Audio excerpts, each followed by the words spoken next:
Let's see if that was first.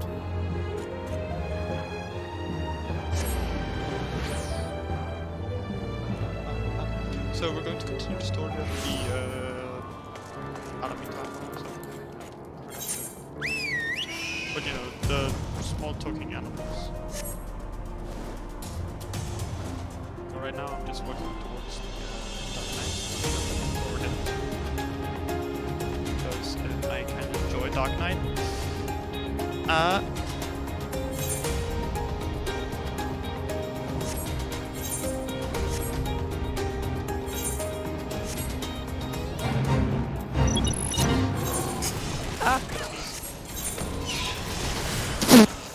can't sorry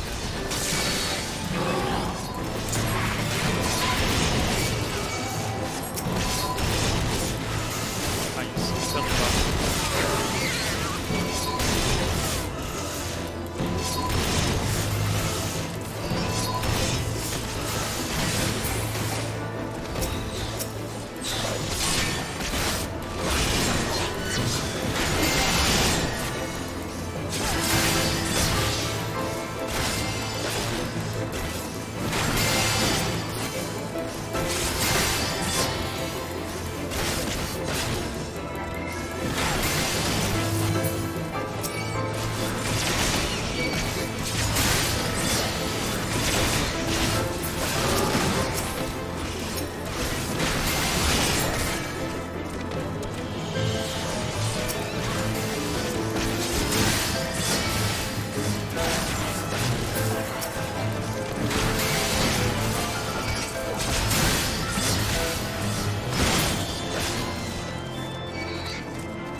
There it is.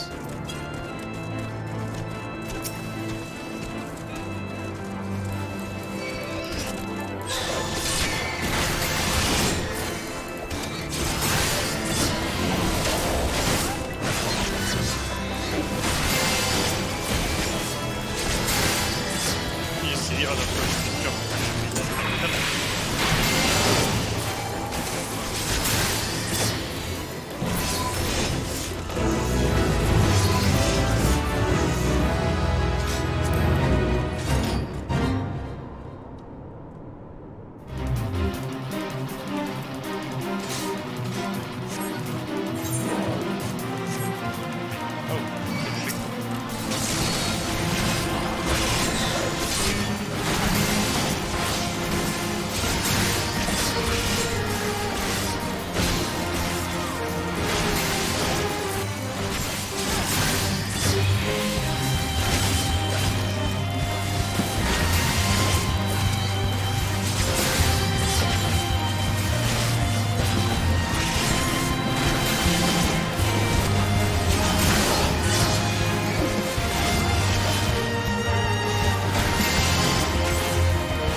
So kind of like Dark Knight.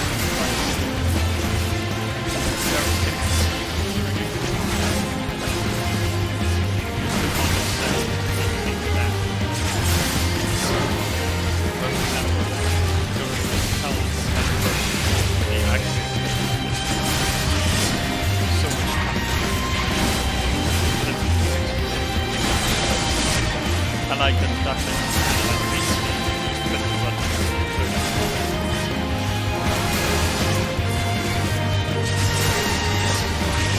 if I'm gonna, I can't say,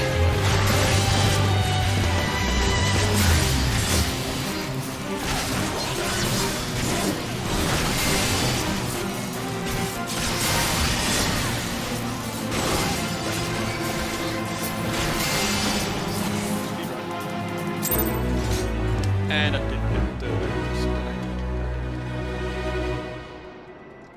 Well, that's unfortunate.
That's my job.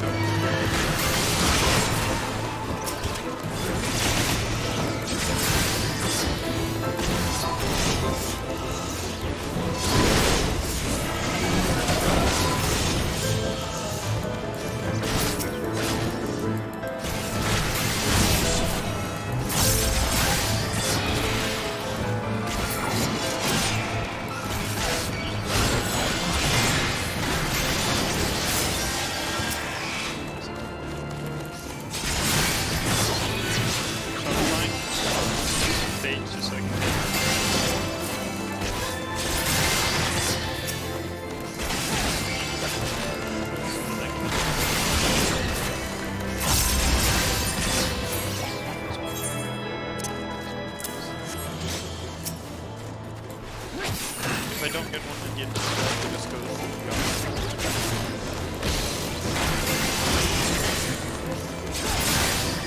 not even Garnet, so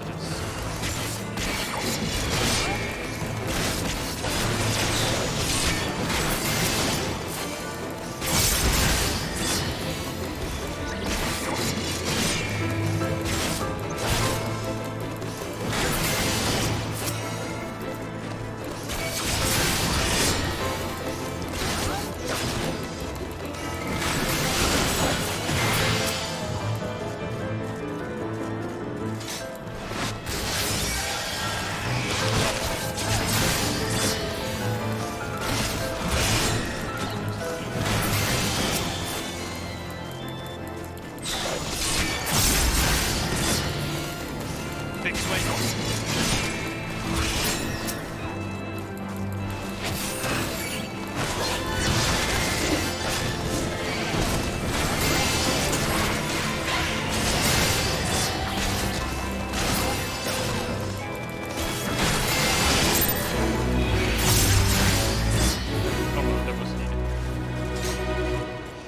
Well, let's go to the far east.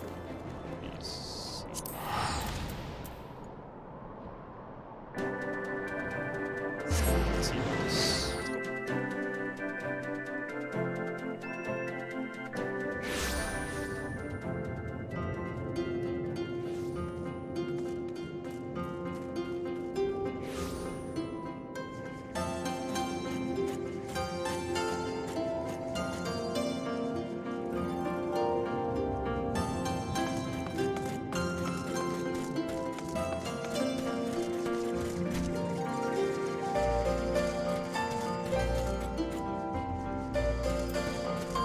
Anyway,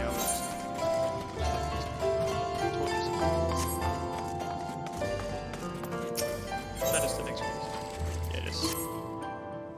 A pleasure as ever to see you, my friend. Would that I could say the same for Soroban. He has yet to return to Tamamitsu, so I can only assume he's still busy undergoing Genbu's rigorous training.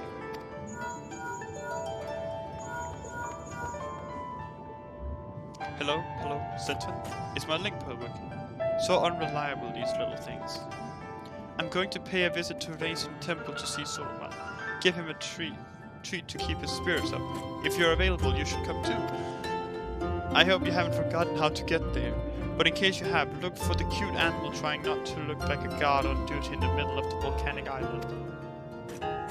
I was of course not privy to your conversation just now, but on the off chance you're bound to Raisin Temple, give Soroban and Genbu my regards.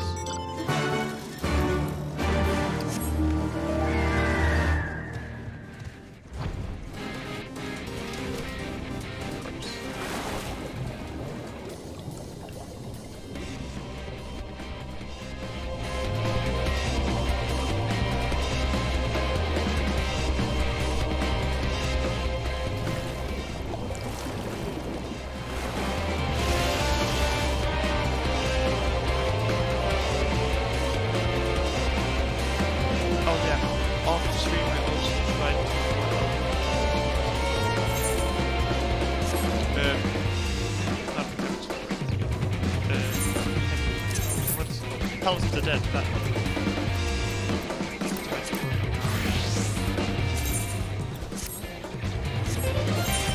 Oh, sorry.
guess it just goes down when it does that.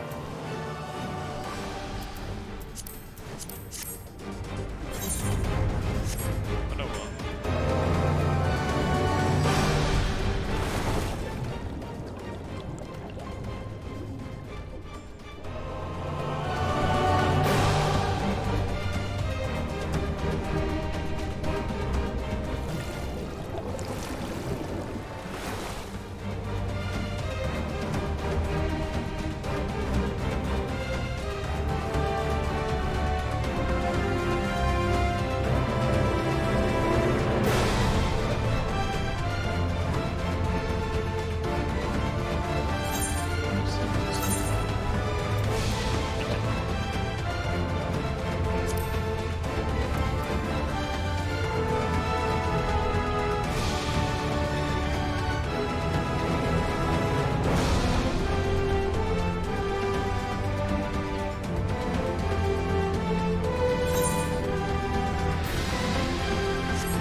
Hello there, my good sir.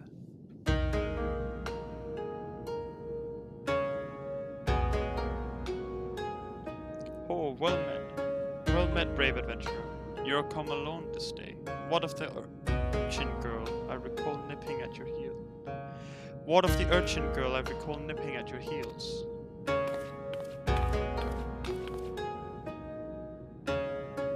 That's Tataru. Tataru.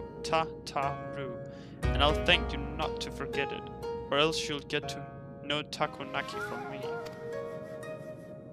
Oh my, that would be most unfortunate. My sincerest apologies. I shall endeavor to remember little urchin Tataru. Of course your name will not soon I will not soon forget, for you saved my dear friend Byoko from descending into madness. It is good that you are here, Sentinel. Soroban has made great strides in his training. It is true, but I believe we need consider more drastic methods.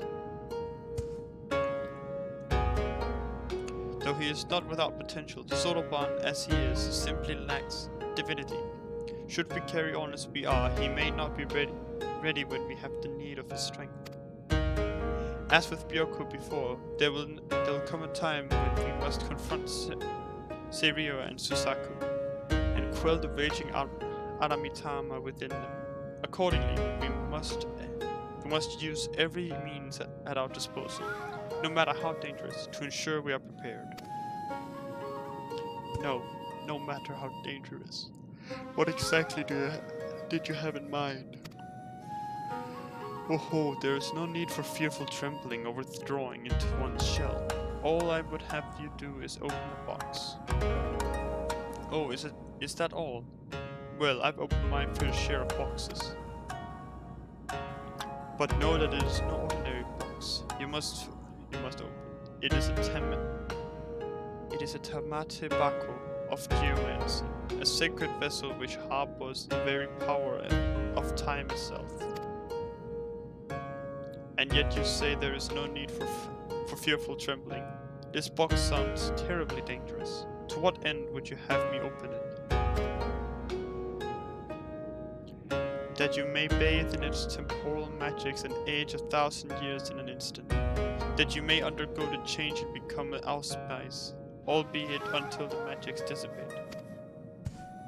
You would have me become an auspice like the Four Lords.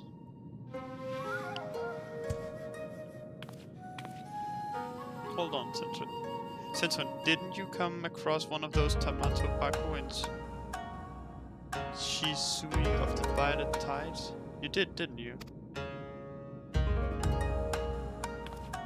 I'm aware of similar bugs in the position of the rain. However, their magics alter only the appearance of those exposed. A moment's trick, a glamour. Altogether unlike the phenomenal power of the Tamatebako we seek. Know that this is no legend, but incontrovertible truth. For the one who created the Tamatebako of Geomancy was a fellow Allspice. Like many of us, he had lived long enough to see comrades become consumed by Adamitama, see them descend to madness and lay waste to the lands they had sworn to protect. And like many of us, he had no choice but to put an end to their rampages. This Allspice knew full well he was destined to share their fate, and so before he too fell from grace, he resolved to craft the Tamatebako of Geomancy. And when his work was complete, he bathed in its magics until he was no more. By the Kami, he chose to die while his mind was still his own. I don't know what to say. Once the true potential of the box was understood, that it could bring death to an Allspice, it was decided that it should be placed under lock and key in the Shallow's compass until we had need of it. However, the grand mausoleum of King Ganon has been abandoned to the Shikigami forever bound to its halls as guardians, and only a warrior of surpassing strength can hope to overcome their trials.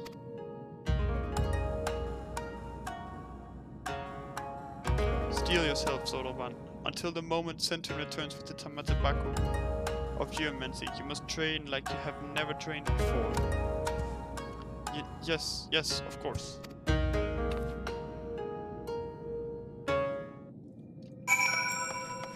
then.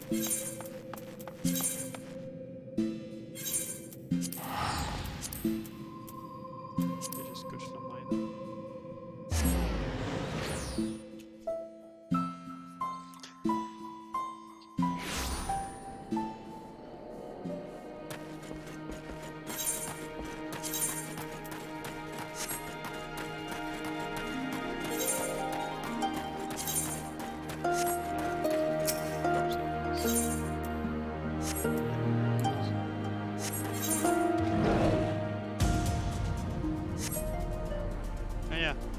The irregular mode is currently in irregular, so I bought it on Amazon.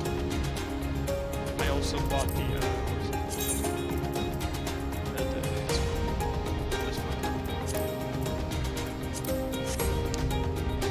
but I also started exploring Eureka, which is where you can get the Tyrannosaur. That's what I got. As soon as I unlock the Tyrannosaur.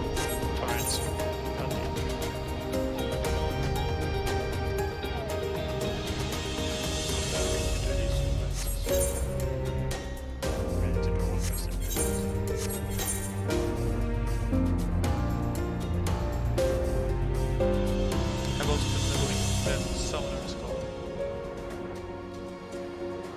And of course I've been leveling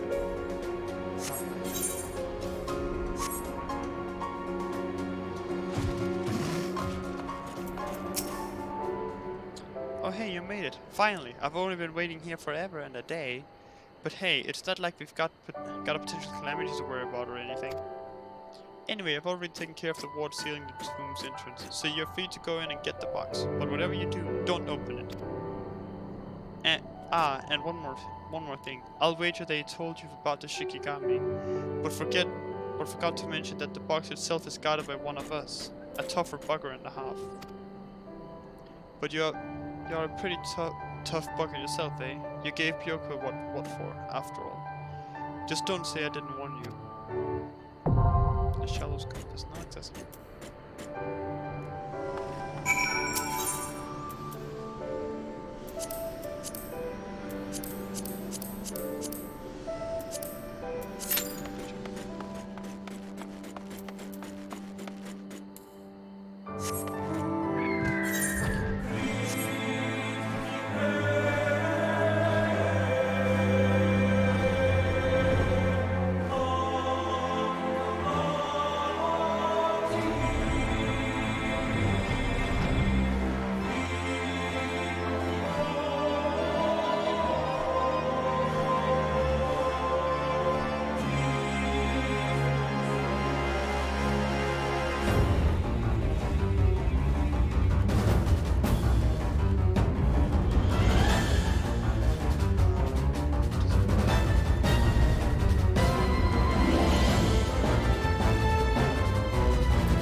thought I entered the...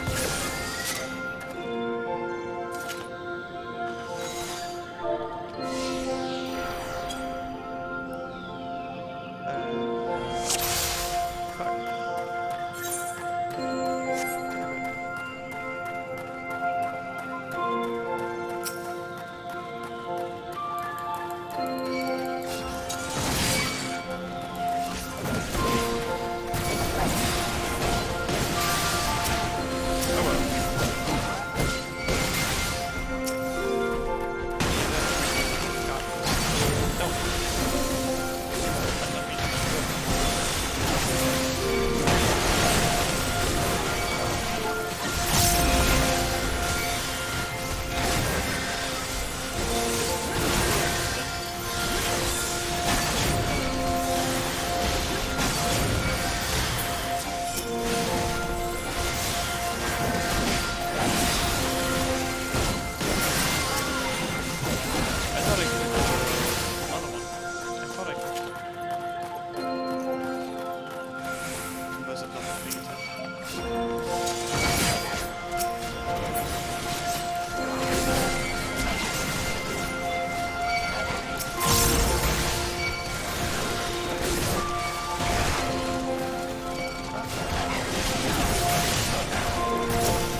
Oh, it's not legendary.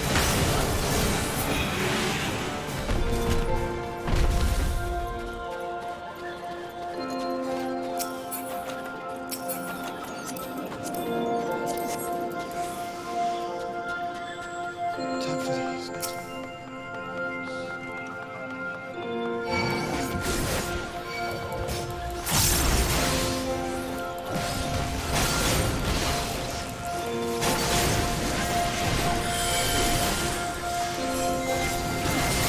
Oh, you know what I think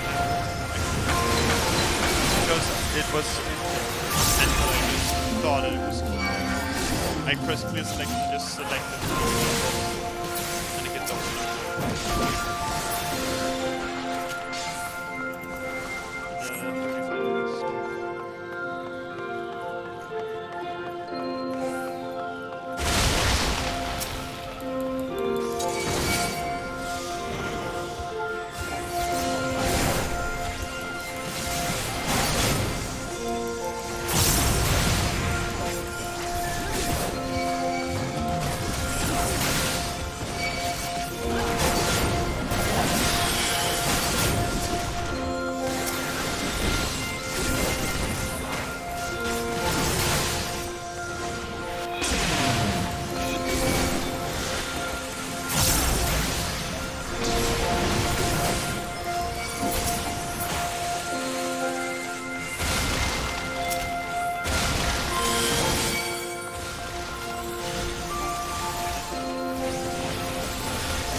Time to fight a wolf.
Shall we see what happened?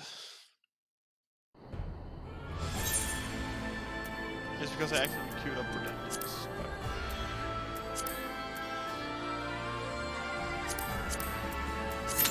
There we go.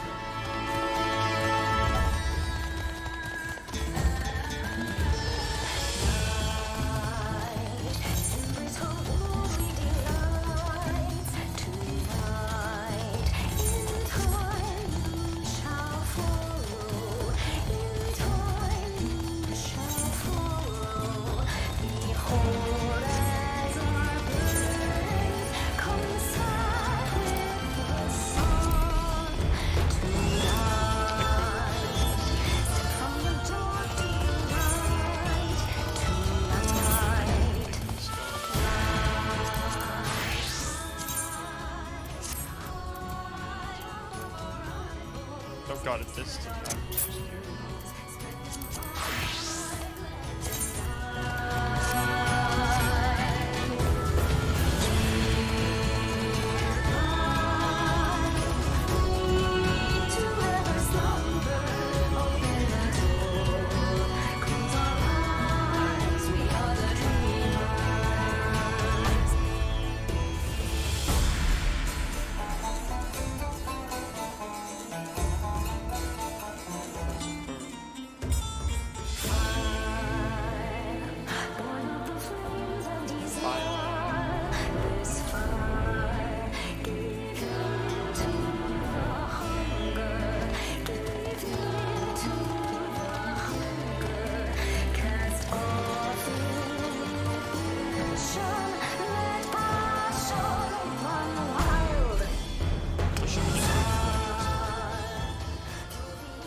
Oh right, I have it set to here.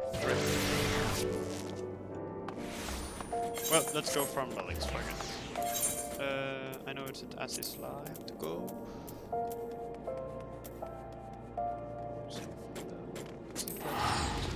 There first.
go to do?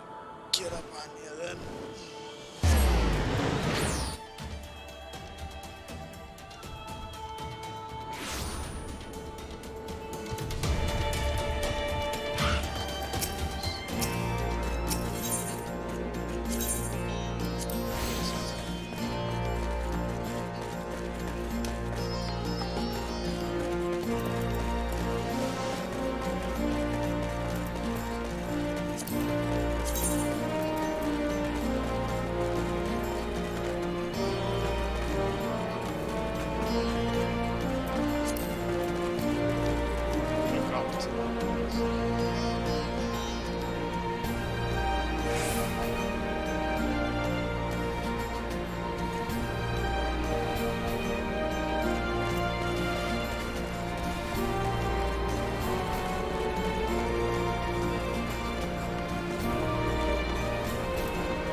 Sentinel, Alice, you're back.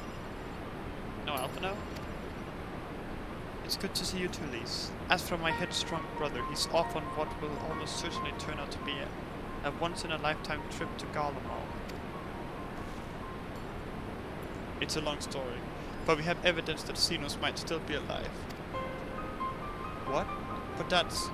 If this is a joke, gods, this had better be a joke.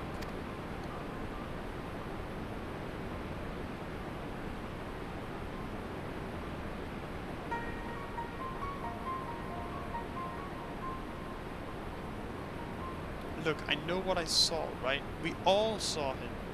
And here you are saying he's alive and well and living the high life back in Garlemald. I know, but ludicrous this. I know how ludicrous this sounds. I'm still having difficulty believing it myself. But while I might doubt the word of an Imperial envoy, I'm inclined to trust Sentries. He saw the Crown Prince through the Echo in a meeting that could only have taken place in the recent past. Xenos.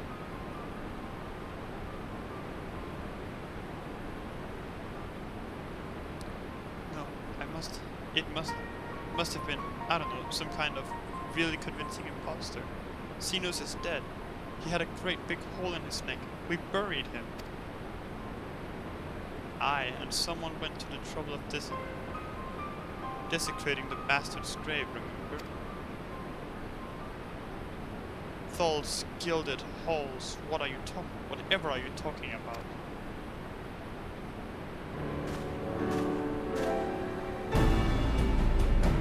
Thancred, what brings you to the beach?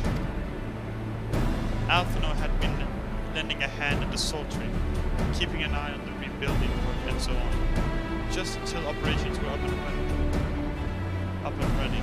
And now that they are, I thought I might look in on you before wending my weary way back to headquarters. Forgive me if I misheard, but is there some suggestion the late Crown Prince could have gotten better? If so, might I suggest a quick look inside his coffin as our first order of business? As much as I hated that man, it doesn't feel right defiling his grave. But if it will put this rumor to rest, I suppose we have to. And when there are no curious eyes about, if we can arrange it. And when there are no curious eyes about,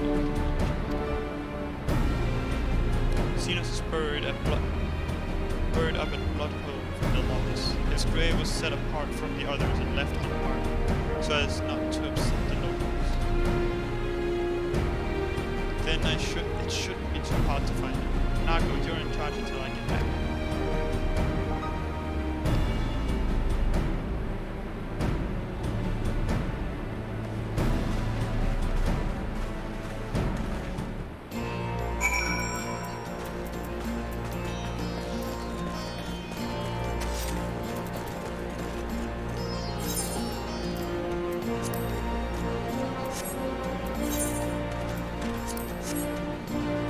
Oh, then just dismissed.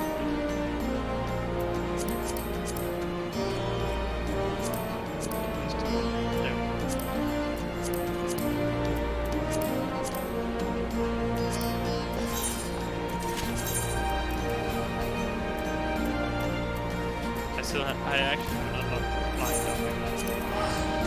That's not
I had these 3 for before, and then just yesterday I unlocked all of these. But I need to level up.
God, he'd better be in there. Someone scrawled all over this stone a while ago, but I had it scrubbed off and thought no more about it. So no one thought to check if the coffin was still occupied. Well then, we're presented with but one course of action. And we had best be sure we are not observed in doing it, shall we begin?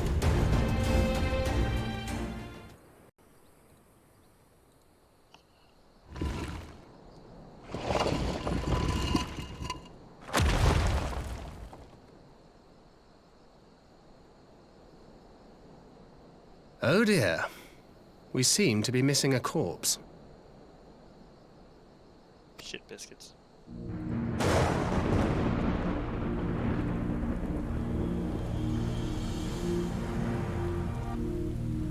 Well, it must be somewhere. I only hope it isn't walking around.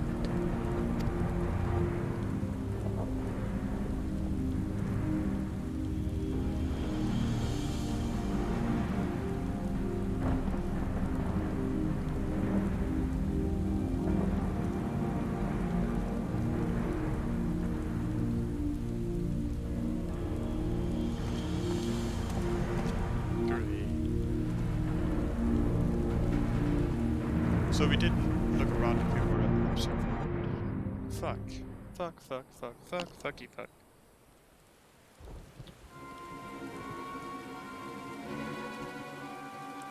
Let's do this real fast. And then do one of these. There we go. If there's no corpse, then are we to conclude the rumors are true? Not necessarily. We might still be dealing with a doppelganger of some kind. An agent could have been sent to dispose of the body in a bid to lend credence to the tale of Xenos' resurrection. More and more, however, I find myself siding with Alpino's theory of Asian possession. Speaking from experience, I can tell you they have no qualms about taking a living host, let alone a dead one. You're saying an Asian is walking around in Xenos' body? It seems a distinct possibility.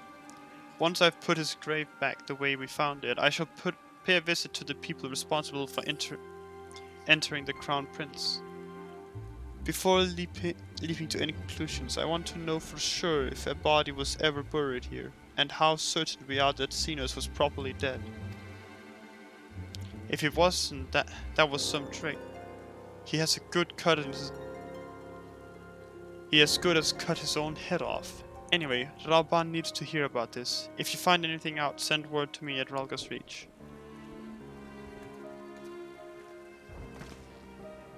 So, I don't know why I'm surprised. With matters setting down in Doma, we were due another crisis. Shall we make for the Rising Stones then? It's past time we shared these developments with the others.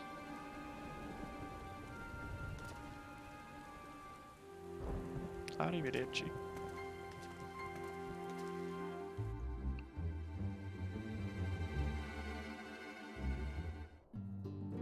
Oh, great. Free transport. Nice. While I was waiting for you to arrive, I spoke with Orianche over Link Pearl and gave him a full report. Hishola's on her way and should be here any... Ah.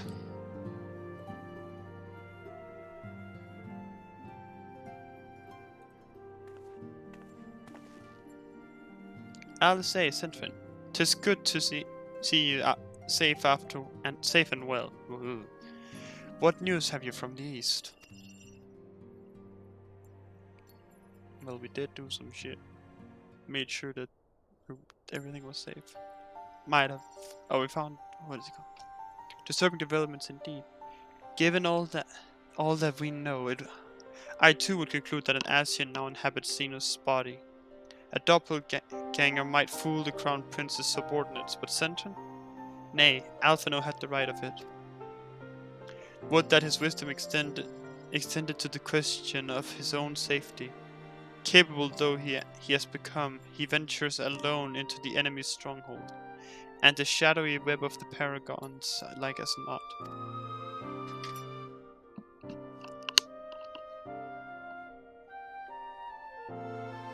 When it comes to making rash decisions, I'm hardly in a position to criticize, but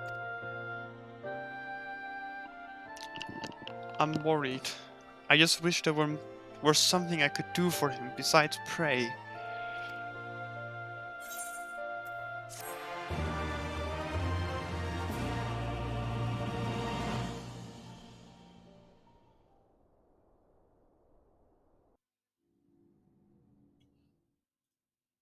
Meanwhile, in the Imperial Palace.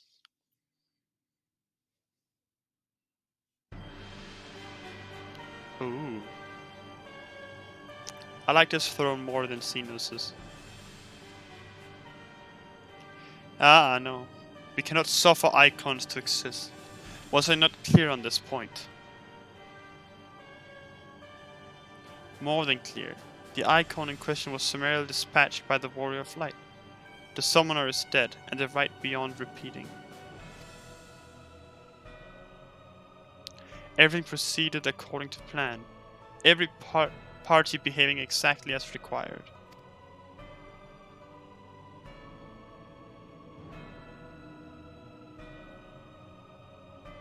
My methods may seem extreme, but there is no cause for concern. I work only to ensure the salvation of the star.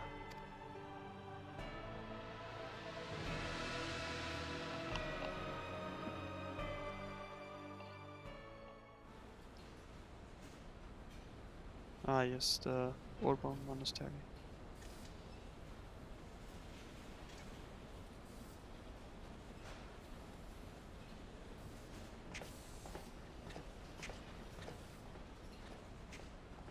What are you doing fiddling with that thing? I asked you a question, soldier.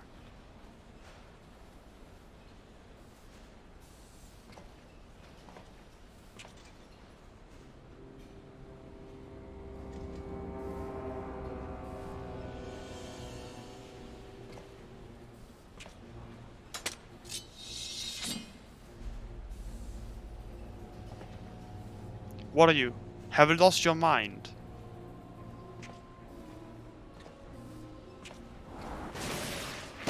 Ah!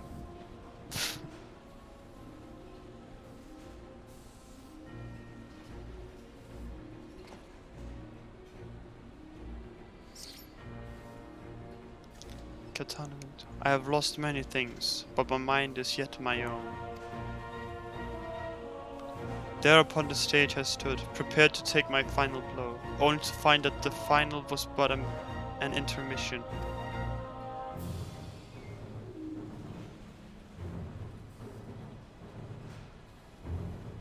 Shall I use this chance to repent for my sins? Embrace goodness and mediocrity? Nay, I think not. While the one I yearn to face yet lives, the hunt must go on.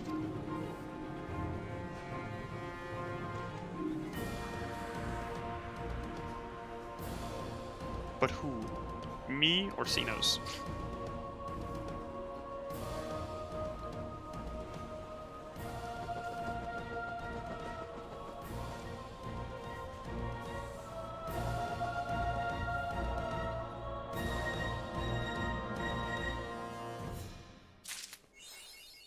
Ah, shit. No, not that. No, wait, there was that one. Ponder. It's been an eventful few days, hasn't it? But I suppose all we can do now is wait for word from Alphino. I don't recall the last time I had nothing pressing to be getting on with. We should probably make the most of it. Shall I put on some tea? Tea would be lovely. You may regale me with the tale of your adventures in the Far East, and of your encounter with this new primal especially. I'll put the kettle on then. That table looks free if you'd like to take a seat.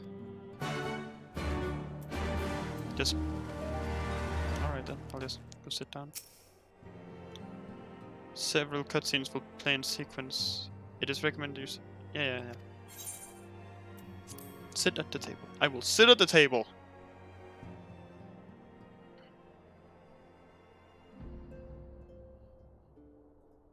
Interesting. So this Tsukiyomi was summoned in much the same manner as Susano, via the medium of a sacred relic. That's right, they believe their gods, or kami, reside in physical objects. Given the danger they represent, it may behoove us to begin a catalogue of such relics. But if we are to contain the threat, we will require a better understanding of the summoning method itself. I believe I shall pay a visit to Doma and learn what I can on the subject. A fine idea, and I know for the fact that our friends in Doma would be grateful for any information which could help to prevent further summoning in the region. I will pen you a letter of introduction. Lord Yen will wish to welcome our resident expert on aetherology. Greetings. Could it be that I'm in time for tea? It certainly looks like that way. Come on, sit down and tell us how your investigations went.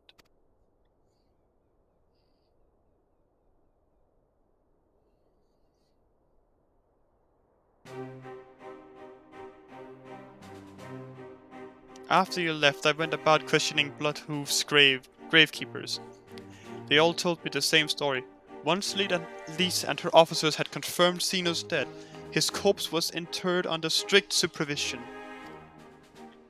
There seems little reason to doubt their testimony on that point, but when I mentioned the defecament of Xenos' grave, accounts grew rather more vague. None reported having seen any suspicious persons in the vicinity, and all assumed the act to have been perpetrated by a vengeful Alamican. Crucially, however, I was able to confirm that when the offending scroll was removed, as per these instructions, no one involved thought to check the contents of the coffin. By that stage, 'tis like that the corpse was already missing. Assuming Xenos has not, in fact, risen from the dead, we are left with two possibilities. Either the body was disposed of to lend credence to the claims of an extremely committed impostor, or an Ascian has taken up residence within it.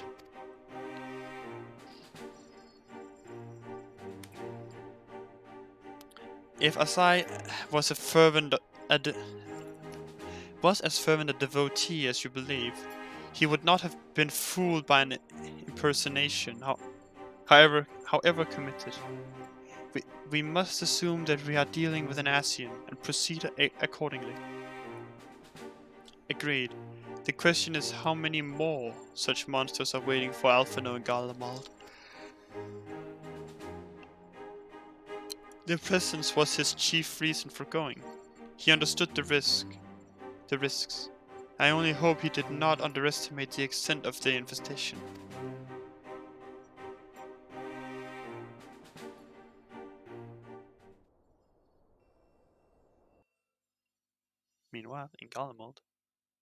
Meanwhile, on the Imperial Hypersonic Assault Craft LXXV.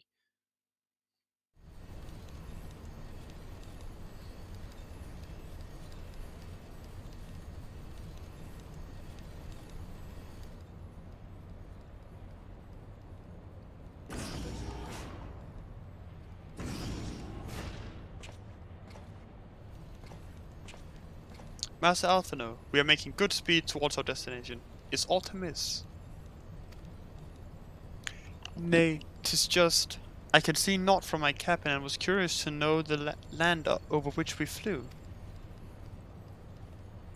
I'm afraid our military craft are built with little thought of such niceties.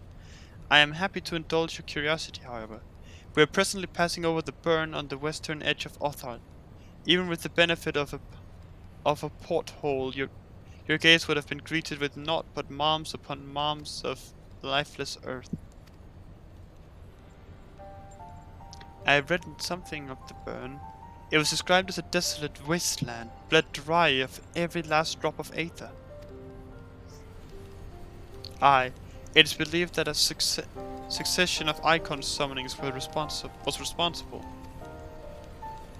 When Emperor Solus first came to Othard and beheld this blight, he is said to have reeled at the scale of the devastation. He declared Icons a threat to our very star's existence, and issued an empire-wide decree ordering the eradication of all such entities.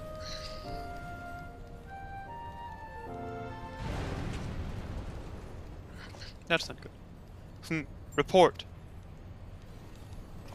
We're under attack, sir. Magitech armor. No visible designation. Magitech? But who? Ah! All cannons return fire. Damage report.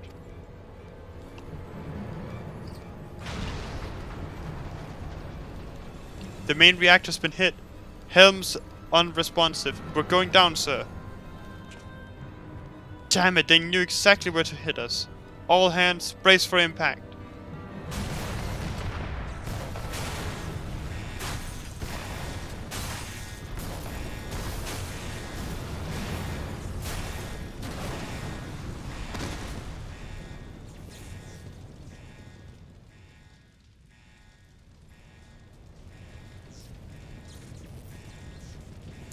Glad to have you back, Master Alphino. We have landed in one piece, more or less. But the air filtration system is damaged and the ship is filling with smoke. We must gather the survivors and get out while we still can.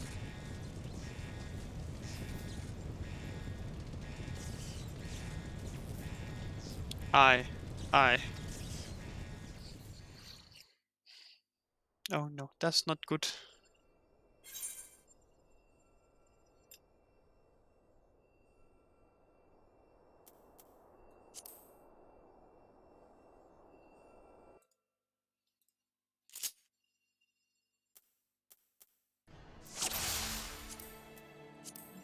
Wait, what? Hold on.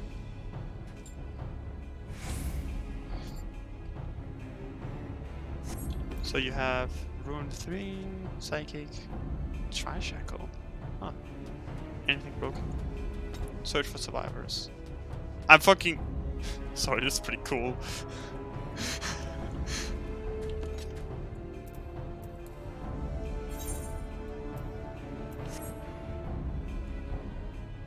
I need to take a picture for a friend, alright?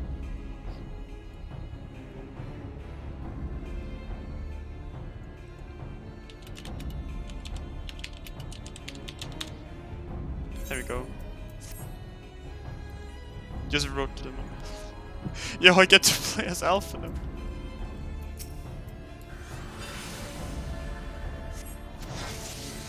Wait, do you also... Can I order you two? No, okay, so you just count as...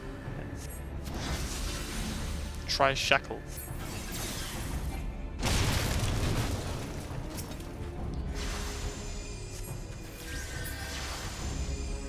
Right, they're feeling better. Oh, they're not feeling completely better. In event. My thanks. I don't think I would have made it. I'm playing as Alpha now. Yes, you were. You were likely saved his life. The question. Please left you out of the misery. The prince wished. The prince? Oh fuck! Wait, what?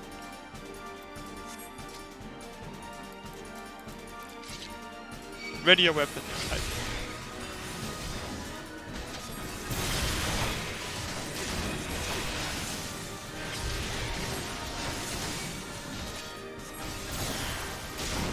You get a bind, and you get a bind.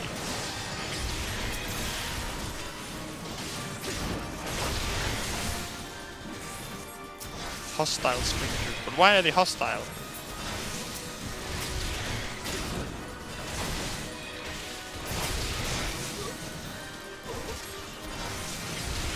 Or should I need to heal? We can't have Elfino dying. Shining.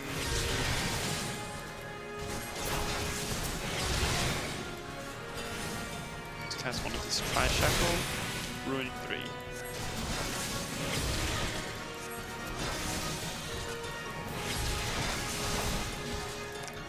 The only thing is I just leveled. It's called Scholar, so I know these things. I don't know Tri-Shackle though. That one is new. I think that one is new.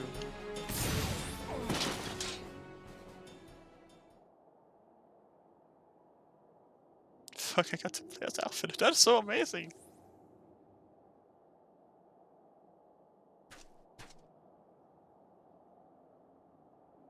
Ah, of course, because he's a caster. There's no Aether.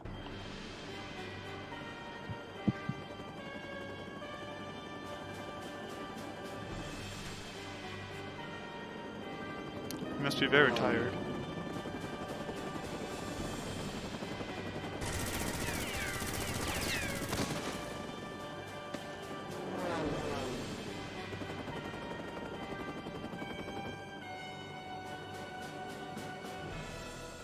Confounded. Not here. Not like this.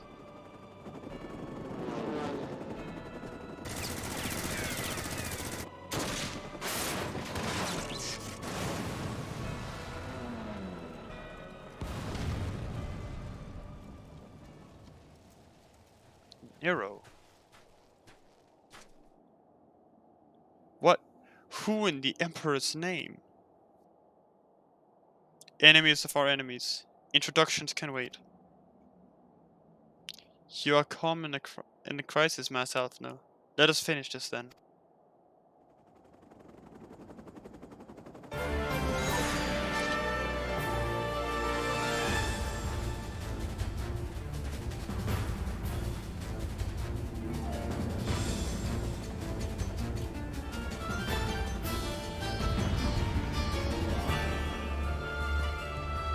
Oh yeah.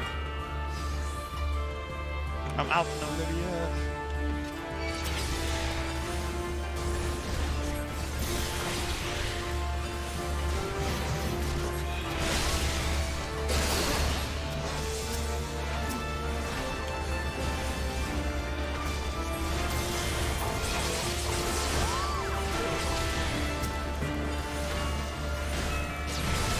Wait, do these resist try attack?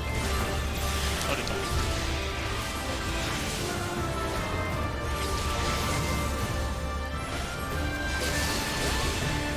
Damn.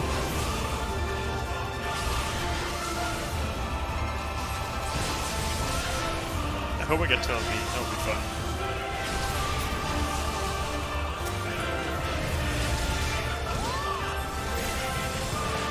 I want to see his LB. If it's just a basic one, I'm going to be upset.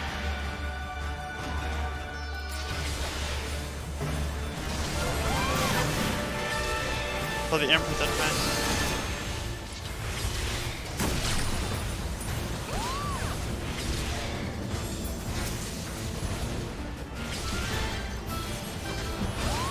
Okay, so I think it's just the regular LB then. We'll save it.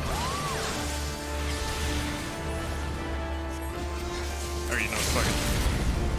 Starstorm.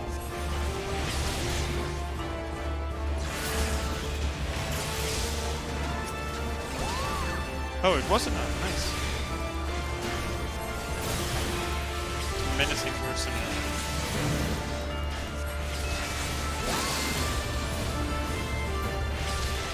I don't have Swift Cast. Damn.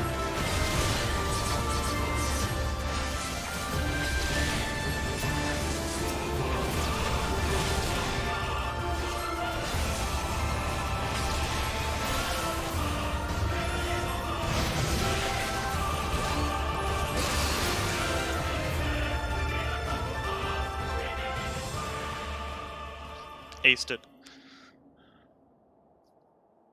So it's a good thing I didn't save that. Limit break.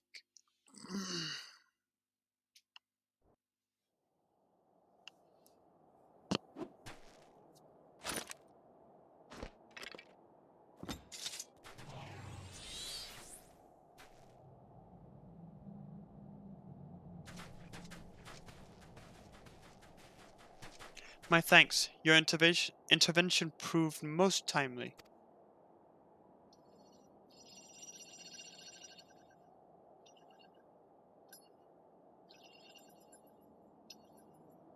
Well, well. I did not think to meet an Eorzean in this place, let alone a Scion.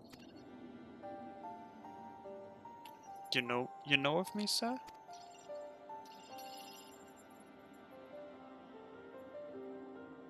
I have some small history with your order.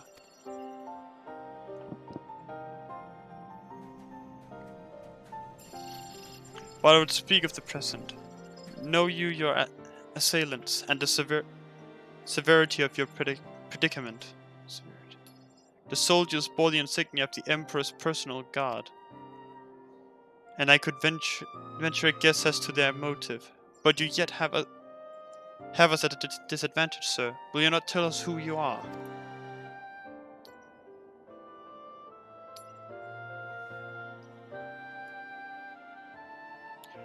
Our names are not yours for the asking, and as for our purpose, let this be your answer.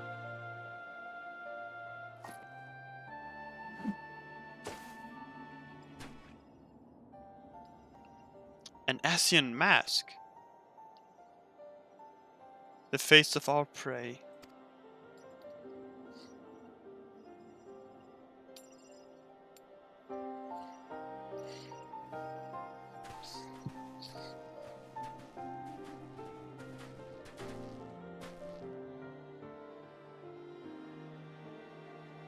We must away before more arrive.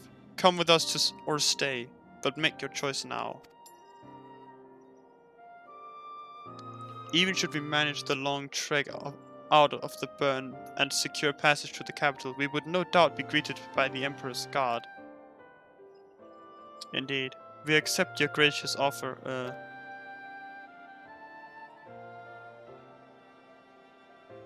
Shadowhunter will suffice for the present.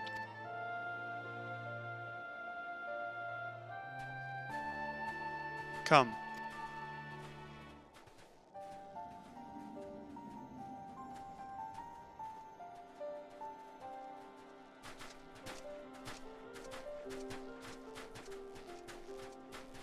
Well, he's taking a twist in Soulmaker.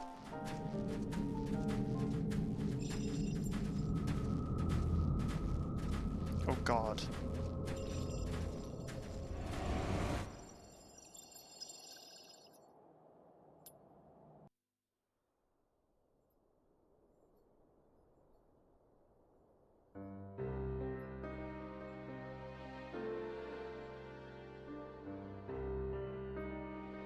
Ugh, this is intolerable.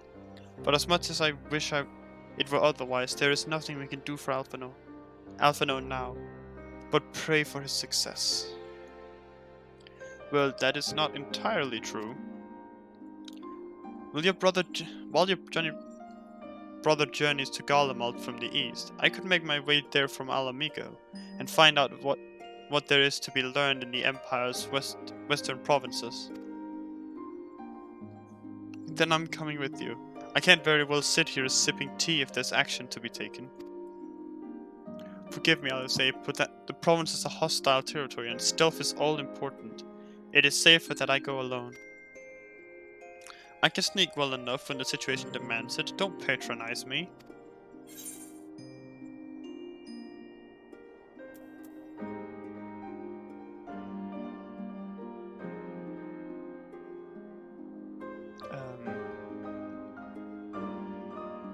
I'll go with him.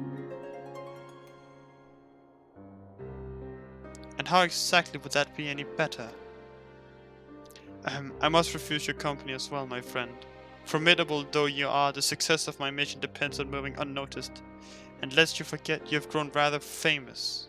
I trust you understand. Yeah, I do, sadly. Fine, just promise you'll be careful.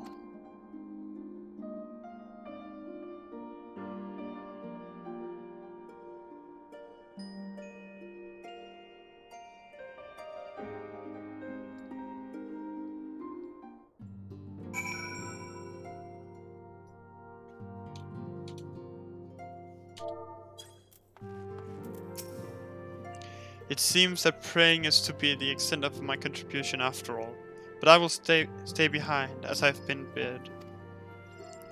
We all have our talents. Mine just happen to involve a silver tongue and soft souls. I promise to send word the moment I learn aught of consequence.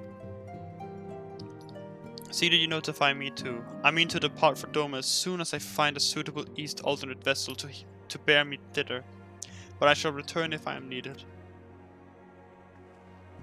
Be sure to drop in whenever you're next in the area, Centrin. With any luck, I'll have a painfully detailed report for Alphino to share.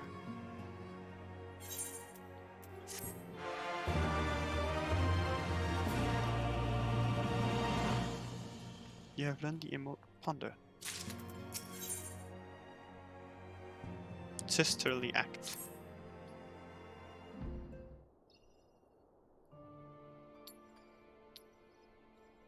Oh, Centrin, if you've come here hoping for news, I'm afraid there isn't any.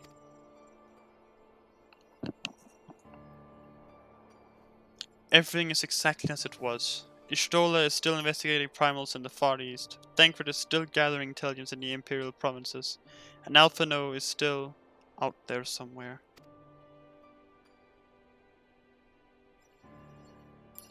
There's been no word since his first scheduled report. Nor does he respond to calls, and all the while I'm just meant to sit around here waiting. It's driving me mad. Begging your pardons, I bear a message from the Eosian Alliance.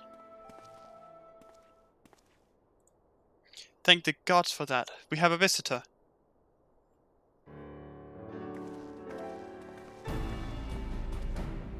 Welcome to the Rising Stones. If you have a message, I should be most eager to hear it.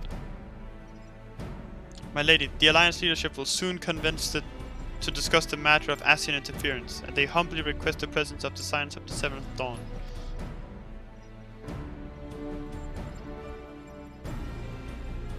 Having assessed intelligence provided by the Ala Mhigan resistance concerning the whereabouts of Xenos remains, they too suspect Ascian involvement, and wish to deliberate a suitable course of action.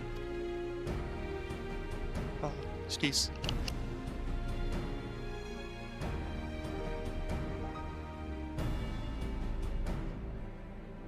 There we go.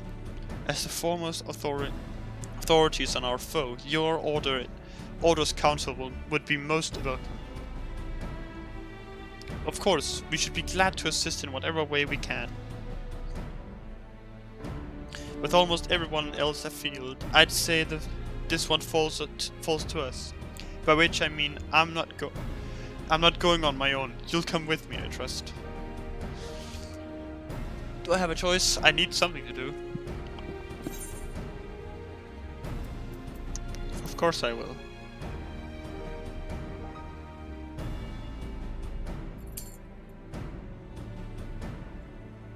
There you have it. We accept the invitation. Thank you. The time and date of the meeting will be shared in due course, but I can confirm that the council will take place in Ala Mhigo. By your leave. I wonder what would happen if I said no.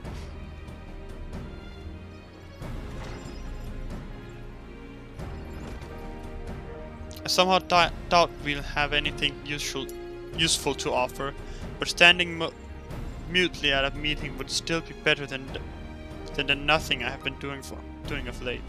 Let's make ready to depart, shall we? Thancred, what's going on, man?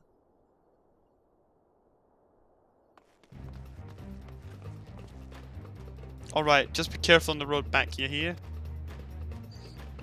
Did I hear right, Real? Is Thancred coming back? Aye, that he is. Says he's acquired some important intelligence. Been in Garlean territory though, he couldn't risk sharing the particulars in case the Imperials were listening in.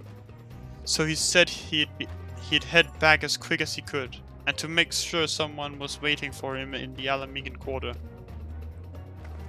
Understood. Stenson and I will go. We're bound for Ala Mhigo anyway, and there's sure to be time before the council begins. Come on, let's be off. Hell yeah. Think we'll be coming back. Nice.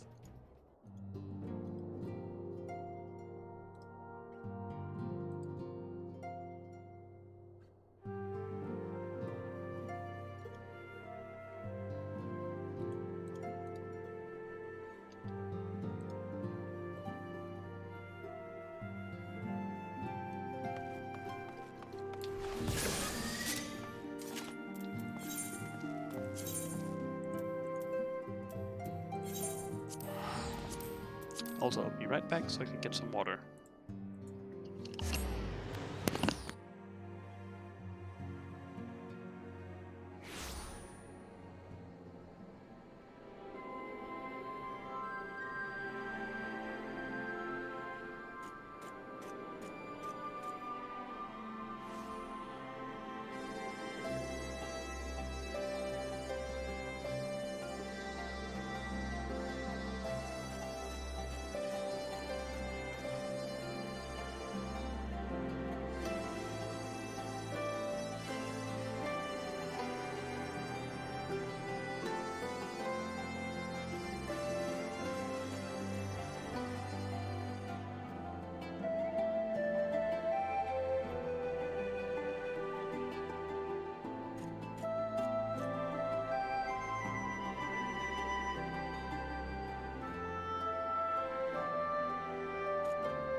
Alright, alright, alright.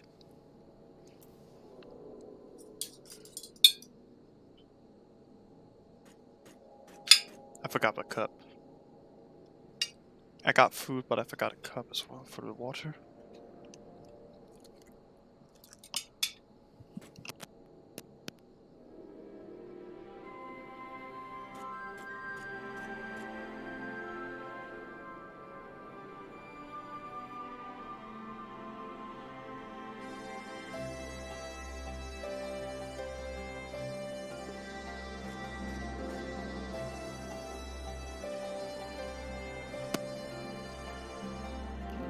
Alright, alright, alright. So that's why everything's been so quiet. My headset had turned down the volume.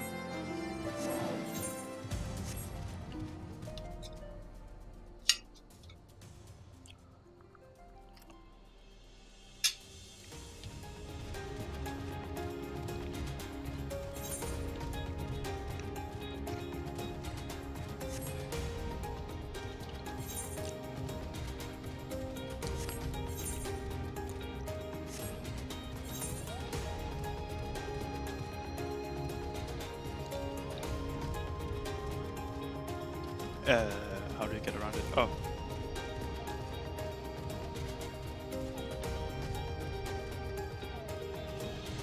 Is it like up somewhere? Oh, it's not.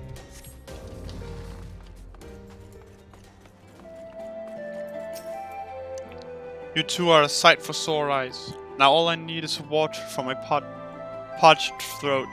Fetch me a cup, will you? Traipsing through Imperial territory is thirsty work.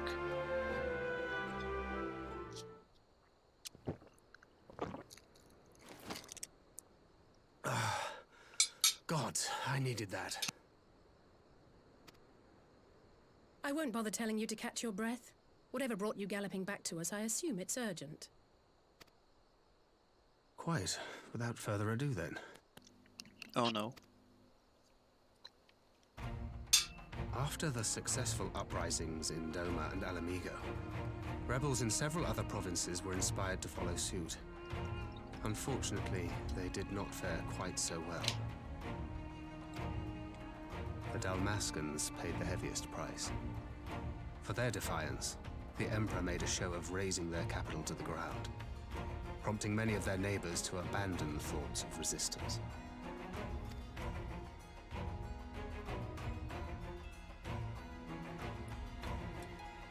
But not all have given up on liberty.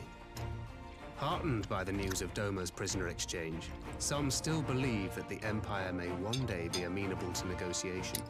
We have the Shinobi to thank for spreading the good word. They have worked tirelessly to keep the subjugated informed. Nice. And a little knowledge can go a long way. There is at least a spark of hope, then.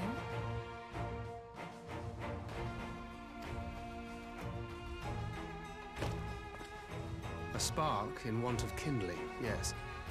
The Alliance has already begun supplying materiel to resistance movements abroad, many of whom would otherwise struggle to continue the fight. The support effort has been led by the Sultana and the Elder Seedseer, who have both seen enough Alamigan refugees to know the consequences of oppression. And for their troubles, they have quickly earned a reputation as folk heroes in certain corners of the Empire. That is all for the provinces. As for the Garlean motherland itself, our friends the Populares have suffered something of a setback, I regret to say. Talk is rife that Doma has summoned a primal, and the Empire's more liberal voices are being drowned out in the fearful clamor for retribution. And who did they think orchestrated this summoning? Oh, any but those truly responsible. Xenos has seen to that. Speaking of whom, the Crown Prince is recovering remarkably well. Well enough, in fact, to enable him to personally tour the provinces, putting the fear of the Emperor into the hearts of any would-be dissidents. He walks in plain sight, and none suspect him. Then it's as we feared. Yes. An Ascian wears his skin.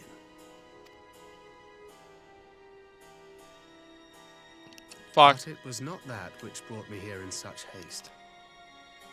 During my time in the provinces, I learned many things. Yet at no point did I hear any report of a Doman emissary in the capital. But Alphonse should have arrived by now. Could they be holding him there in secret? The possibility did cross my mind, but I have reason to believe he never reached his destination.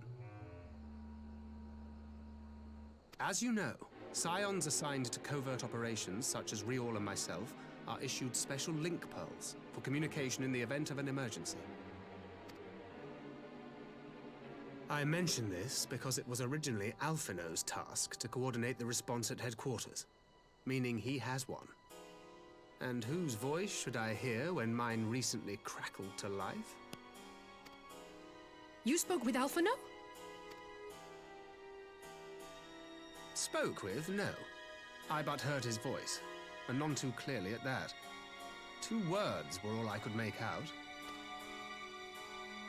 The burn. The wasteland on the edge of Otherd. Something must have happened to them there.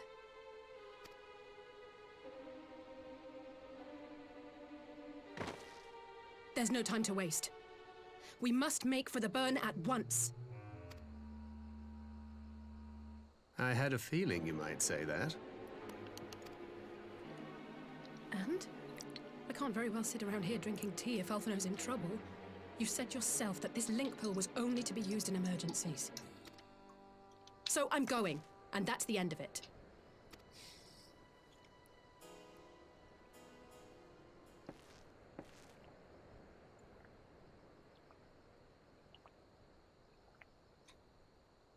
Oh, far be it from me to change your minds.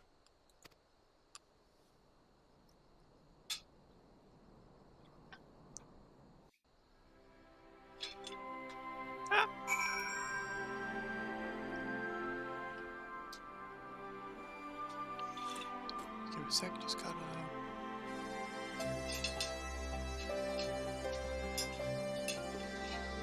There we go. Is that the movement link? Alright, let's see.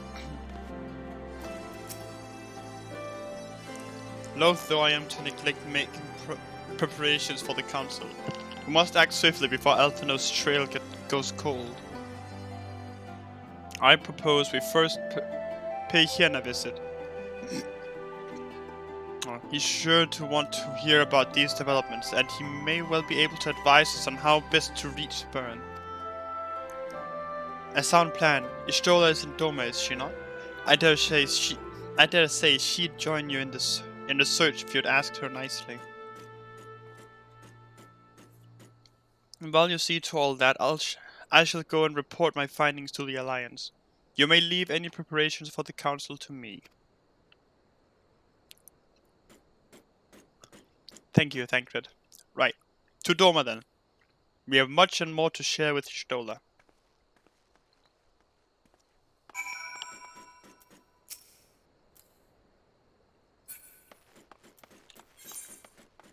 Got a bid farewell, you know.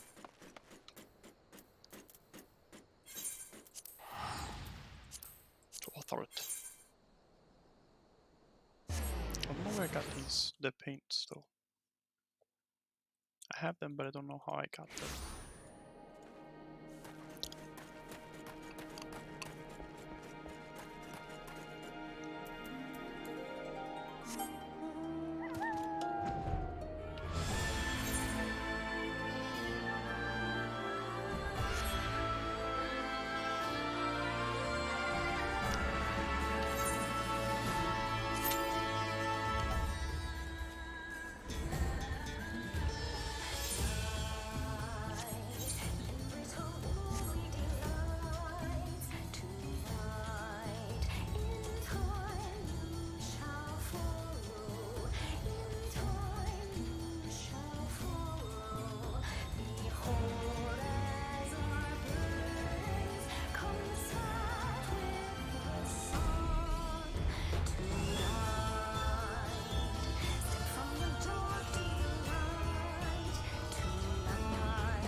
Yes, take me to the Doman Enclave.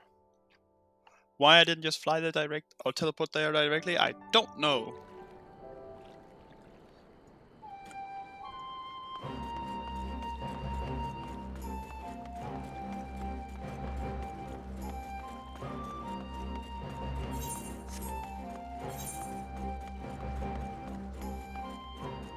What's that?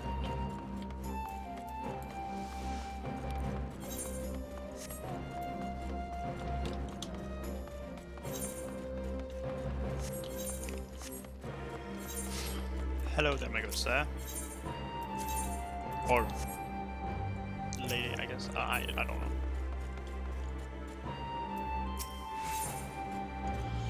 I think this is... I don't know what that is actually. Sup, Ishtola?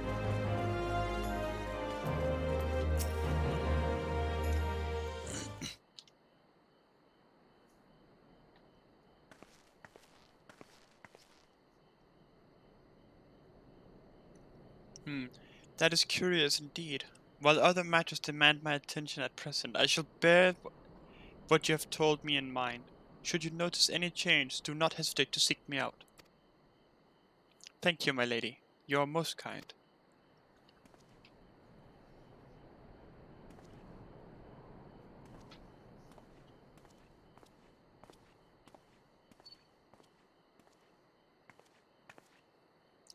Well, well. Two faces from the dim and distant past. Come now, it hasn't been that long. Who was that you were speaking with? A local miner who supplies crystals for the rebuilding effort. Of late, he claims to have struggled to find a crystal with so much as a trace of elemental energy. Upon learning that I had some knowledge of Aether, he came seeking my counsel. Just now he brought me one of his recent finds. It was precisely as he described, devoid of elemental energy and eerily reminiscent of the de-aspected crystals that manifested in Eorzea in the days prior to the calamity. We would be wise to investigate this phenomenon more closely. Indeed, but on a more positive note, the locals seem to have taken a liking to you. More an interest in than a liking to, I think. The sight of a Mikote with a peculiar contraption upon her head has a certain novelty value in these parts. Any actual regard they may have for me, I owe wholly to you and the others who came before. Everyone here has been exceedingly cooperative, and I am pleased to report that I have all but concluded my investigation. Simply put, by focusing one's will upon an aether-infused object of worship, it is possible to conduct a summoning. So the fact that they are objects of worship is the key. They are themselves suffused with the requisite belief.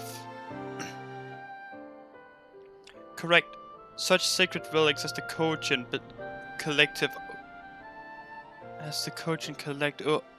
obviate the need of religious fervor in the summoner. Yotsuyu begin being the most obvious example. She had but to associate the artifact given to her by Asahi with the divine, and it served to amplify her desires and give them form.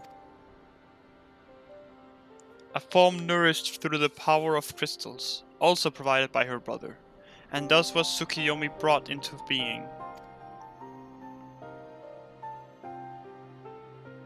Which brings me to the question of preventive measures, to which I have yet to find a satisfactory answer.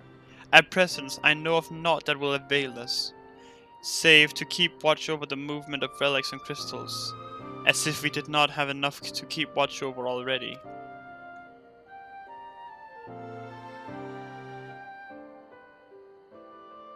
But I thought you came all this way to hear that which may be perused in a report. Has something happened to Alphinaud?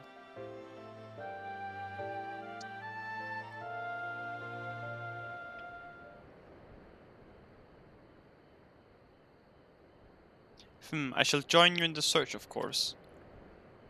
Thank you, Ishtola. I should be glad of your help, truly.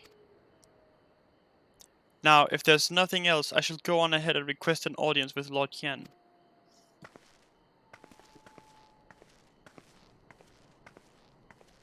Alice puts on a brave face, but she has little talent for concealment.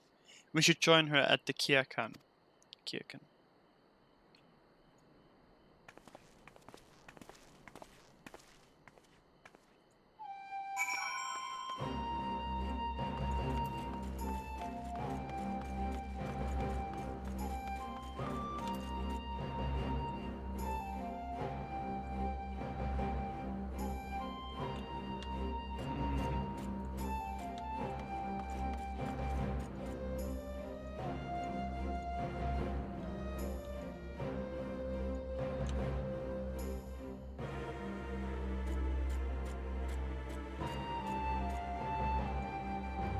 Alright, let's go.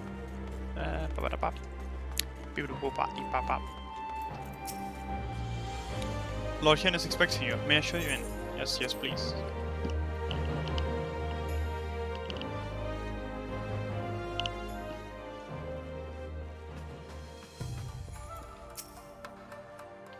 Greetings, my friend. Alice has explained all to me.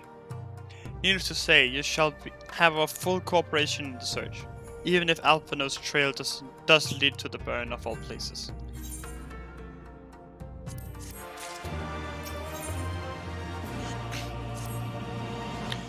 The region known as the Burn occupies a special place in Gallian history. Every child in the Empire is familiar with the tale. In the distant past, it was a verdant land teeming with life, but successive summonings saw it bled dry of Aether and reduced to a desert. It was upon beholding the devastation that Primals had wrought that Emperor Solus was spurred to embark upon his crusade against their kind.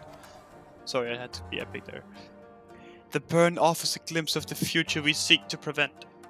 Know you of any reason why Alphino might have gone there?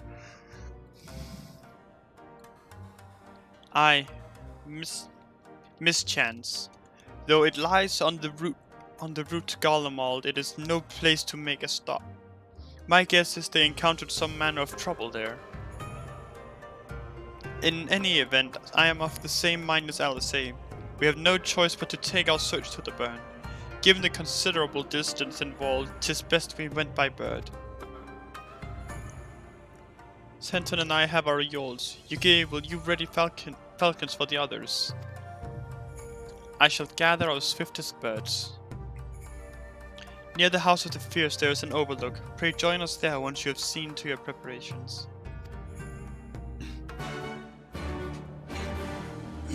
Alright, here we go.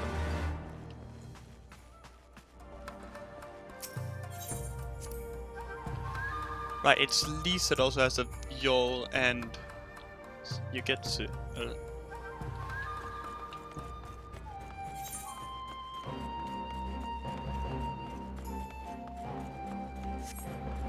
Wait, there's someone else that also has a yawl. Other than Yen. There was a third one, wasn't there? I swear to God.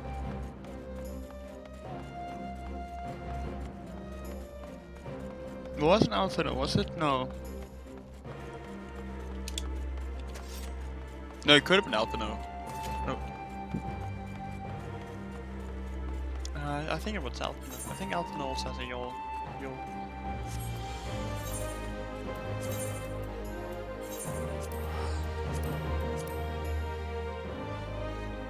Damn. I love this place. I can't wait to never see it again through the story, because I'm gonna be going to, somewhere else for Shadowbringers probably. But it makes sense for me to fly in on a yawl, to be fair.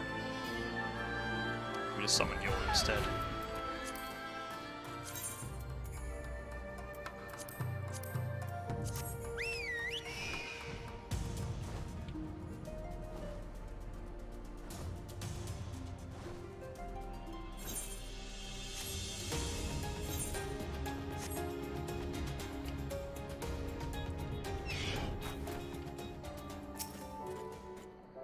If everyone is here and possessed of a bird, let us away. Remember, our destination is a barren wasteland. There is no civilization to speak of for 100 miles in all directions. Take care you do not lose your way. Don't lose your way. Wait, what? Do I have to queue up for some? Eh? Interesting. Well, which one will we get first?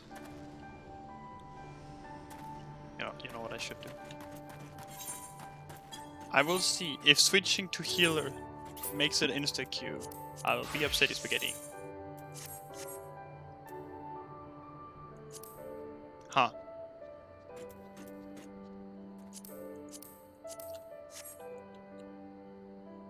Huh.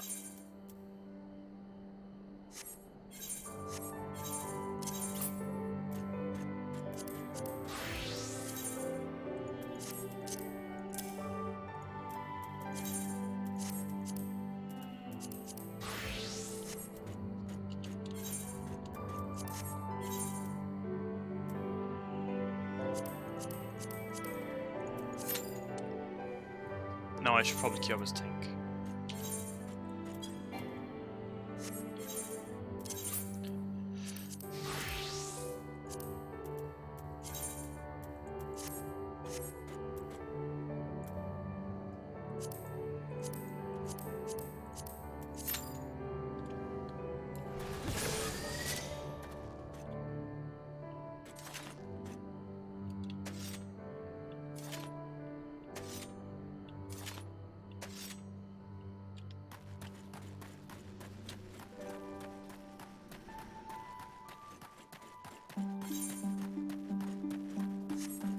Oh, here comes the music.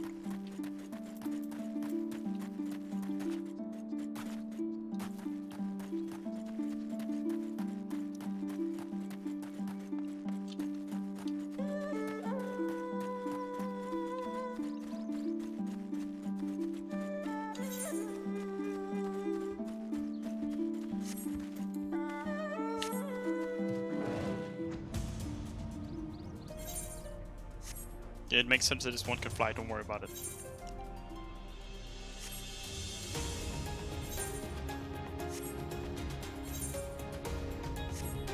That's some big boys.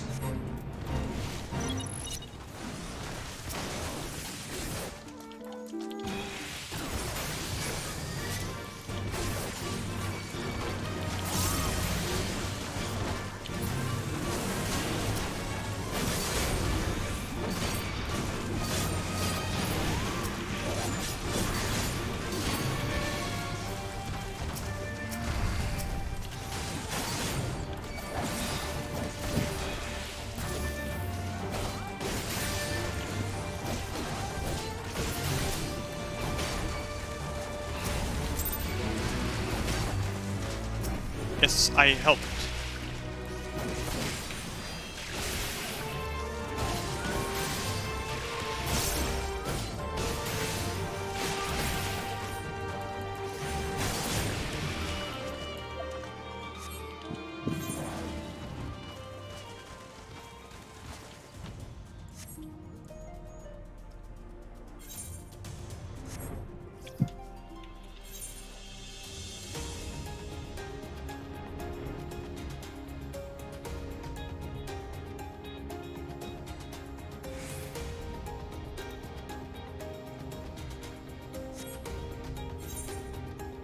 Scoop. There we go.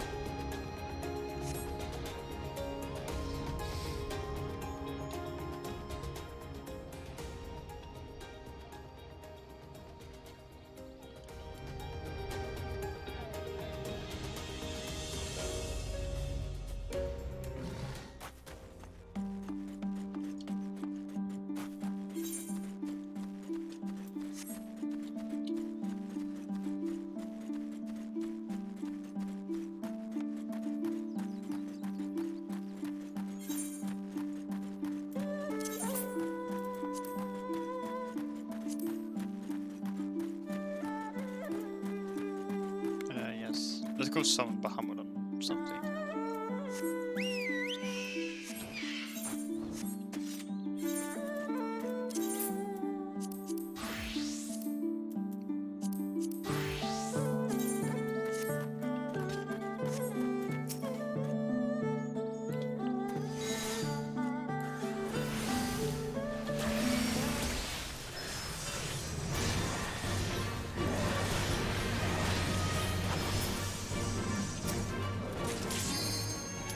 really, game?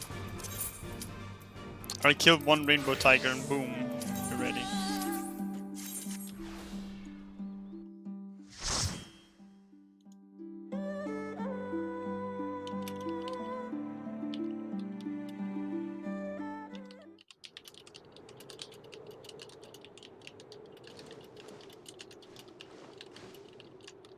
So is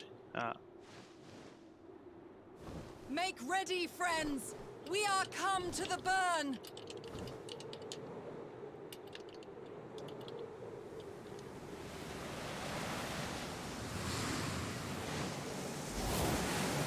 Everyone, land where you can! We must wait out the storm!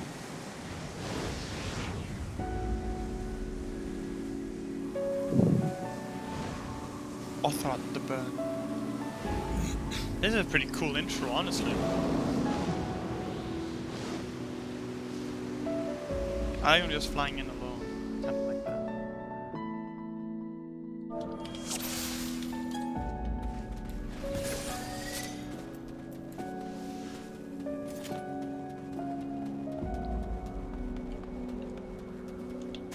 What the fuck? These look wrong. Let's kill them.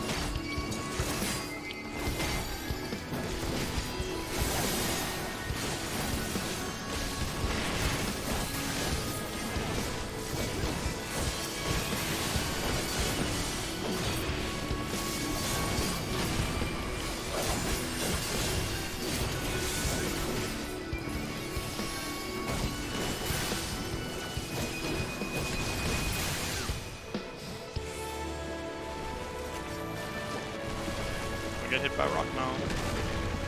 Ooh.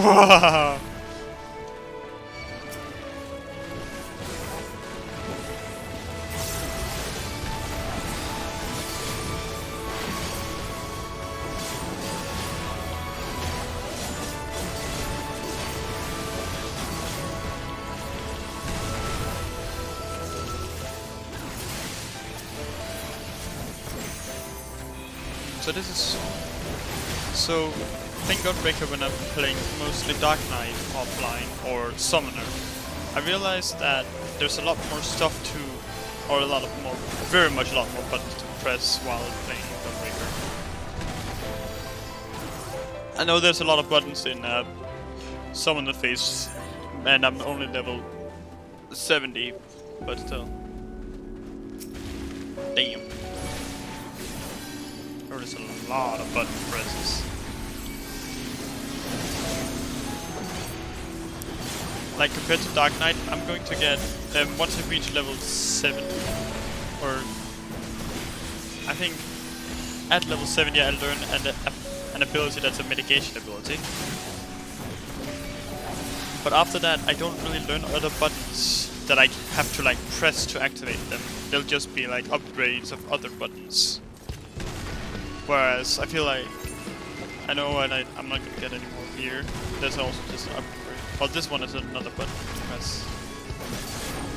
But still.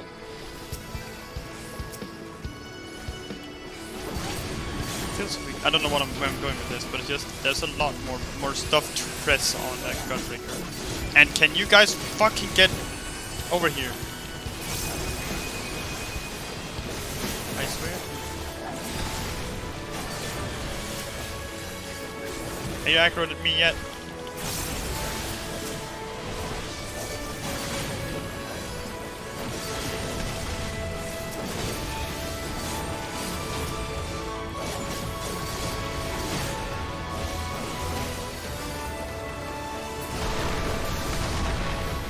Wee.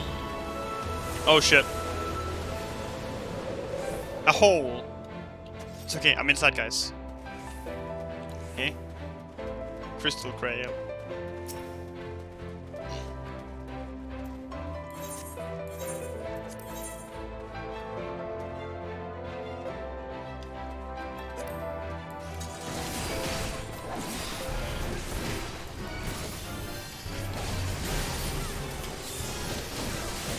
Crystal Needle.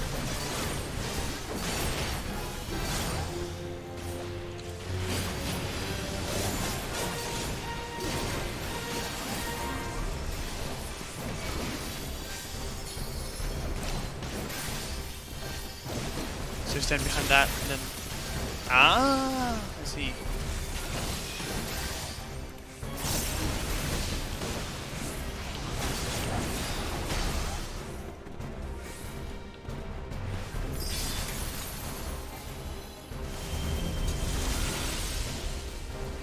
Oh shit, that's a get close. Ah, no, I missed it.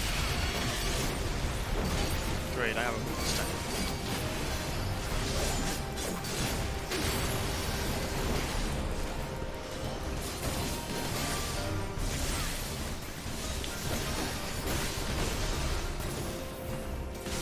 That was the wrong time to activate No Mercy, but alright.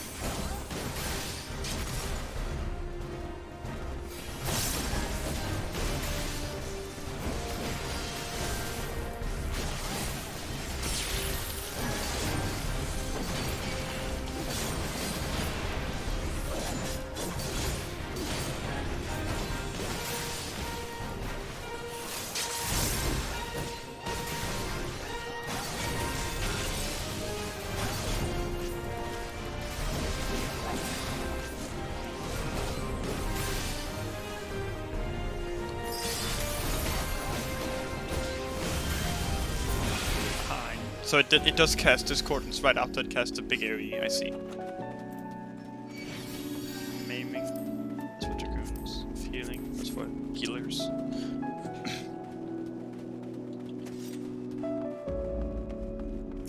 What the fuck?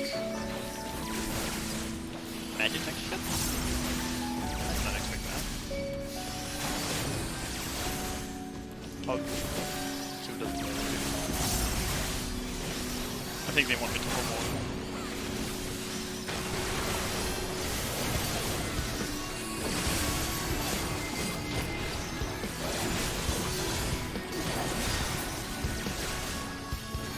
I think I need to pull more.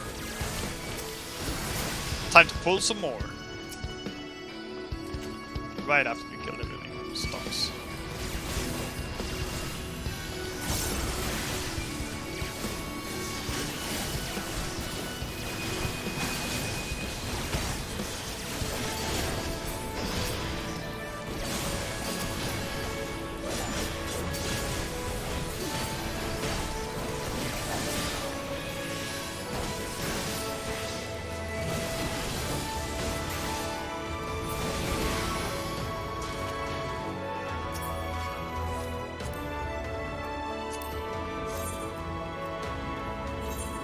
Add a little bit to my current ring.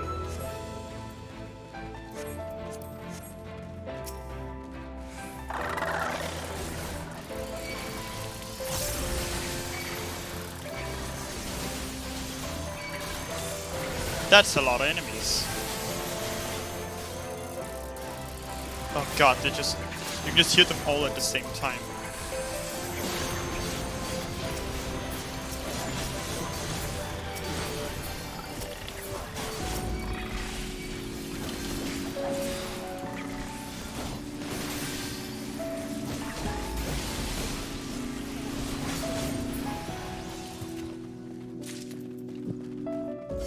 Savage aim materia? Nice. Free materia.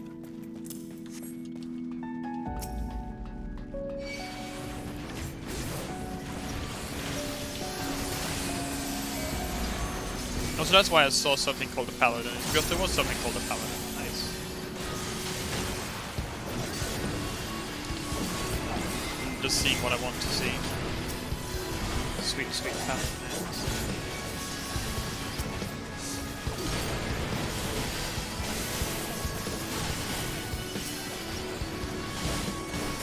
Came in like a DMC strike.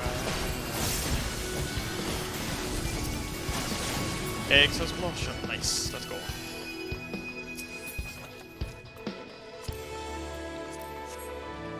Nice, I could have gotten a Joker. What is this?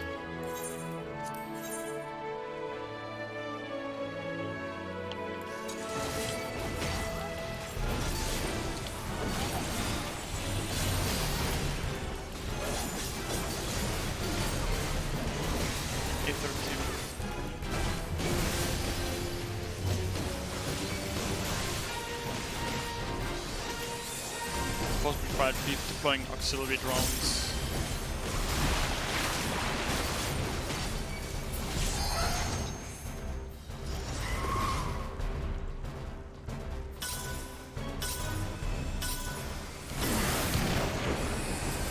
I see how this works. It was mostly luck that I succeeded that one though. Because a bit I didn't notice which one was counting down yet.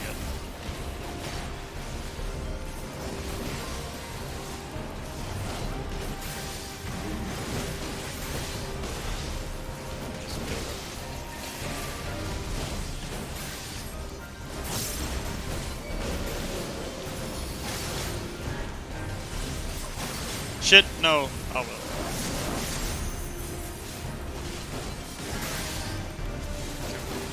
Does that mean it's going to deploy? That's that one, right?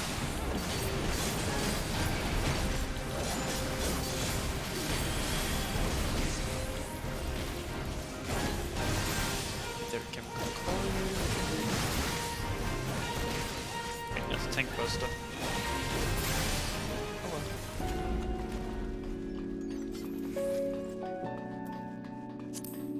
Casting? Ah, they don't look that good. I thought they were fending for a moment, looking at them.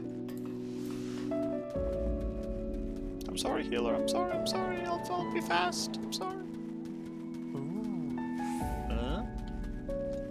Serpent thing?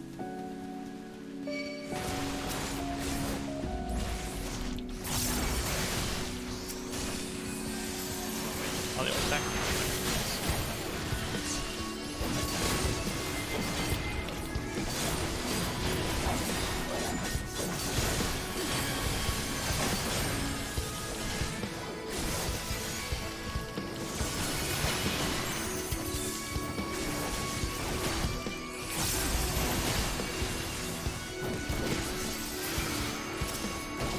Toxic spray, people in Rainbow Six Siege.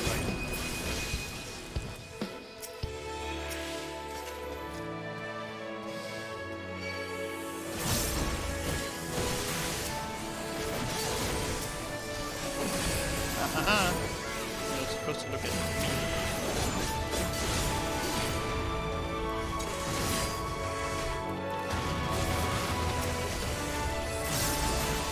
Whoa, shot strong.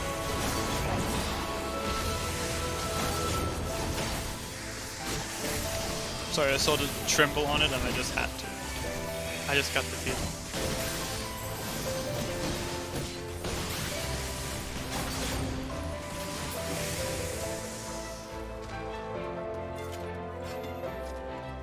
Giant serpent thing.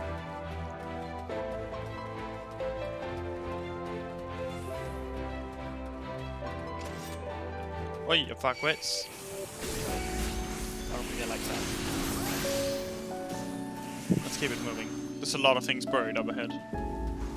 Wait, did we open the thing back there? Oh, no. Oh yeah, we did.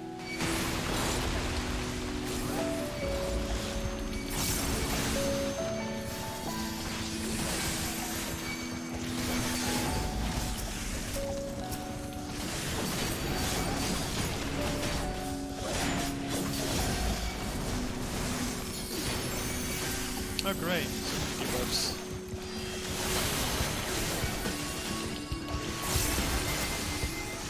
I think I might have pulled it.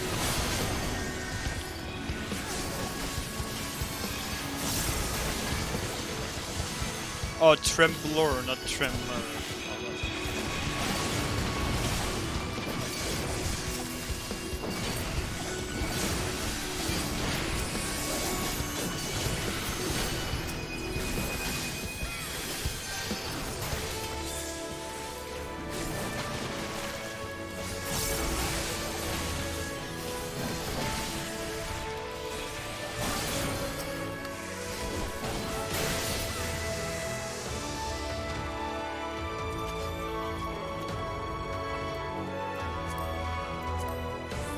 Shit, what's this?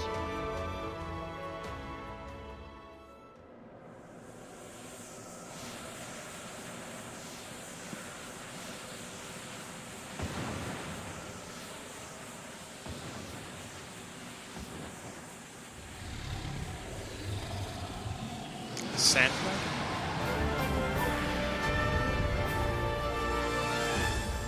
I love how the frame rate also dropped just immediately as it got into the cutscene. Fuck.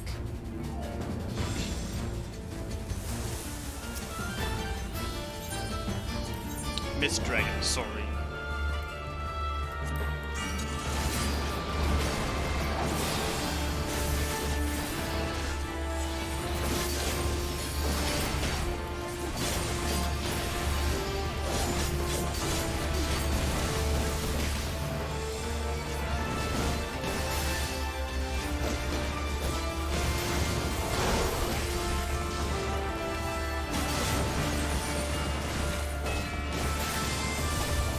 Oh.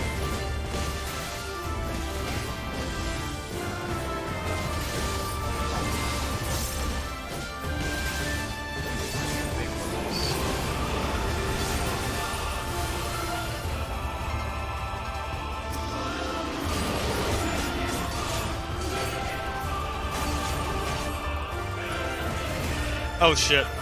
Expanding AoE.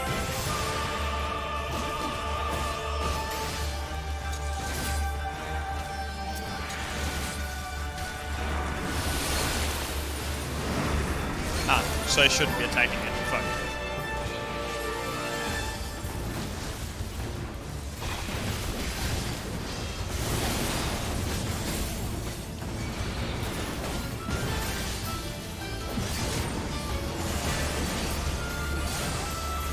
I saw those ice patches in a bit, so I have to.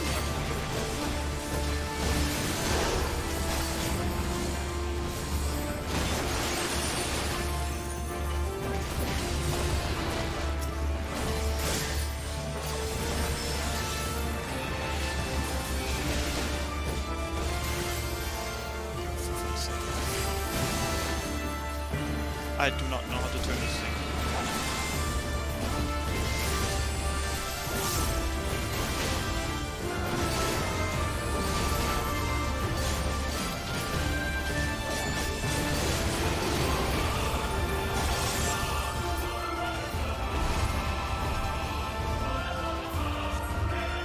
Going this point.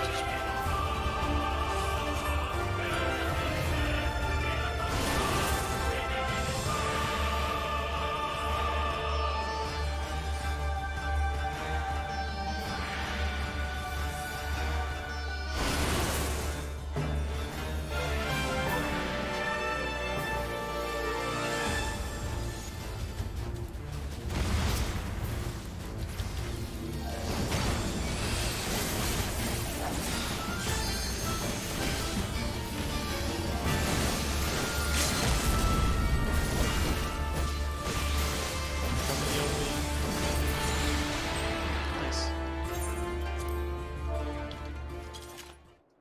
Wait, no, I shouldn't have skipped the cutscene. Oh well. Force of habit. Ah. Not really my style.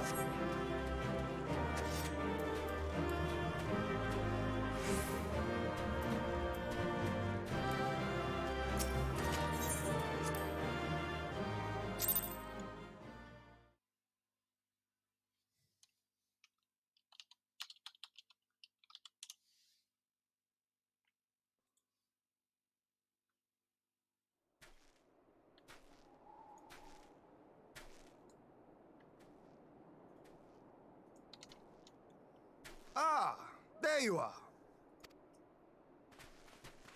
Between contending with bloodthirsty beasts and sand in my every conceivable place, I had begun to despair of finding you again. Do you recognize the crashed ship over yonder? Mistress Alizé and I briefly inspected it.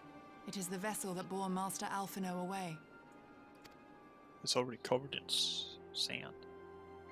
But there was no sign of him, nor of Maxima and his people.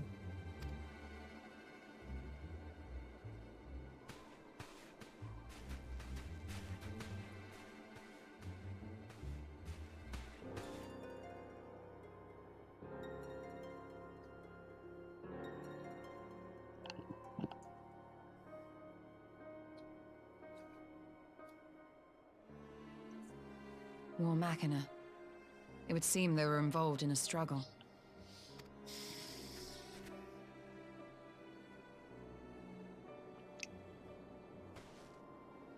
There may be clues. We should split up and search the area. What is this, a Scooby-Doo episode?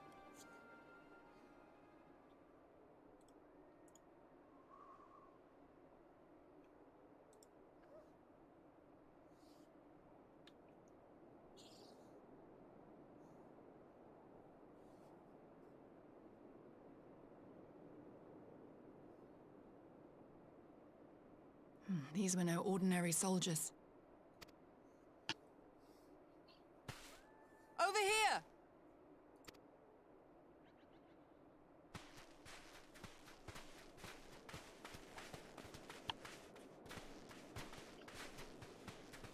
The insignia on this man's uniform identifies him as one of the Emperor's personal guard. Hand-picked soldiers, answering only to the royal family. That would explain why all the casualties are Garlean. They were fighting their own. You're saying the Emperor was behind all this? That Alphinaud is his prisoner?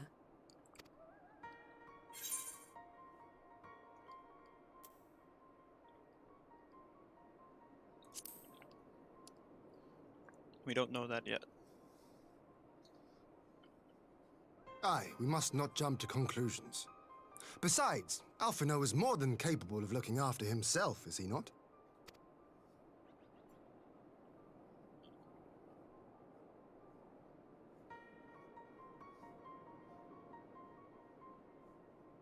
I suggest we return to Doma to consider our options. Whatever happened here, Master Alphinaud is long gone, and any subsequent search may safely be left in the hands of the shinobi. I mean, I guess.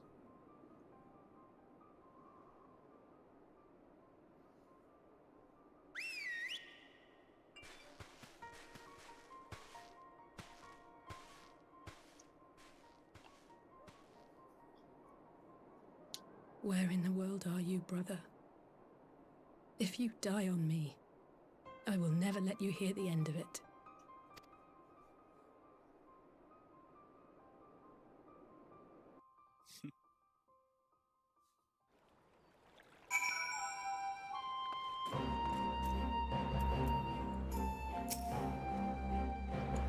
Well, that was a decidedly uneventful journey. I almost found myself hoping for a sandstorm. Joking aside, I'd say our birds would do a good brush down on a treat or two, wouldn't you?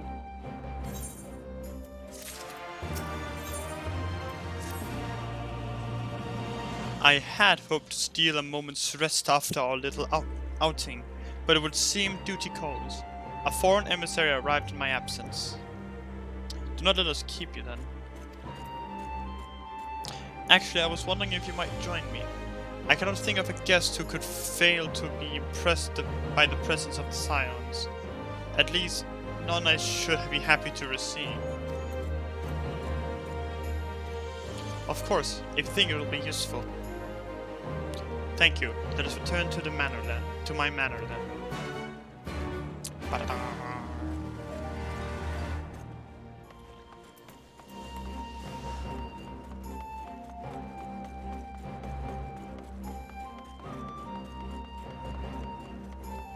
But if you look at it, like, as you can see here, there's plenty of buttons for me to press.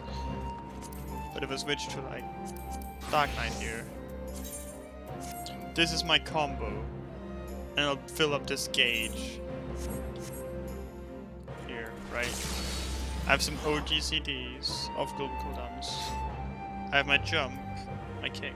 This is my AoE combo, but there will be something else here, and then an AoE that uses my blood gauge. And then this one just keeps it this. There's a lot less button to press compared to, and like I'm get the Blackest Night, which I already have bit on my bar here because I want to. I'll get this, which is my AoE, which is the missing part there. Flood of Shadow and Edge of Shadow is just these two upgraded. Dark Missionary is an AoE that stops, or that, yeah, magic vulnerability. reduce magic damage taken by self and nearby party members. And then there's Living Shadow, which I'll put here. So that I will unlock, after level 70, I'll unlock 3 more buttons that I can press. I think. This is as many buttons I have here, and then we switch to Gunbreaker.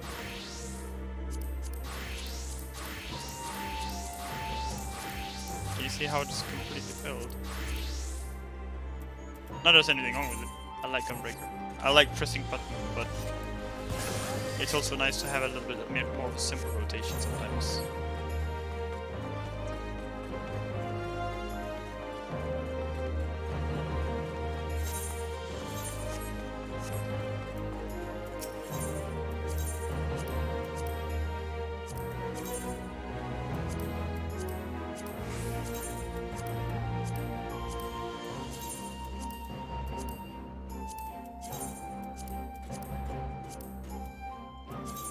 So I'm gonna be honest. Once I hear the Shadowbringer thing with up, I'm gonna panic because I wanted to buy a new computer before then, so that I can get the max out of it. Lord Hien is affecting me, shall you? Yes.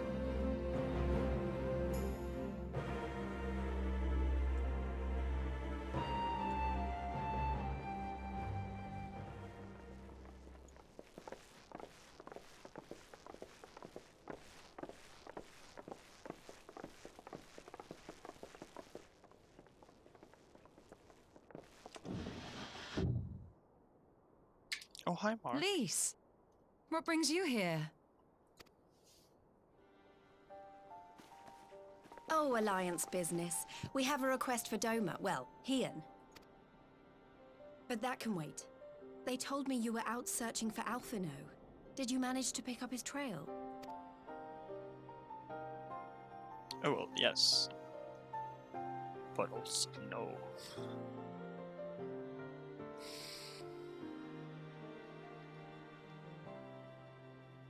Well, if he wasn't at the crash site, he might still have escaped.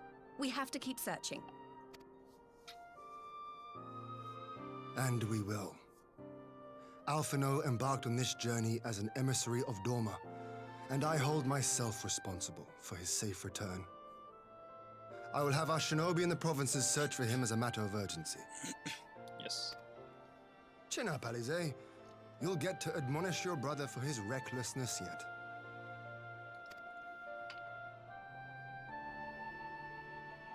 Well, someone has to do it.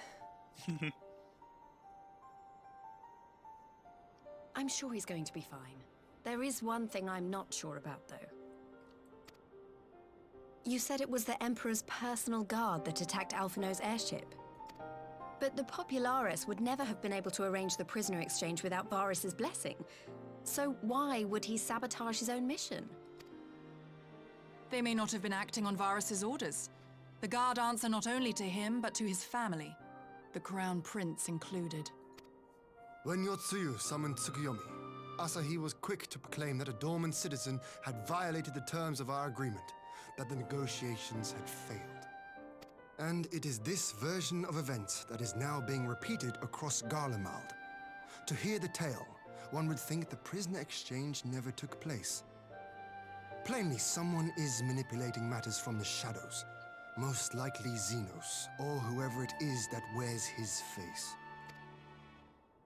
Whichever Ascian you mean. We all know the nature of our adversary. The servants of Chaos are true to their name. Their meddling has cost Doma a chance at peace.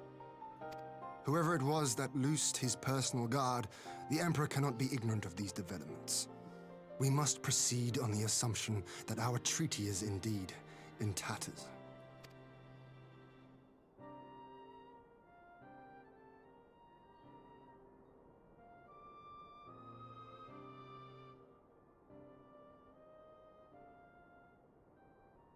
But come, Lise.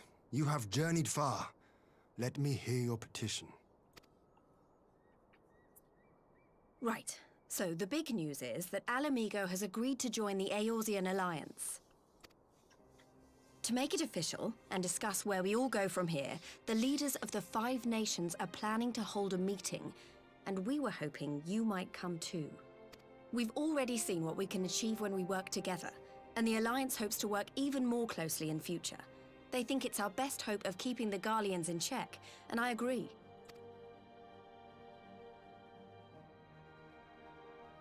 As do I. By coordinating our efforts in the east and west, we may be able to discourage them from committing their forces to a single front. I accept your invitation. I must, however, ask for time to attend to some pressing matters here. In light of recent events, the risk of Imperial reprisals is greater than ever, and I would not leave Dorma unguarded. Ere I depart, I must shore up her defenses. Understood. I'll let the Alliance know. We'll wait to hear from you before setting a date. The meeting's to be held at the Royal Palace in Alamigo, incidentally. Do you remember the way? Well enough.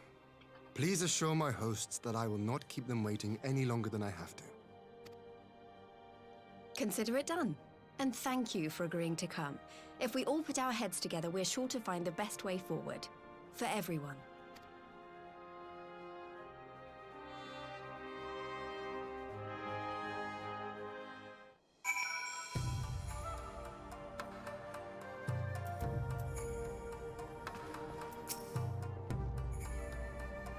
My advisors and I will presently convene to discuss the matter of Dorma's defenses. You're welcome to stay, of course. Had you not offered, I would have requested leave to remain. Remain where the Ascians are concerned, not may be left to chance. As ever, we would benefit from your experience. I thank you for coming, Lise, even if it was on official business. I had hoped there might be time to show you the land you helped to save, but I will settle for a fleeting visit if needs must. There never does seem to be enough time for anything, does there? But I did get to see a little of the Enclave. You've made excellent progress, I must say, and soon you'll have the chance to see how we're getting on too. Till the meeting then. How we're getting on too. Centurin, I was wondering if I might have a word with you before I go. In private. Go on, my friend. I will send for Hakuro and the others in the meantime. Great, I'll wait for you at the docks.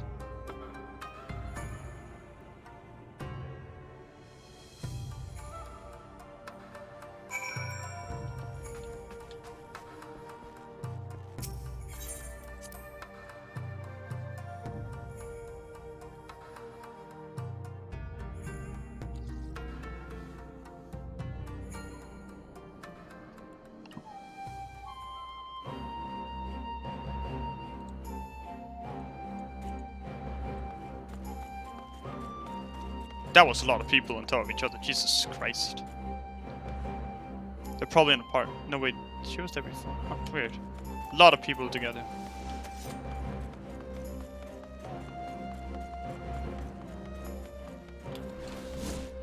But also when I hear from the point where I hear like the Shadowbringers sound on a fucking quest, I will goddamn. I'll switch to Dark Knight immediately.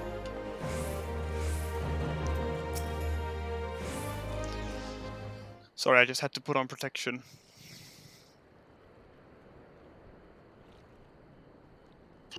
Thanks for coming. Knowing you, you've probably guessed what I wanted to talk about. Alisaie, she's acting as if everything's alright, but it's clear she's barely coping. The Alisaie I know is overbearing, willful, and reckless, and that's fine. It's how she deals with feeling weak. She has to keep moving, or she's afraid she's afraid she'll fall apart. Jesus. A lot like me. But the thing about people like us is that we need someone to keep an eye on us. I had Papalymo, and now I have my friends in the Resistance, and Alisaie has you and the Scions.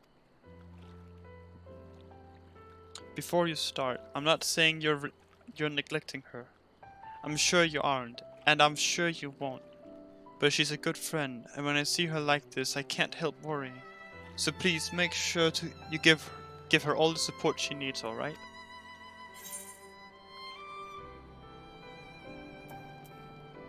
Leave it to me.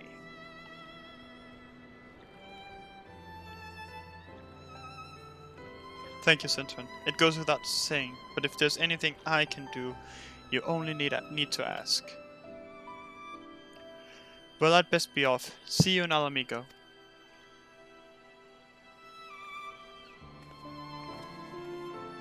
Oh, oh, oh.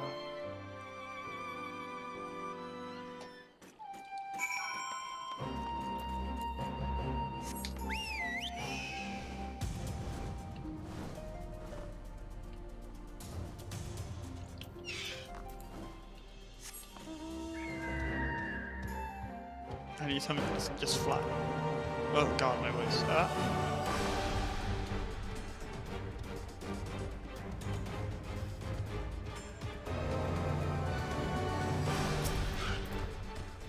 Show me in, yes, please, my good sir. Thanks, brother. Appreciate it.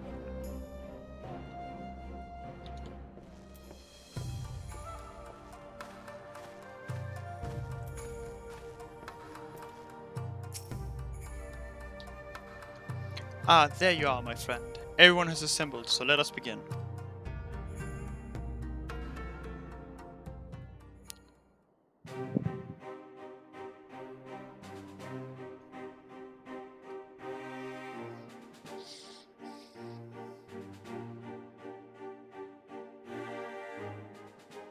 If we are to ready ourselves for invasion, we shall need manpower, provisions, and time, all of which are in notably short supply.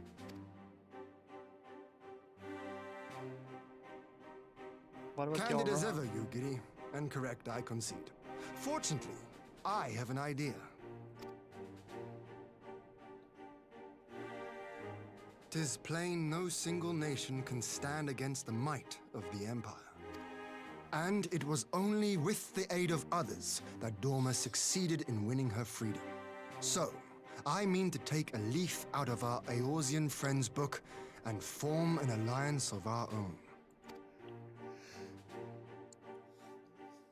In addition to those with whom we already share an understanding, I would reach out to Hingashi and Suinosato, and further afield to the myriad peoples of Nangsha and Dalmasca.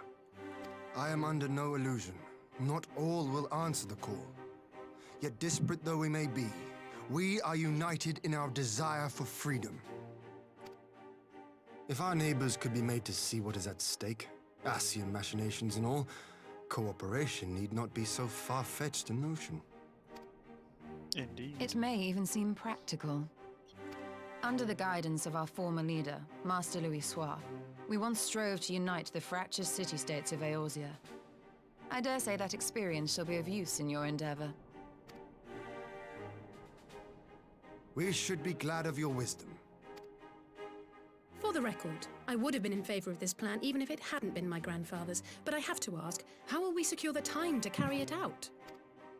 Not that anyone has forgotten, but the Garleans have airships. Lots and lots of airships. Should they catch wind of our plan, they could send an armada to overwhelm us before our alliance had even begun to take shape.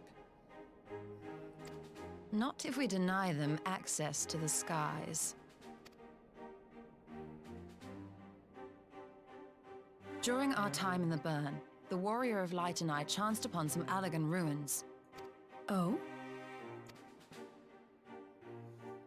As such ruins go, they were not particularly unusual. But something about the surrounding land struck me as odd. Faint though it was, its ethereal residue was uncannily similar to that of Aziz La. Identical, in fact. For locations so far removed to share a single etheric signature is all but impossible.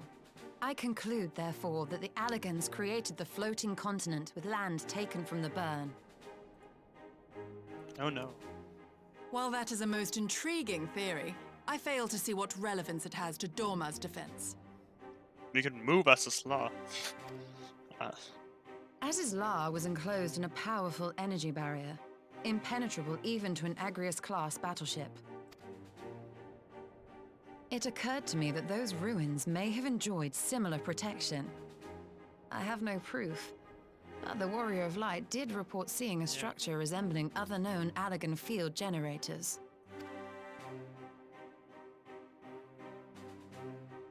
I guess I did. All right. But even if we could put up such an energy barrier, it surely wouldn't extend beyond the limits of the burn. So what's to stop the Garleans flying around it?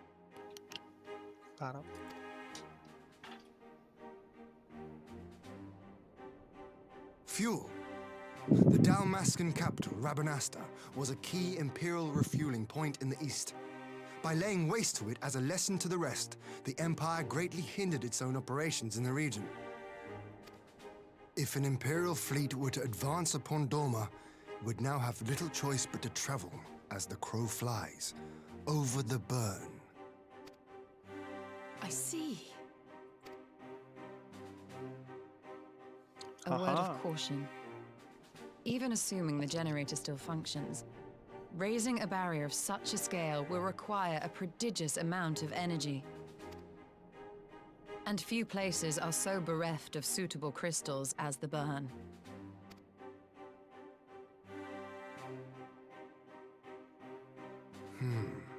A source of energy.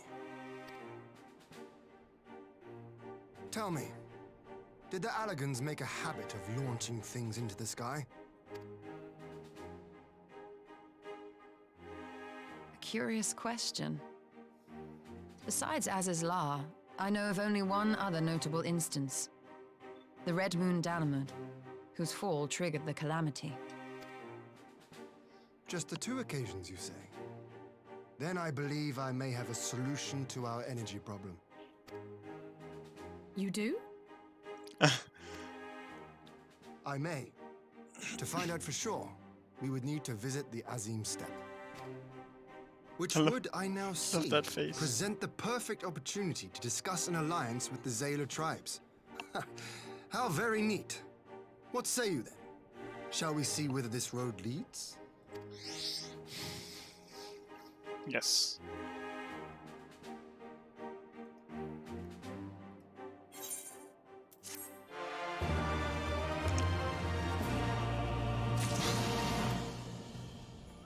The fucking Alice's face there, just like, you do? It is settled then. I will journey to the Azim Steppe with the Scions. Yugiri and Hakuro, I'll leave our other neighbors to you.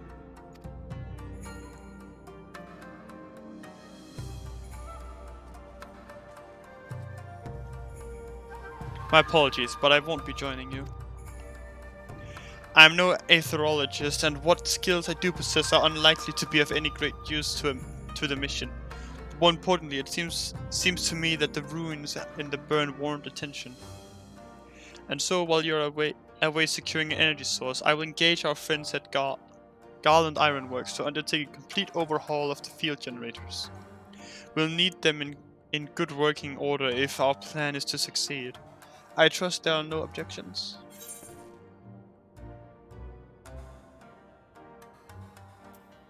Have care in the burn. Have care on the steppe. From what I hear, the Shayla like fighting with friends almost as much as foes. Good luck.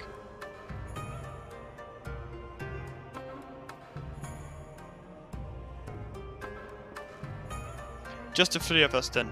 Very well. Shall we make first for reunion?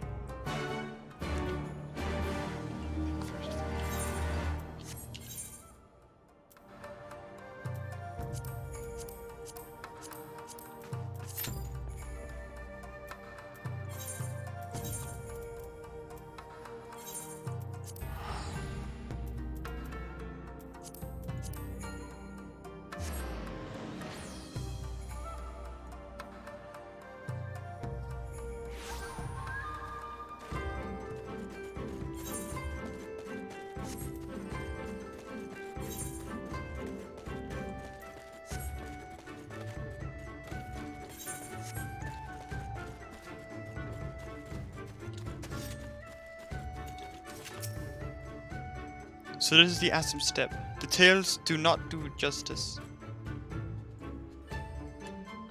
If you think the view is impressive here, wait until we reach higher ground.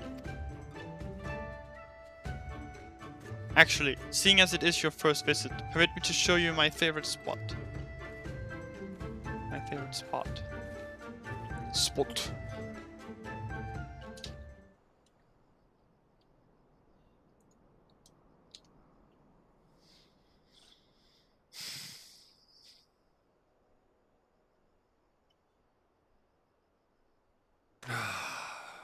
I will never tire of this vista. The endless fields, the boundless skies. 'Tis a sight to make a man forget his cares.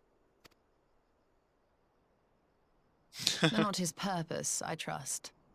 Might this be a fitting moment to tell us what we are doing here?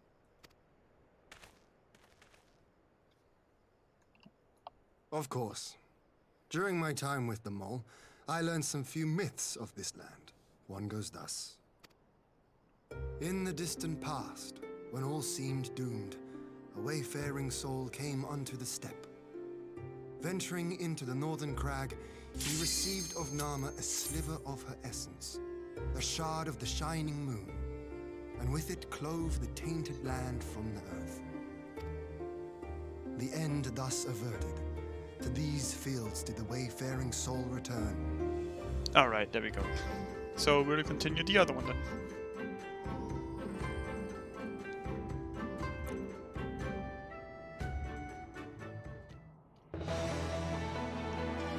Oh.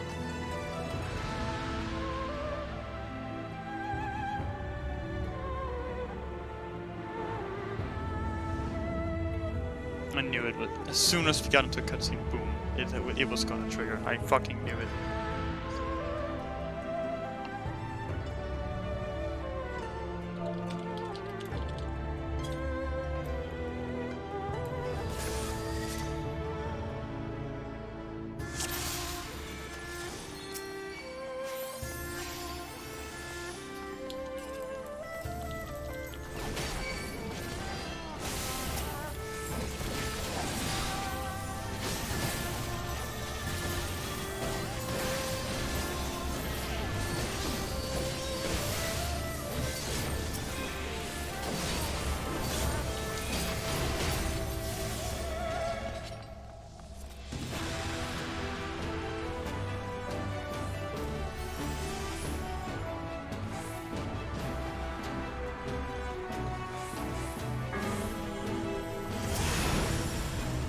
Oh.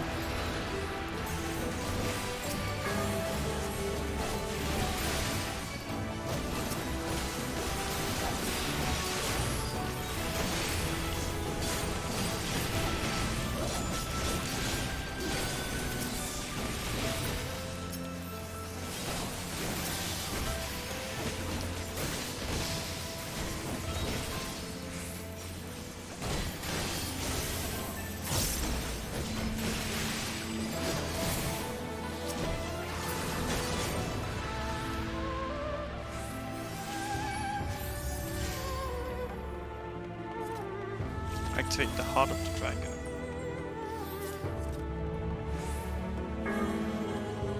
Heart of Earth. Wait, what was the other one then?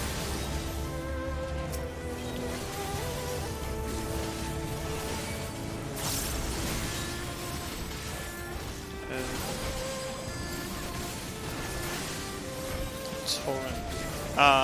I'll just surrender to the flow. I think the other one was the heart of water.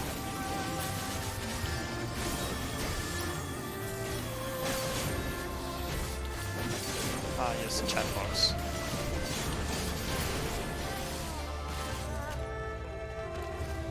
No, that's not the button. Oh my god.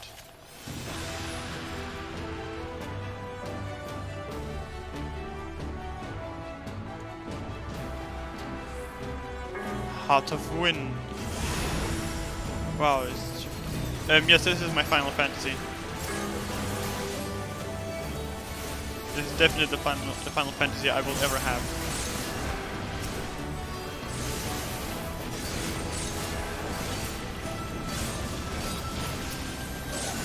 Which is ironic, given that it's 14.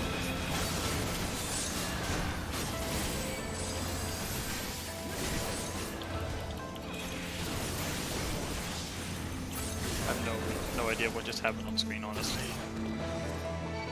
I didn't see any of it. There was too much wind going on.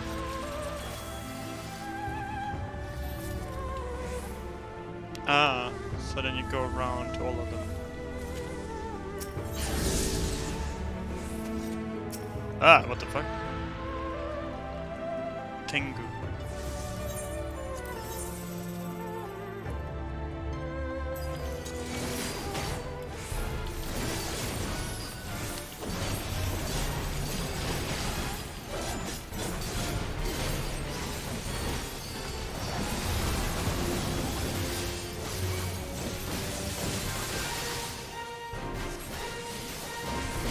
I feel like I have to get away from these flames, or just not touch them, I guess. Why are you killing the big pandas? They were not pandas. I don't know what they were, but they were definitely not pandas. Violet the Tengu.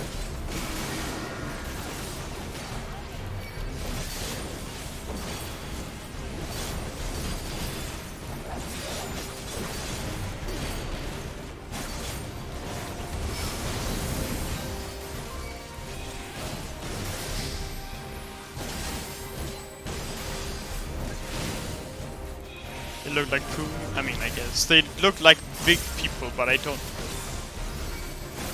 This is a Marika.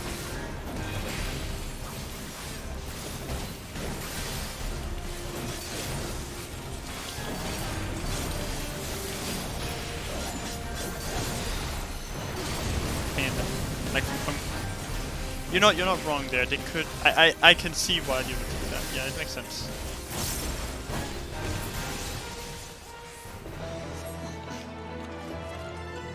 Skinner spell.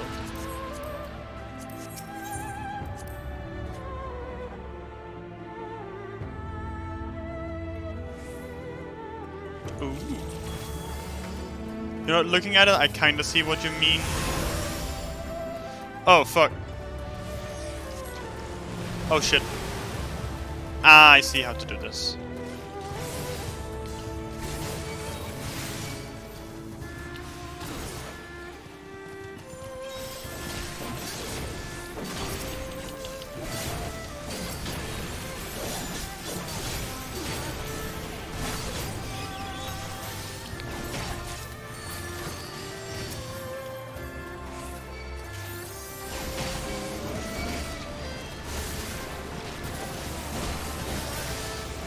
Watch me stand behind this thing and then not get blocked.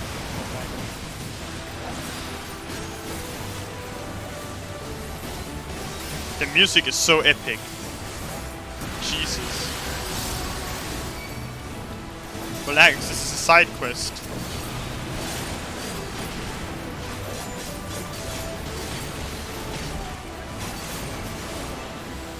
A side quest dungeon does not deserve to have this good music, Jesus.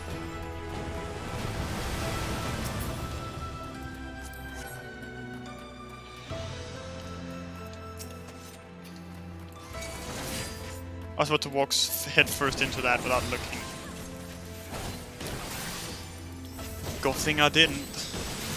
Otherwise I'd become the next hentai protagonist. Or yes, not protagonist.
god, I can't. This music, it's fucking awesome.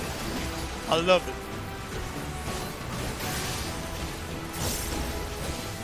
Making my way downtown. There we go.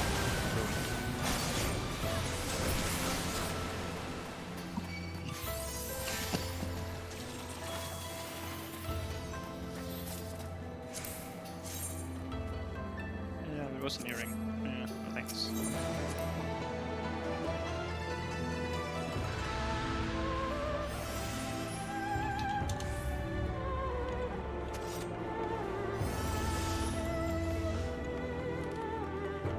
What the fuck? Yeah, I'm definitely going into a hentai, aren't I? Well, so be it.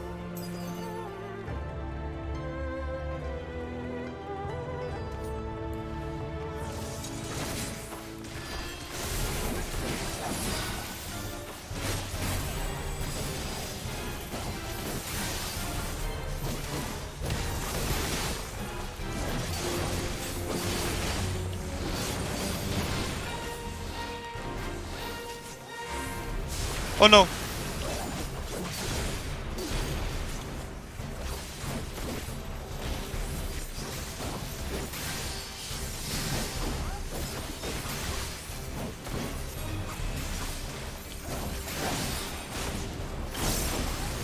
Oh, I know that from Sephiroth.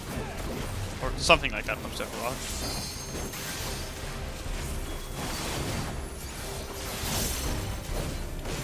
Swallow you, consume you.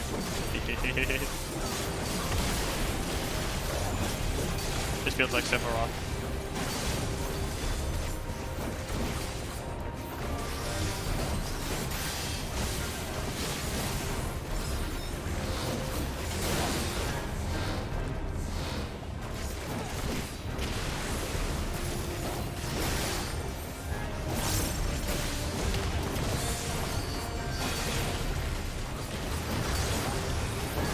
Ah, so that thing grows. Nice.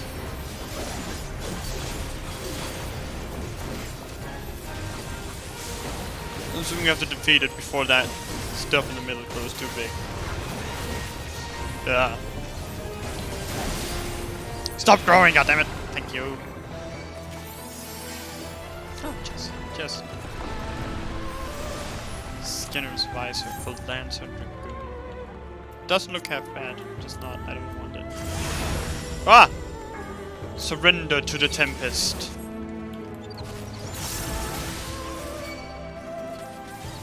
I'm becoming an elemental lord. I'm becoming the Green Ninja! Or the Avatar, one of the two, I don't know. I don't remember how the Green Ninja stuff works, but still.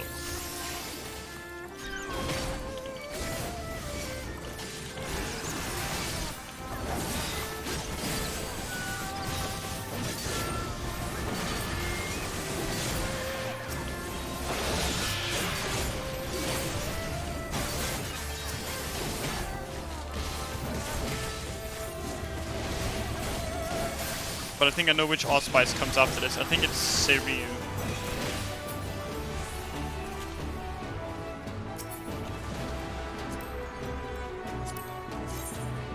Oh, that was a lot bigger than I thought it was. I thought it was like a... That cloud. Cool. Speed.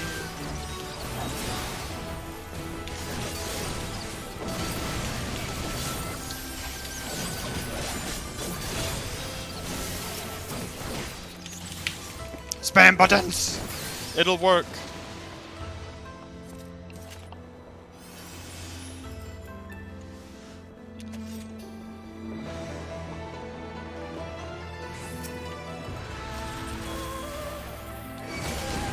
God damn it, I didn't make time to finish my combo off.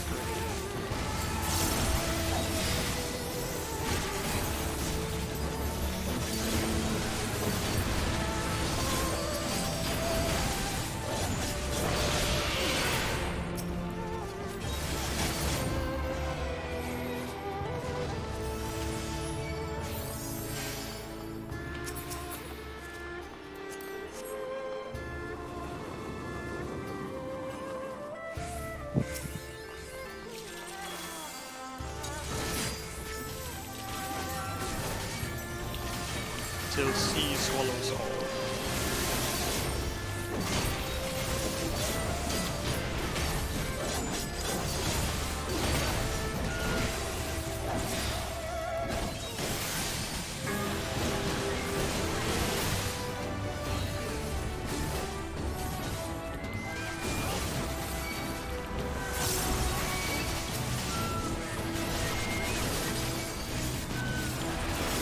God, the noise is fucking.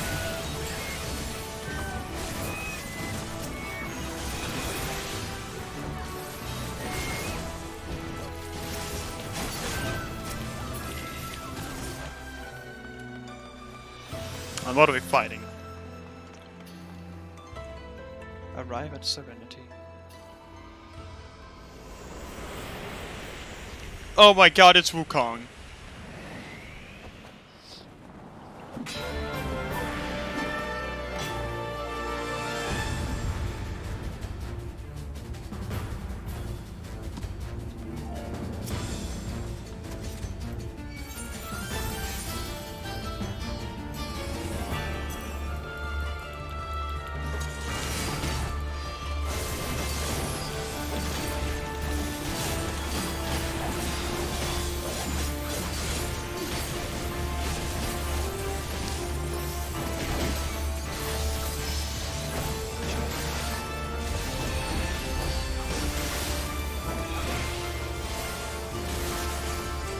God, the fuck.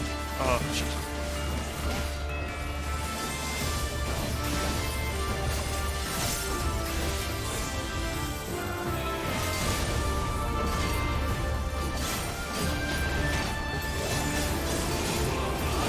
Okay, so both ends means gets close to him. Otherwise, he will take you in both ends. Mount the gun.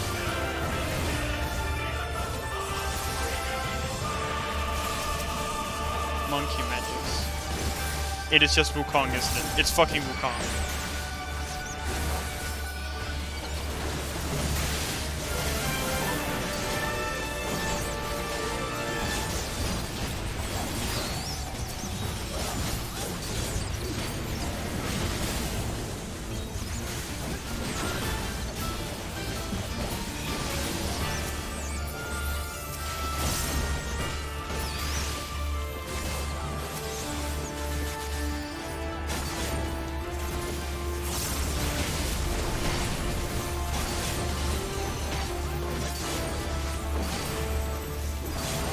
Splitting hairs. Oh wait, I know what that means.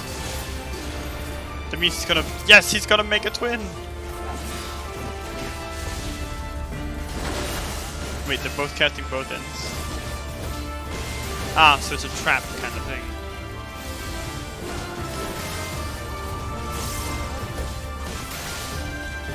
That ain't really fun, it's actually based on Wukong.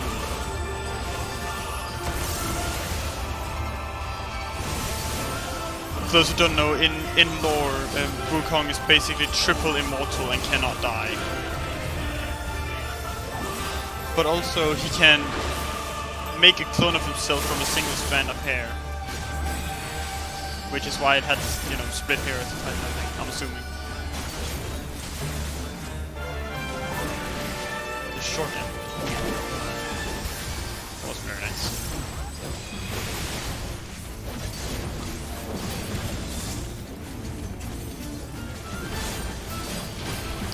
Oh shit, killed before it split again.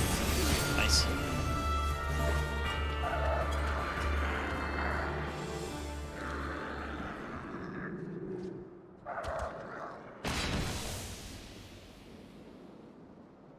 Nice.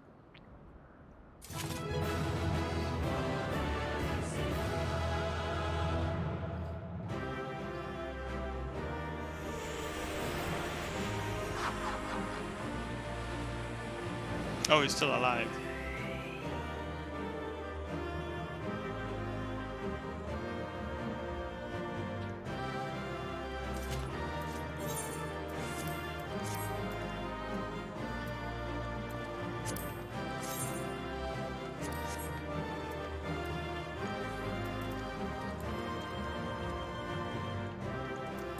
Goodbye. Okay.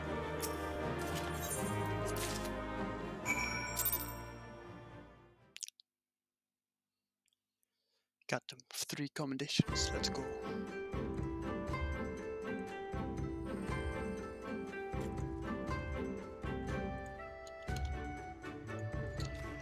So,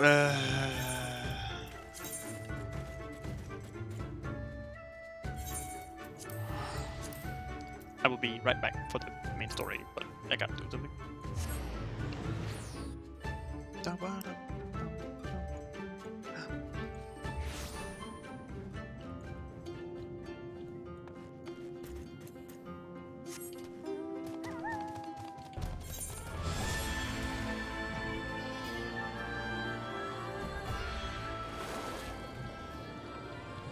Up we go.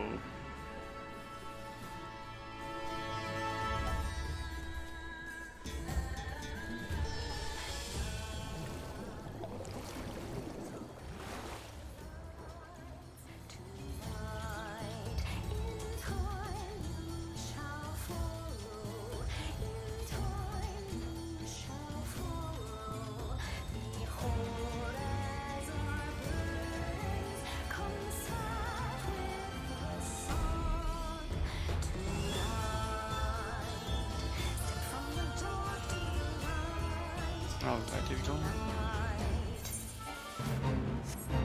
Bottom. Anyway.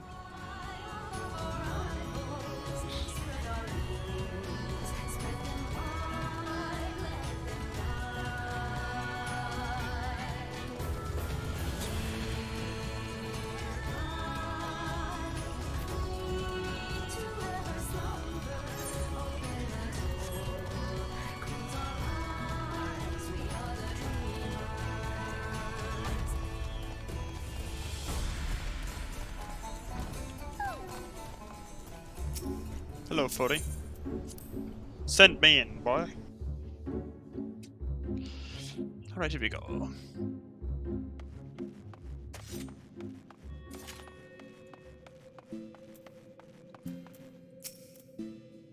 You are returned, and with the Tamatebaku of Geomancy, I gather.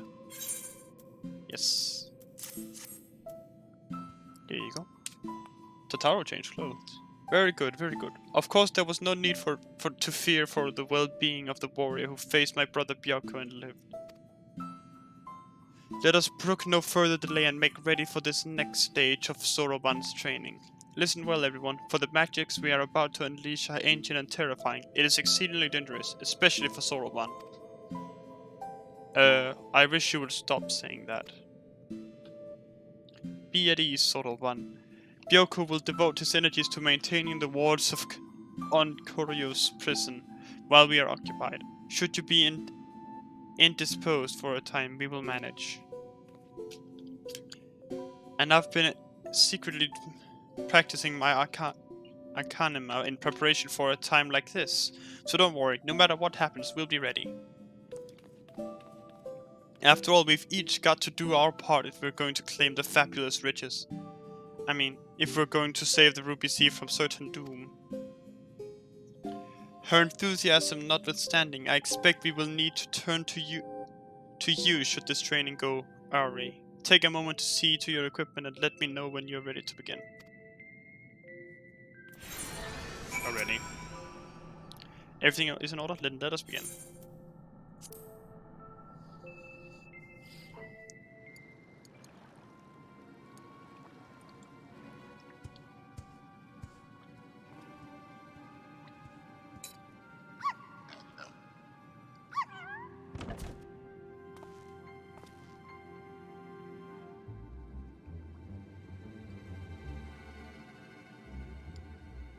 Now remember, Soroban. Once opened, the box will spew forth smoke. Remain still and let it wash over you. Surrender to the magic and let it transform you into an Auspice. And you're certain this will be temporary. As honored as I would be to join your ranks, I fear I am too young to be so old.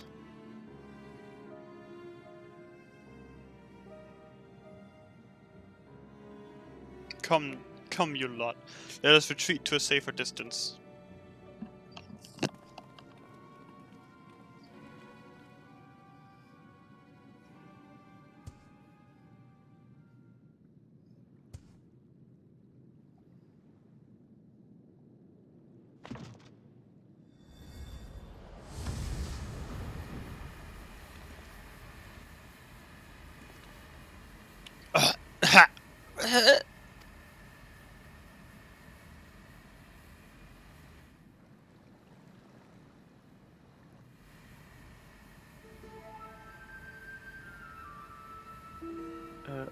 It's a fake.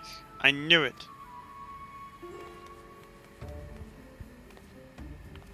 Gosh, what a waste of time. There had better be some treasure or something interesting inside. Foolish urchin! Wow. Goddamn. Ugh, was that really necessary? You couldn't just ask me to move nicely.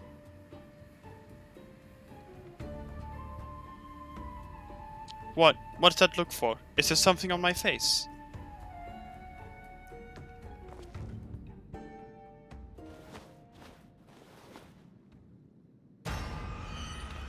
My face! My beautiful face! It feels like elk coat leather left in the sun.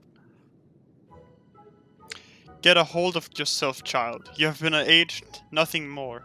Be grateful you were not exposed longer, you would have surely died. I may as well be dead already. I can't bear to go on like this. Did I not tell you before that the magic is fleeting? You need only endure it for a moment, and all will be as it was.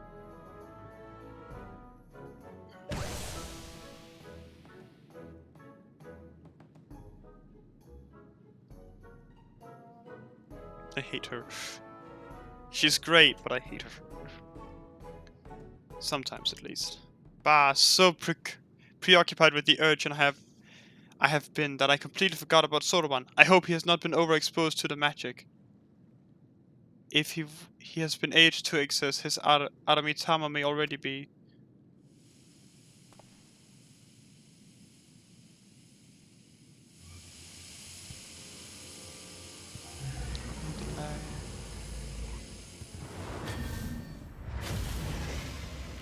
Gah!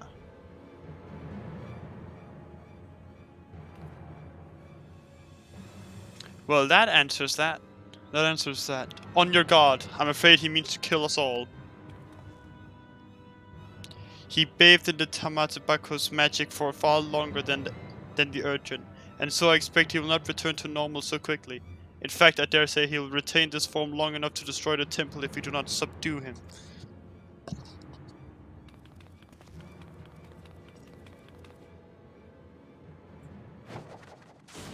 Shazam!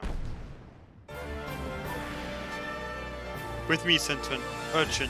Hold nothing back.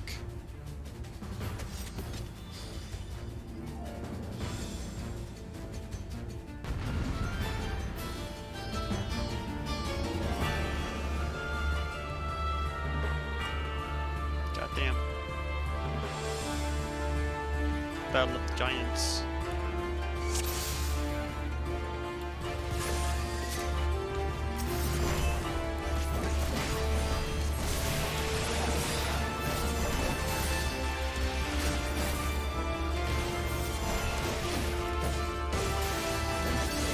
Get more healing.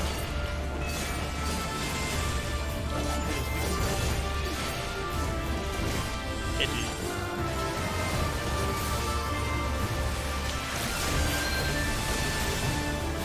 Women just need it. Maybe just his power. Right there.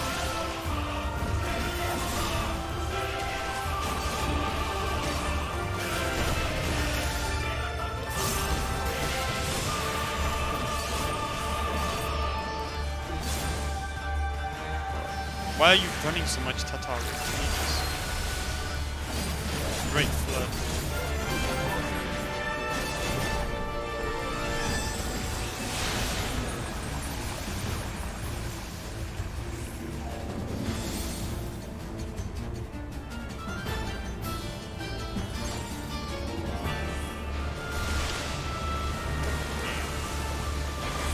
It was not really what I expected, but I guess this works.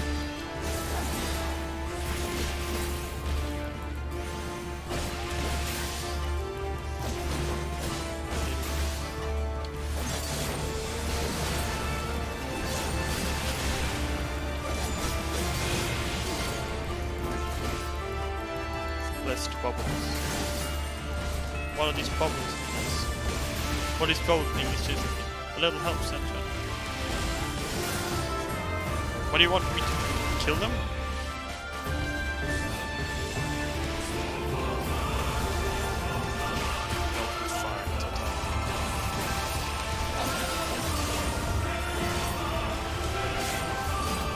Can you stop following me, goddammit?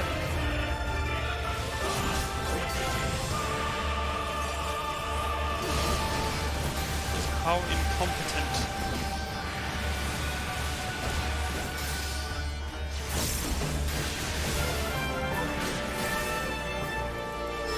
These some NPCs had the audacity to actually know how to do things.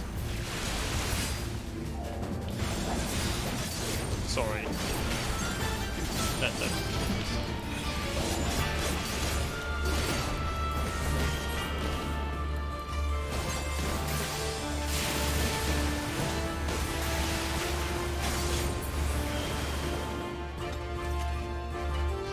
Aced it. No problems. Easy peasy. Not even scared.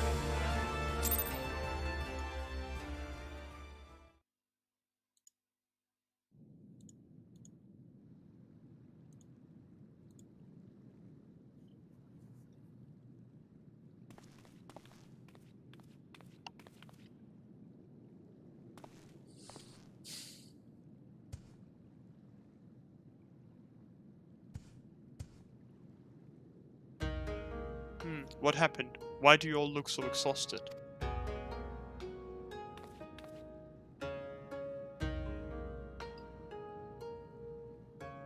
Oh, my dear Soroban, I knew you had potential, but it would seem I grossly underestimated your capacity for chaos. In any case, despite this unexpected turn of events, I should like to declare this training session a success. Let us take a moment to collect ourselves.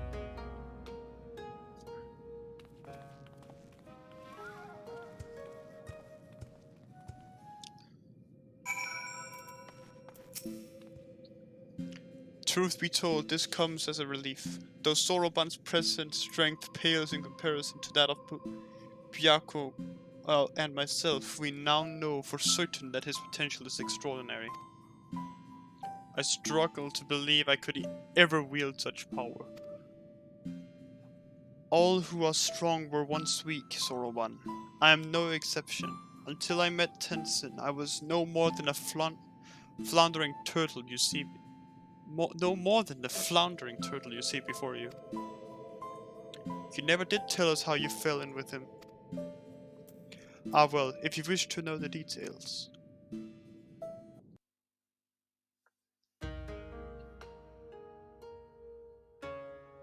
Long, long ago, when I had lived 100 or so years and had only just begun to become something more, I received my first vision, a terrible calamity, one that would claim the lives of countless innocents, and innocence was imminent. But what was a little turtle to do? For while I had seen the future with crystal clarity, I was powerless to stop it. I could but look on helpless, as cities burned and men died. So it was for centuries, until one day.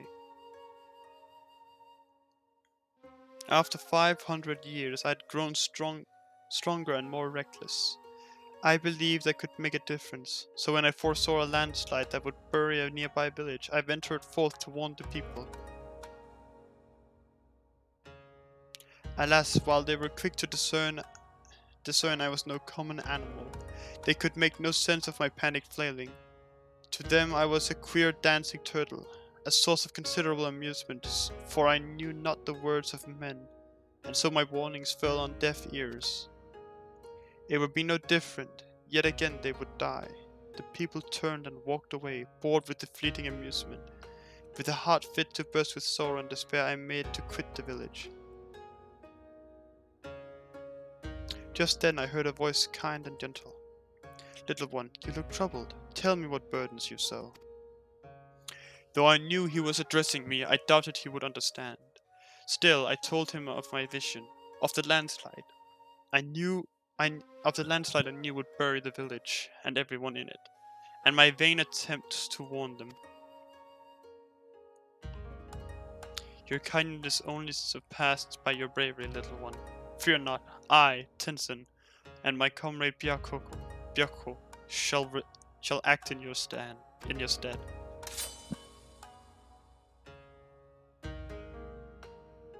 As Tenzin drew his sword, a great white tiger emerged from the wilds. Shall we give them a show? He whispered to the beast, which inclined its massive head ever so slightly in response.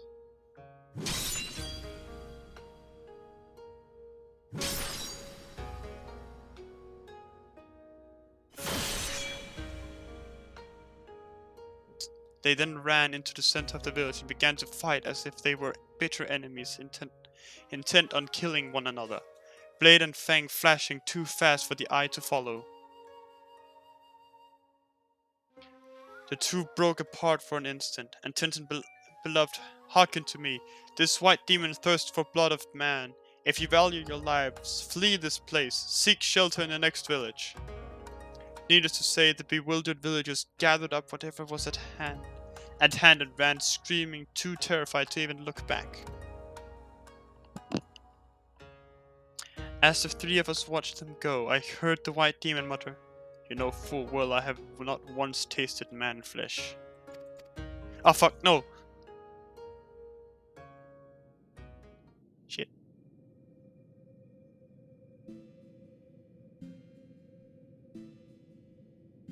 Thereafter we became traveling companions and close friends. I shared with them my visions, and together we labored to save those that we could. On the eve of what may perhaps be the greatest calamity I have ever foreseen, I feel Tenzin's absence keenly. Nevertheless, we must carry on. You may not have him, but you've got Sentren, and you know he's no slouch.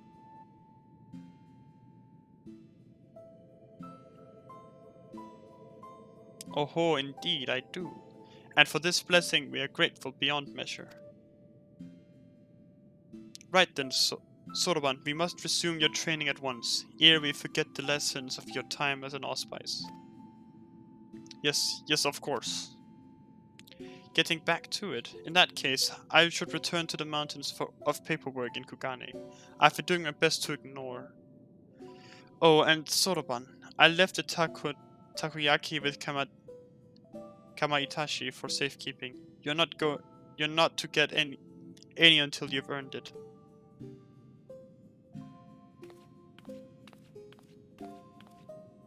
When next we call upon you, Sentren, I expect it will be to deal with one of my comrades. Shirk not your own training, for it will not be easy. Of course. Under these circumstances, I do not think I will have the time to return to Tamamizu for even a short spell. If you would be so kind as to inform the elder.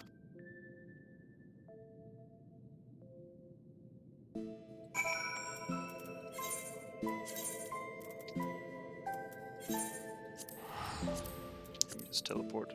Okay, I guess I'll just not do the animation. Oh, there we go.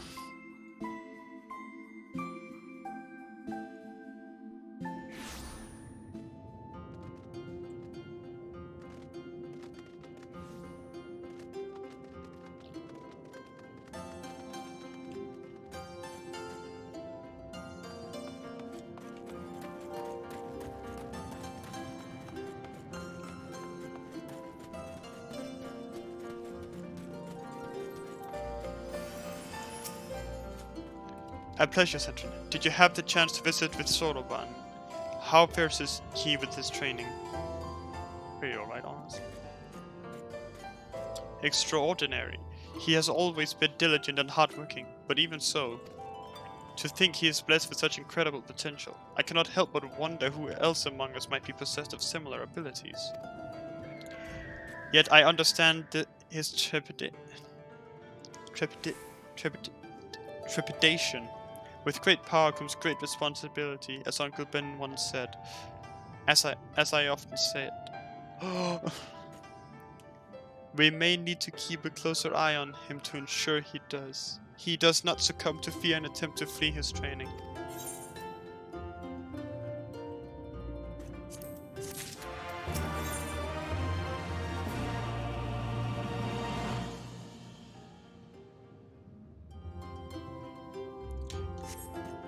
Continue the story or continue this one? Continue the story or continue this one? I'm assuming... so, how kind of you to pay us a visit, Sentrin. Now I need not to summon you. But a moment ago a certain surly cat returned with another missive addressed to you. See for yourself.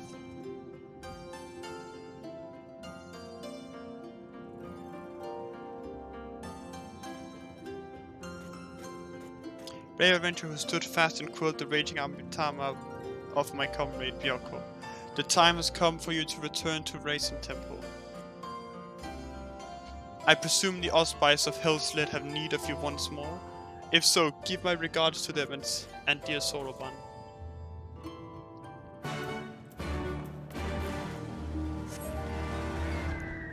Where is the hole? That's like when where's the hole?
Right, let's see. Here we go. Down into the hole we go. Up one hole and then down another.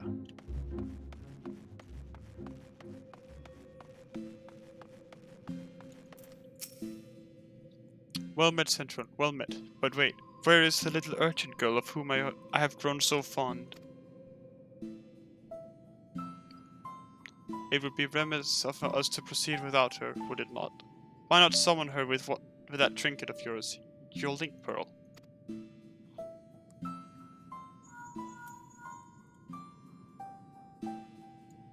Hello, Centron, is that you? Right now? Very well, if you insist.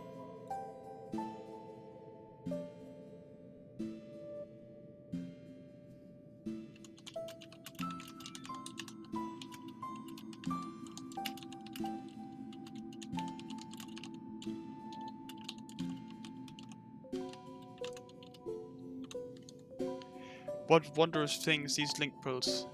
Now then, let us wait until your friend arrives.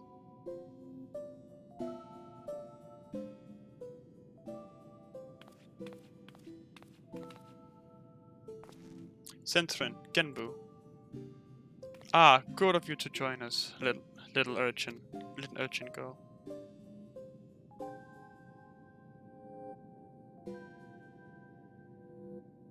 You know, there is such a thing as running a joke into the ground. It pleases me to inform you that thanks to your assistance with his training, Soroban's strength has grown by leaps and bounds. Ere long we may count him among our most formidable warriors.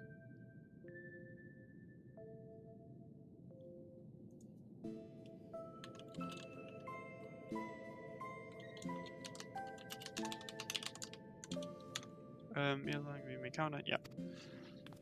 Out of curiosity, where is Soroban anyway? Engrossed in a very special exercise, I'm afraid. Trust me when I say he would not want you to see him in his current state. Working up a sweat, no doubt. Glad to hear it. But I called you here not to discuss our Kodian friend. The wards have grown weaker, presaging Kuryu's inevitable escape. Before he breaks free, the four lords must marshal their strength. And so, Centron, I must entreat you to quell the raging Amitama of my dear comrade once more. A fight, is it? This is where the Warrior of Light shines. Who's his opponent this time? See for yourself, she will be joining us shortly. So it is not Sirio, it's Susano.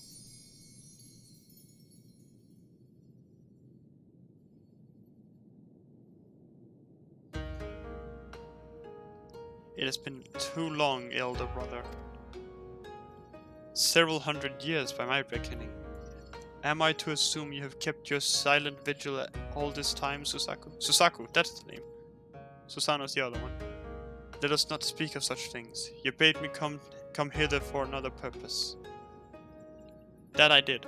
Koryu's wards grow weaker by the day, and the calamity he would visit upon us draw nigh. The four lords must join their strength together once more. And to that end, though this warrior would unburden my tortured soul. Just so, he is a power far surpassing that of mortal men. He is heir to the legacy of Tenzin.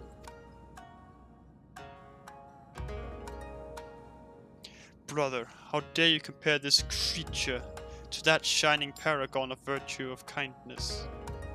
You sully his memory. And you dare think yourself his equal, his better, then I will put you to the proof, and when you fall, it will be a fate most deserved. Turn back if you would not have it be so, or join me in misery. I can live with that.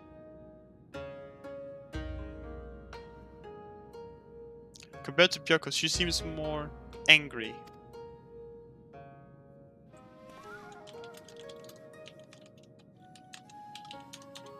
The Aramitama feeds upon her grief and fuels her rage. She yet mourns a love lost. But it is not my place to speak. Go to her, brave warrior, and learn the truth of her heart.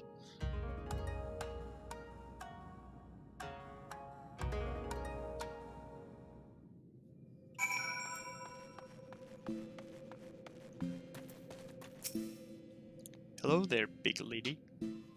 Lady bird. Little lady bear. You crave battle then, even if it brings you your death. Out of duty you pit yourself against enemies even stronger, without hesitation, without fear.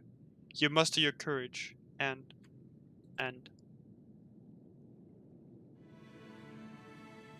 No, you are not even a pale shadow of his glory. There was but one man fit to wear the mantle of hero, and he has long since passed from this world. If so, then the Ruby Sea would be consumed by Koryu's fiery judgment, and we her sworn protectors will have failed in our duty. Is Tenzin's memory so sacred that you would doom this land out of spite?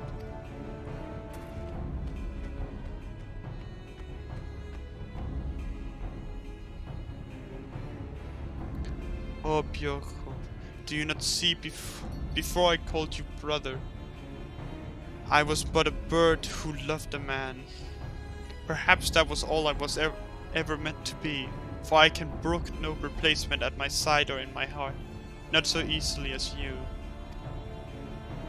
Have you forgotten his final moments, how he fought and died to defeat Koryu, how he sacrificed himself before our very eyes? How dare you ask me that? Every detail is forever seared in my mind's eye. A blackened scar upon my soul. How could I possibly forget? Nor should you, nor will I forget every day we spent together on the road. But to exalt the past over the present, to live life in mourning and never move on is to dishonor his memory.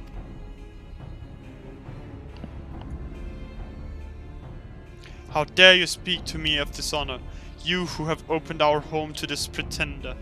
I see him plainly, how he has wormed his way into your hearts, mimicking Tenzin's manner, cloaking himself in his scent, seeking to supplant Tenzin in our minds. Listen to yourself, my sister. The Aramitama has driven you to see only in shadows. Let it be quelled before your soul is forever lost. Only to Tenzin will I entrust my soul. Only his love will I accept. You have nothing to fear from me.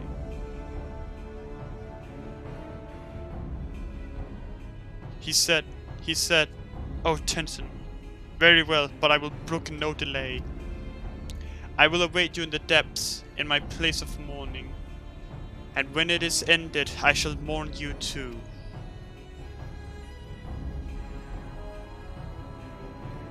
Forgive her, Sentrin. She is yet consumed by her failure to save Tenzin all those years ago.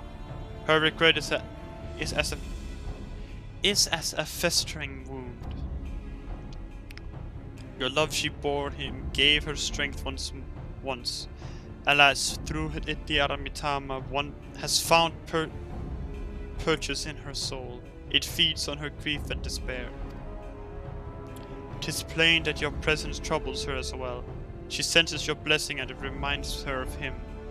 There were moments when she looked on you with a fire in her eyes.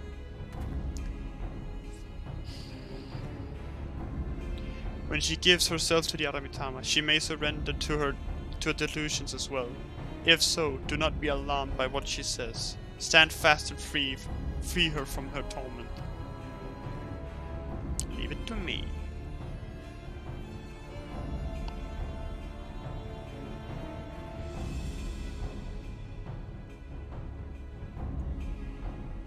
Be warned, she commands many powers, including the ability to manipulate geomantic currents. Only by remaining observant will you survive.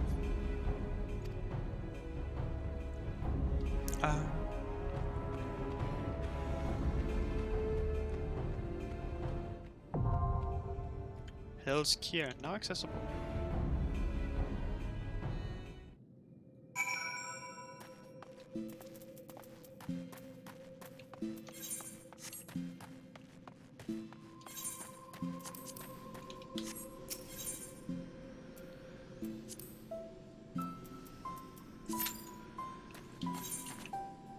Yeah, it's gonna be a while.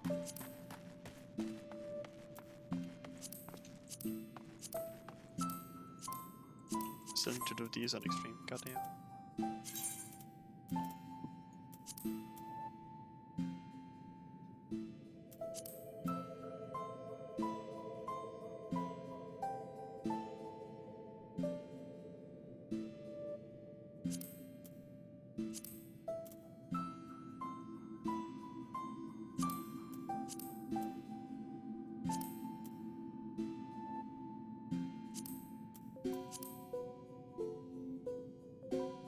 Well, oh.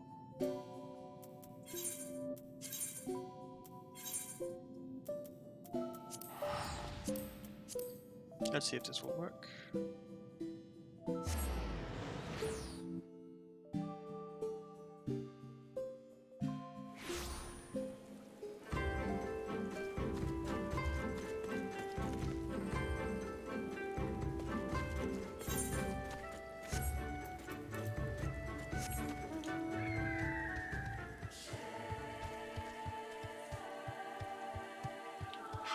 Hello there, Stola.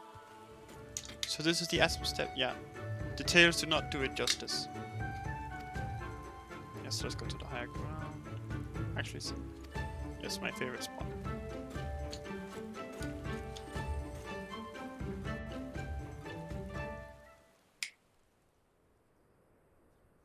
Ooh, this is pretty.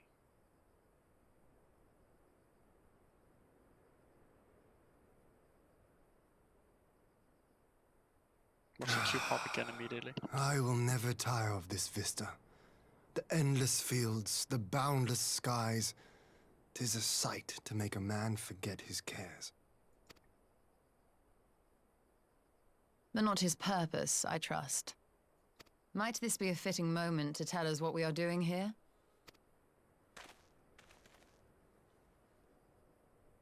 Of course. During my time with the Mole, I learned some few myths of this land.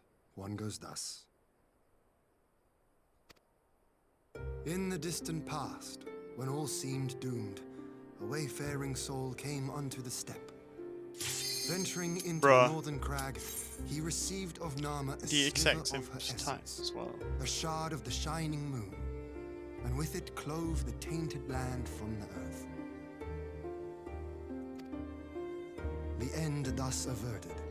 To these fields did the wayfaring soul return, and venturing once more into the northern crag, he buried the shard. Great. You made it exactly one lot further.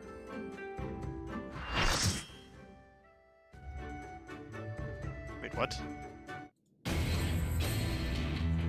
Oh, music man.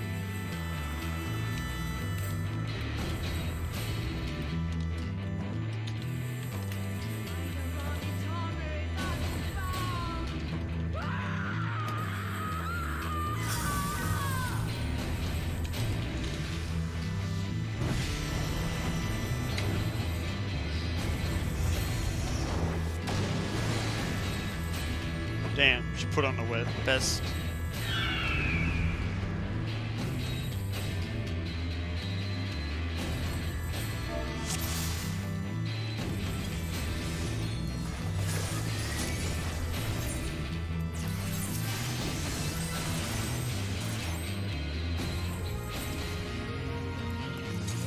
Tenzin! Tenzin, 'tis I! Sheathe your sword, I beg of you!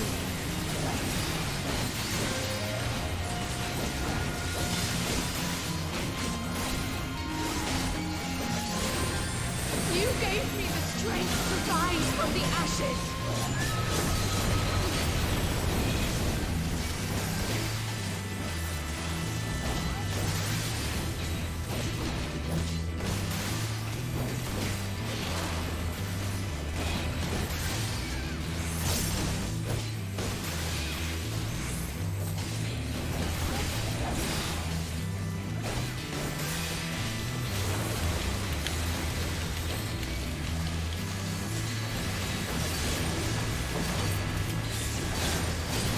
Phoenix Town doesn't revive.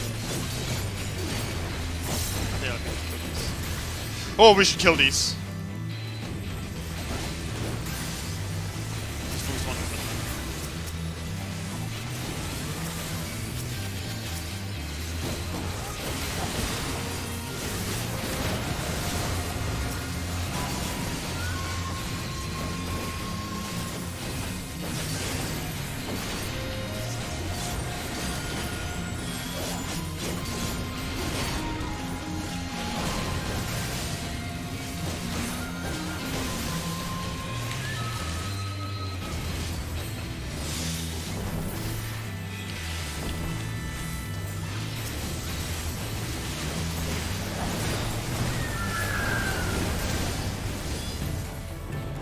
Let there be no more stories.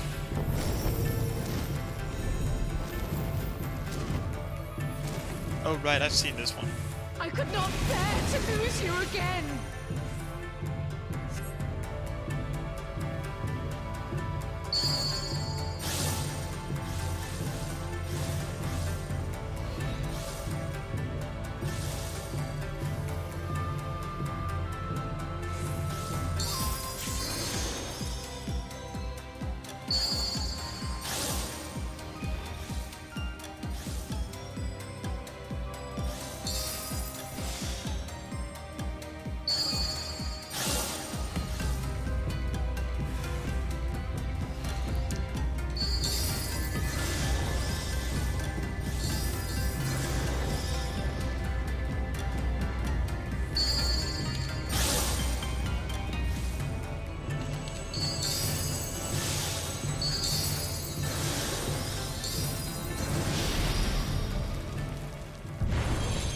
Oh goddamn. Trust in me, my love! I will protect you, I promise!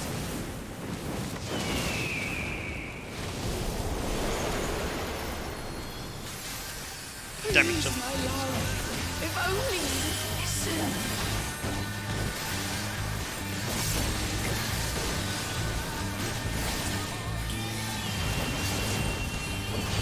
Music be banging.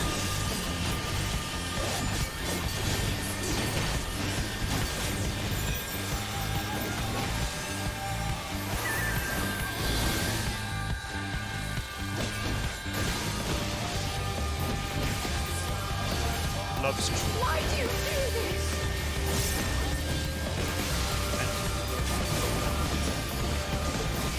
I think that's a tank buster.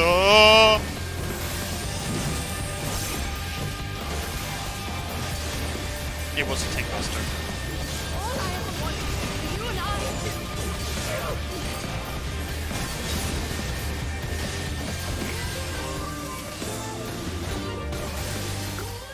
Hearken to my melody.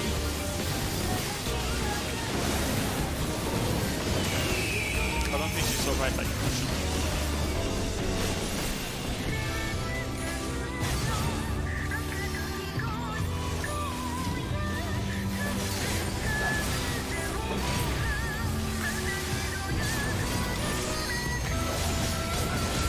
Yes, this is exactly how I think it works.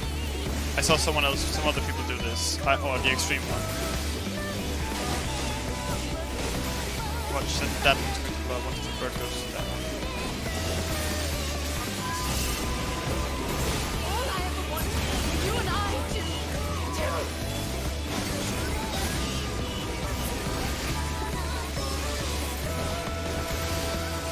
Bird's going to explode over the right of me now.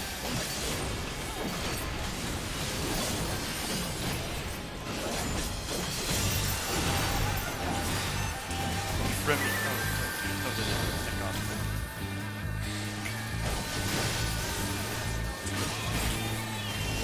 Explosive.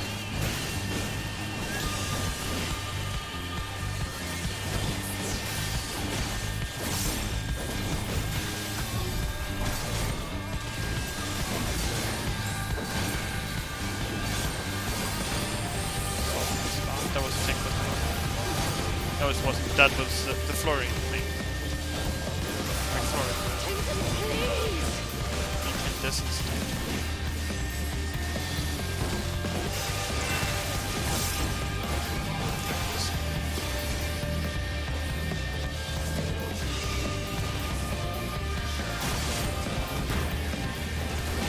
Should I pop super? Maybe.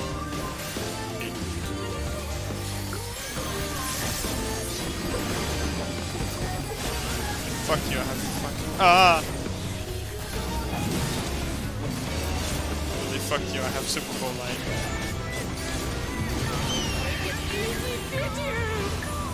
We will wake you from this madness.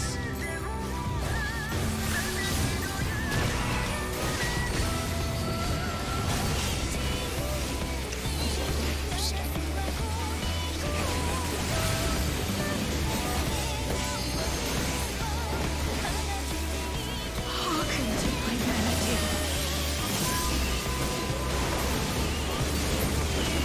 I think we could have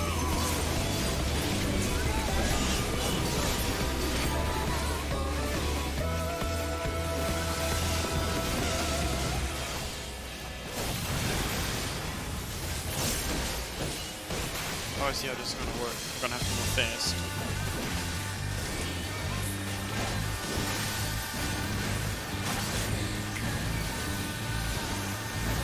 It should be safe. Let's see where this next one starts.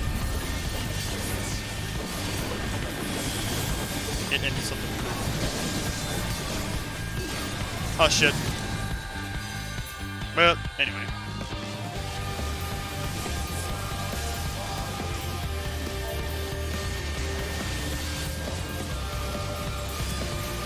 At least they were ready to quickly take over. That's nice.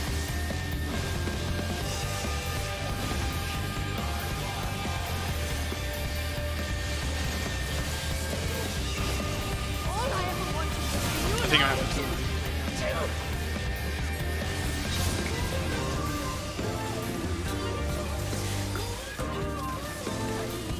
They're both racing at the same time. Frick. No. Thank God.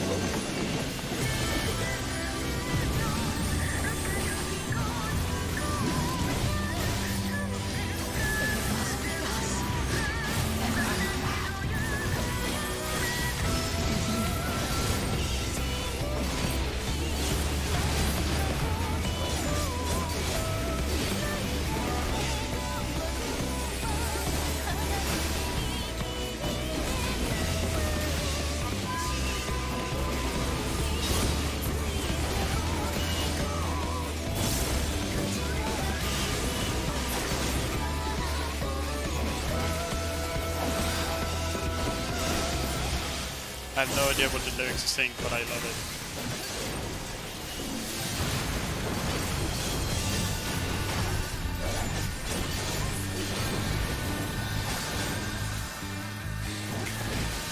Salt from the star.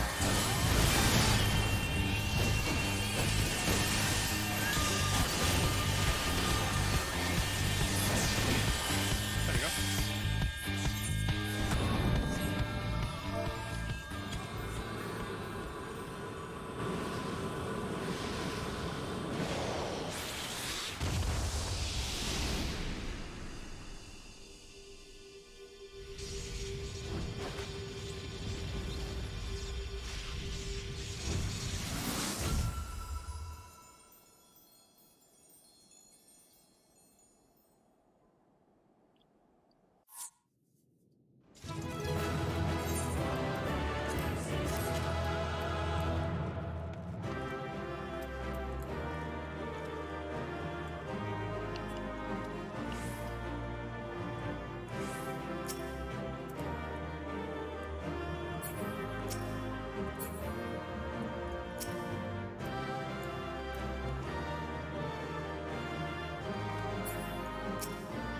Goodbye.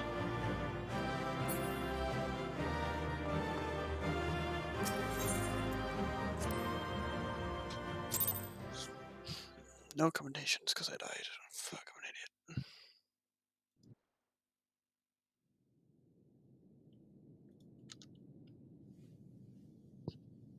How long have I been blinded by this dream? This never-ending nightmare, unable to escape the memory of my beloved.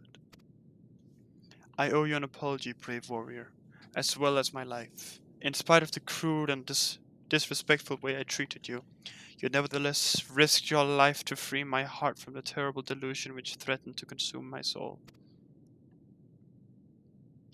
For the first time in centuries, I can reflect on my time with the man I so deeply loved without being driven to tears.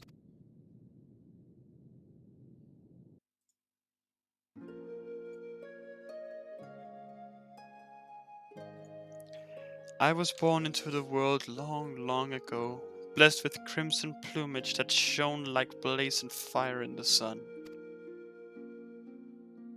My form was likened to that of the firebird of legend, a being said to have the power to confer immortality upon mortal men. Thus was I pursued endlessly by those who yearned to conquer death. To them, to all mankind, I was no more than a means to an end. But Tenzin did not look upon me so. To him I was so much more, and he would become everything to me. Together we traveled, we four lords and the samurai, as comrades in arms. We journeyed the realm, feared at first by many of our nature. For our nature, fuck. But Tenzin, dear Tenzin, would not close his heart to the people's plight. Not once did he hesitate to proffer a helping hand, and one by one he won over those who once cursed and condemned us. But there only in the east to slay, or revenants in the west to exercise. Without hesitation would he bid us rise to the challenge, and leave grateful men and women to spread word of our deeds. Word which one day reached the ears of a king. 'Twas by the king's order that we battled the mad Auspice Koryu. Despite the many deeds to our credit, we four had only lived some few centuries and were no match for our foe. Against the might of Koryu's raging Aramitama, my brothers and I were powerless. But Tenzin, brave Tenzin, he would not be denied. At the last he unleashed a powerful technique, known full well that it would leave him exposed. I watched as the light left his eyes forever. Had I been the firebird of legend, had I possessed of the power of immortality, Had I been able to rescue him from death's obsidian abyss. And then the cruelest irony of all. Centuries later, when I finally went through the change, immortality became mine to command. I can but wonder if my bottomless grief about my beloved made it so.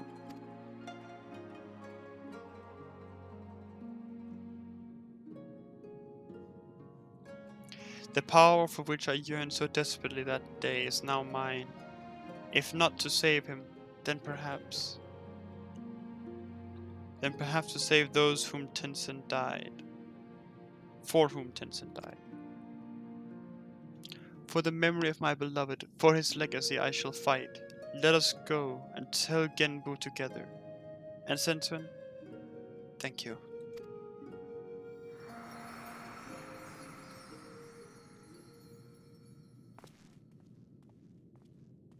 Can a brother get a ride?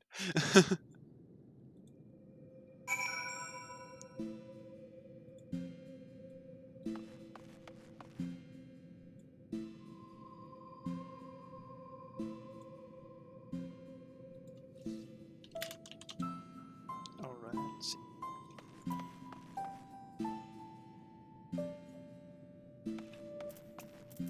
Hello there, Genbu.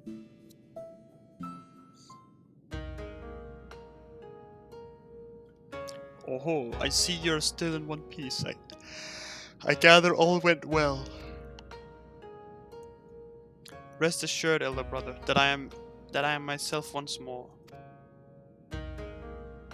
You certainly seem different from before, as if a great weight has been lifted from your shoulders. Your face is the very picture of serenity, I'd say. How very perceptive you are, little one. Indeed, I have at long last come to accept the passing of my beloved Tenzin. At long last indeed, but perhaps such prolonged periods of distress are unavoidable when one lives for more than 1,000 years. I myself am no stranger to melancholy. No, my brother, that you most certainly are not.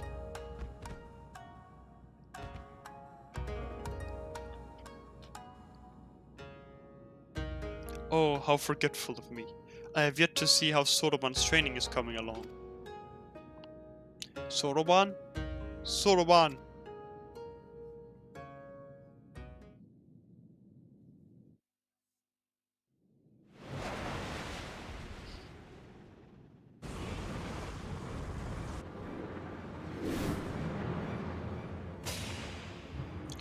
Wait, I know this joke. It's a Firebird. No, it's an airship.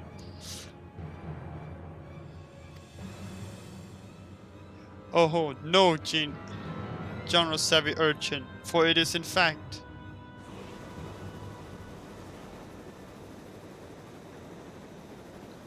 Soroban.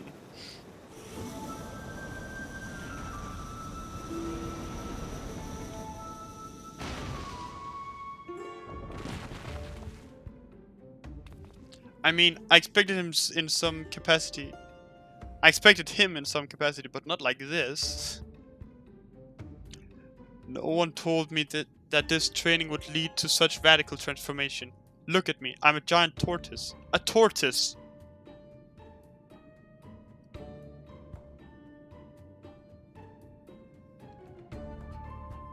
I was wrong. This is the very definition of running a choke into the ground.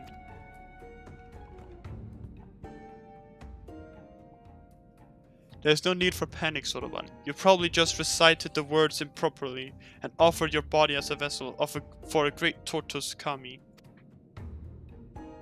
That seems to me like a very, very good reason for panic. Unless I will return to normal after a short while, like with the Tamate Baku of geomancy. Well, I cannot say with any significant degree of certainty. But you might regain your original form by the time Sentren quells Serious Arimitama. Might? Might? What is this might? Might is not an acceptable answer. You must be exhausted from your battle with Suzaku, my friend. Perhaps it would be best if you returned to the land above and took a rest. He's right. I doubt we will be needed here for some time, and Soroban seems to be in no mood for company. Be sure to contact me if anything comes up. I had been meaning to return home, even if only briefly, but given my current state, that seems unlikely.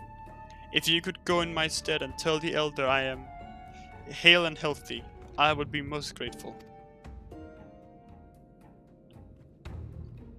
Goddamn. Can't believe they turned him into a turtle.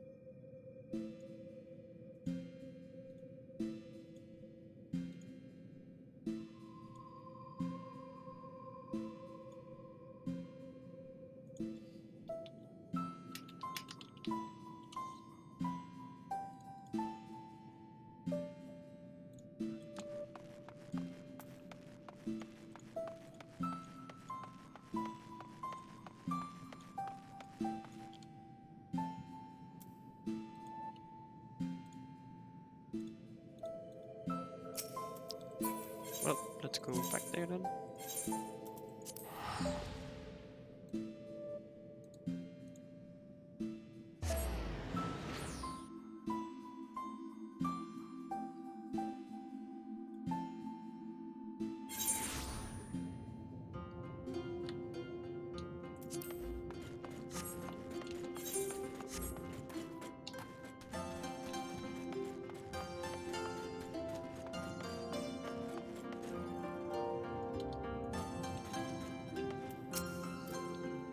Ah, Sentvet. All is well with our friends beneath Hellslid. What of Soroban? How goes his training? He is hale and healthy. He failed to perform a ritual correctly and was transformed into a tortoise, you say. But you are aware that... Oh, I see. This must be some manner of Eosian joke. How very amusing. A pity we will not see him again for the foreseeable future.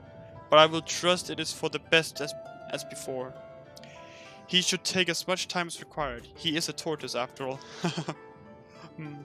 No, it still makes no sense to me.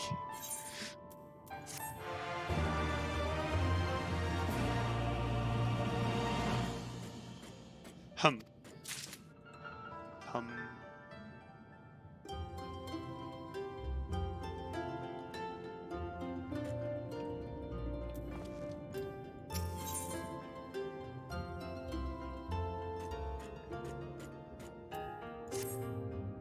Passing through or here for another reason. Regardless, I have tidings from our friends beneath Hellslid. Another missive delivered by one of the Osspice, a raccoon dog, I believe. It was rather agitated too. I fear matters may be coming to a head.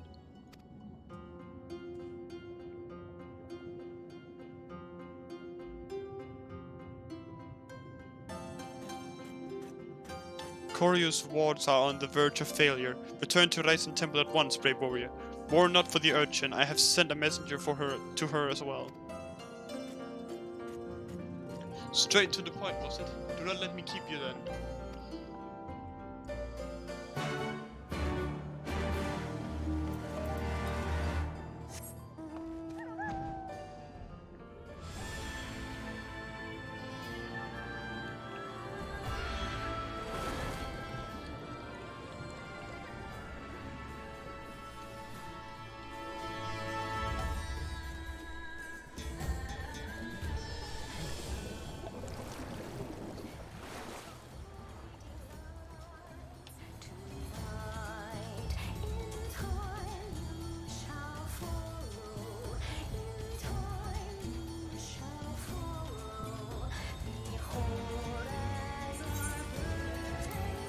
Well, guess it's time for Sairyu.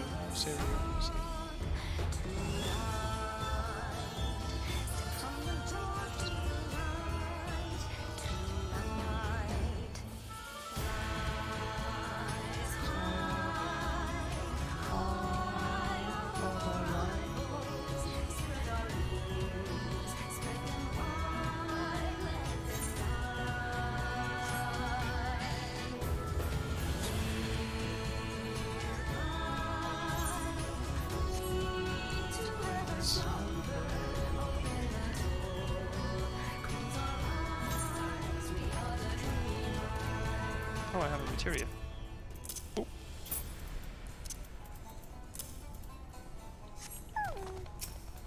Wait, no, you're not. I want the furry.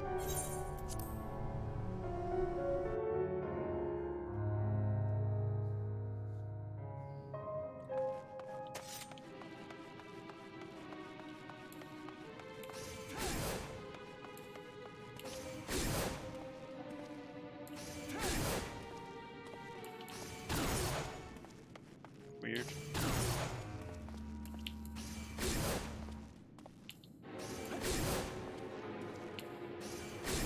Ah, weird. My headset sounded weird for a moment. Like one side was quieter than the other.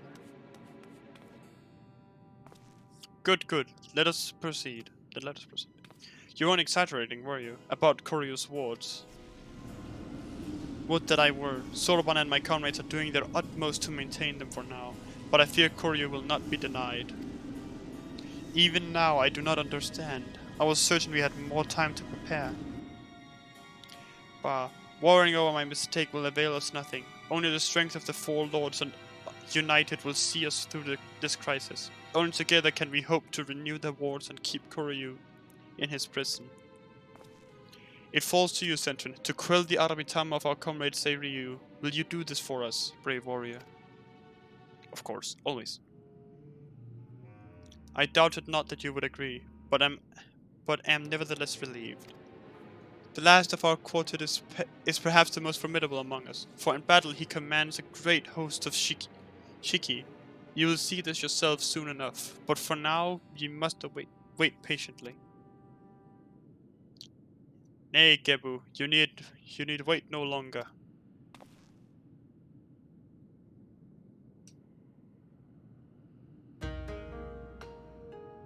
You have come sooner than I expected, comrade. I trust our messenger informed you of the dire circumstances.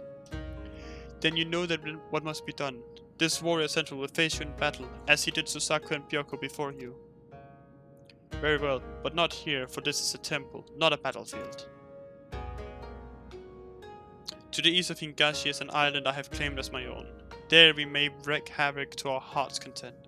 'Tis far from this place, but a warrior such as you would not balk at a lengthy swim, I trust. Perhaps not, but it would needlessly tire him before the trial. I will use my command of the flowing waters to speed his way. If it means I am spared the burden of looking after him, then I am all for it. We shall gather at the Isle of Beko first and from there begin our journey.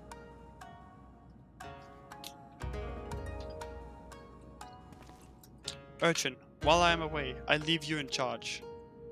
Yes, sir, my tiny turtle. Sir, I'll keep a close eye on the others while they work their magics or whatever it is they're doing.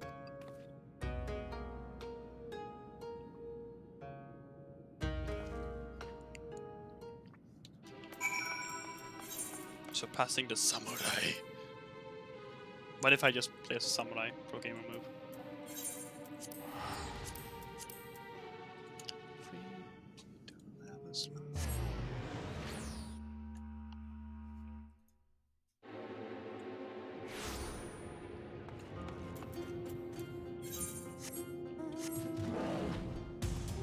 Ah yes, flying dinosaur. Here we go again.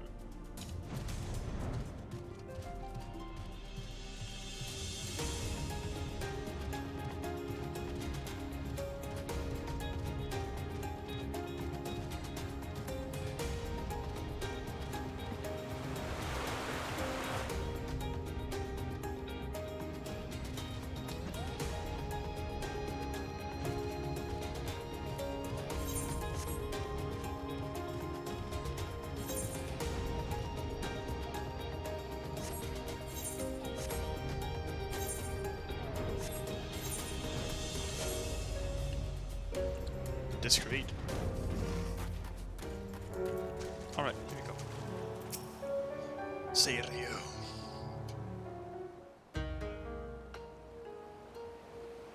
Sentrin, was it?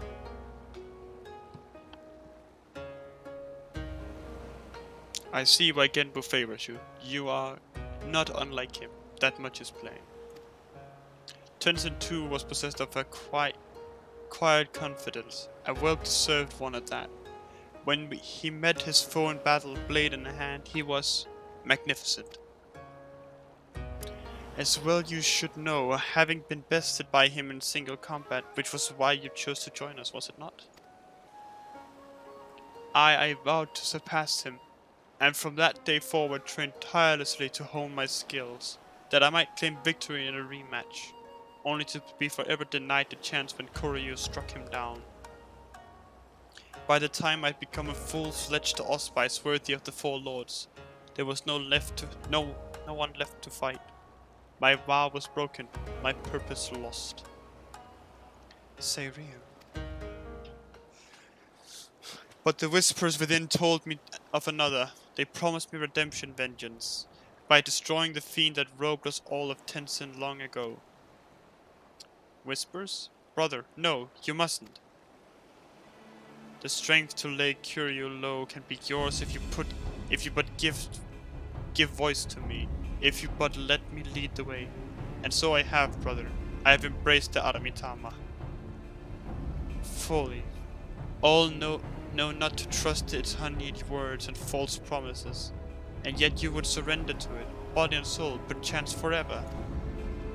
Turn back, brother, I beg of you, before it is too late and you fall to the primal rage and become a broken shell, like Koryu. Think you I know not what is at stake?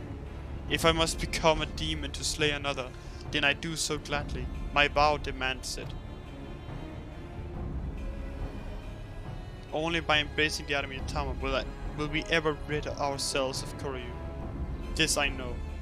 You will not sway me from this path, warrior.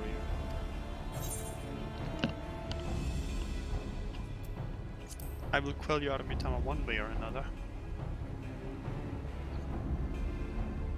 I see you too are committed to your cause. Hardly surprising given that you fought Byoko and Susaku. Then we shall forego further debate, and let the battle determine who is right and who is dead.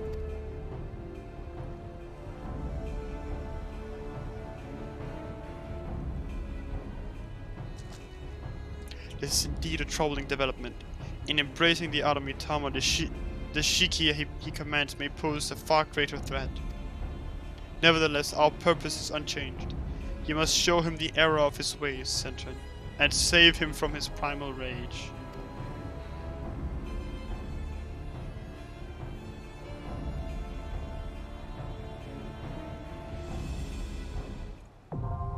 The Breath of Snakes, now accessible.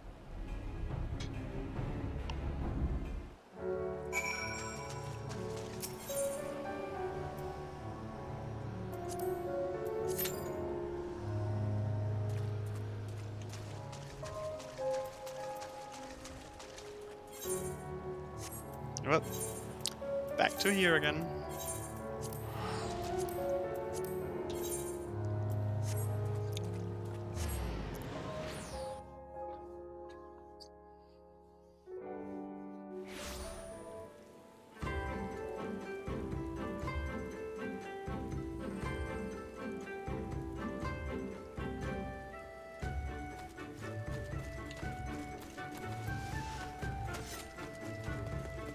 Let's see it again.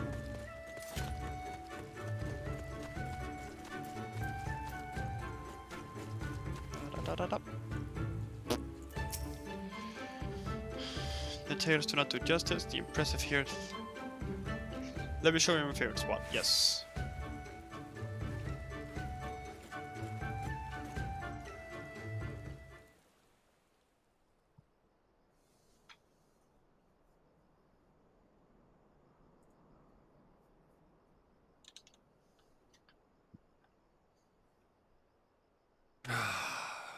I will never tire of this vista. The endless fields, the boundless skies. 'Tis a sight to make a man forget his cares. But not his purpose, I trust. Might this be a fitting moment to tell us what we are doing here?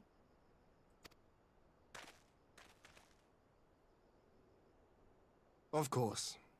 During my time with the Mole, I learned some few myths of this land. One goes thus. In the distant past, when all seemed doomed, a wayfaring soul came unto the steppe.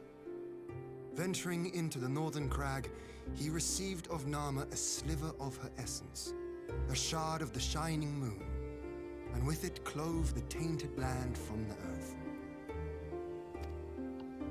The end thus averted, to these fields did the wayfaring soul return, and venturing once more into the northern crag, he buried the shard, and made unto the heavens an offering of blood. A tainted land cloven from the earth and an offering of blood to the heavens. Azizlar and Dalamud. That was my thinking, yes. And you believe that yonder mountains hide an artifact possessed of sufficient power to raise Azizlar up to the heavens? I suppose that might suffice. Worth a closer look, would you say? Agreed. I would. Let us be off.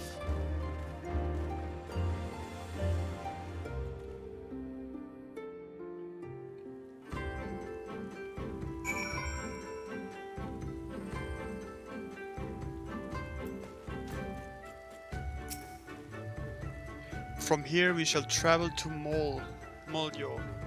There we may ask Serena about the particulars of the myth, and raise the matter of an alliance with the rulers of the steppe. Well, at least we got through the cutscene this time. That was an interesting effect.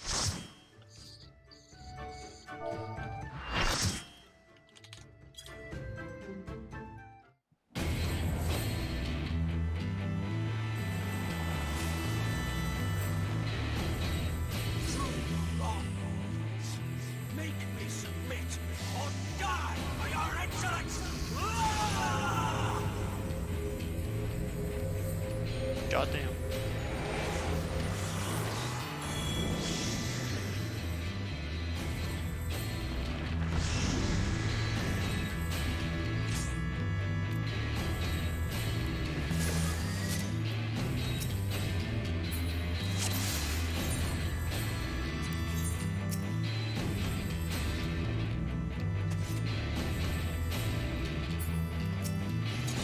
I must forsake myself to keep mine own.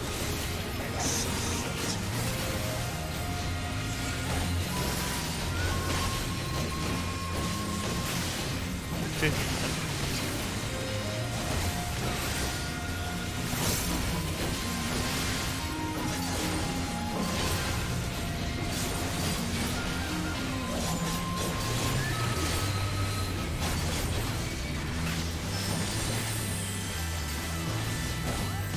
beg not for mercy.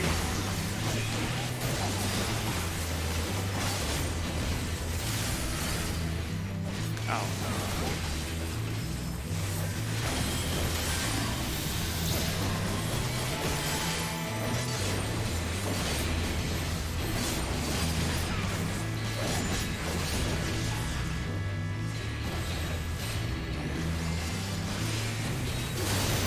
Oh, that was actually getting closer. Nowhere to run.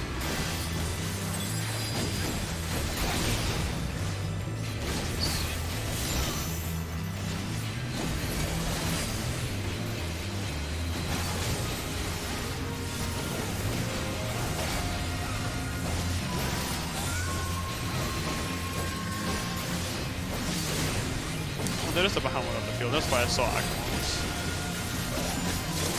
Summon Shiki.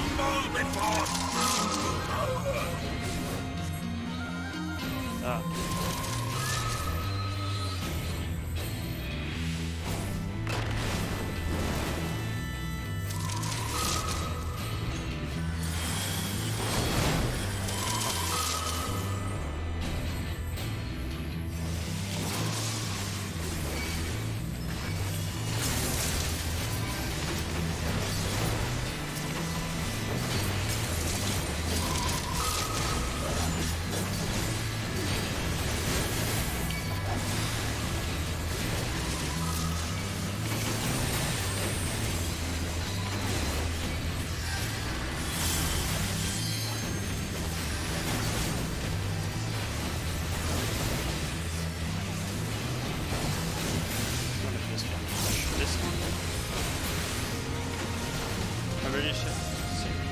strength that's...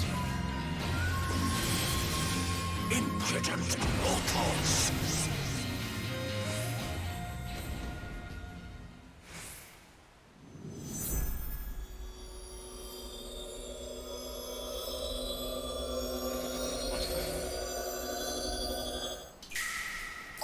Grant me the strength to smite mine enemies!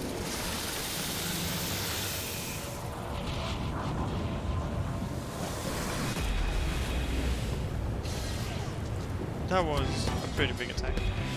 Ah, stubborn fools! This is far from over.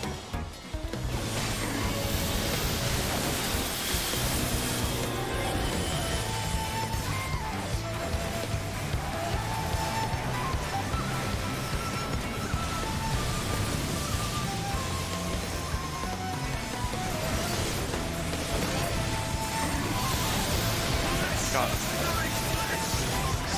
My frames are broken.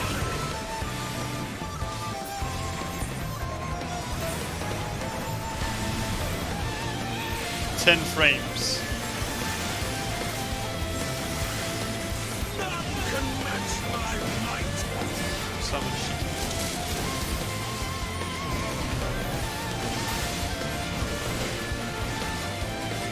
Oh no.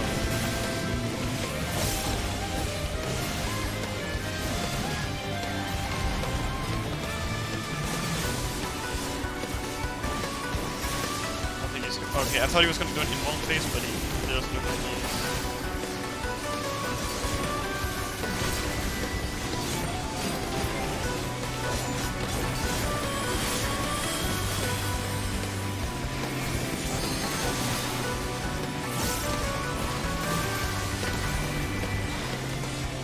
Oh, I stood in the middle, so I died.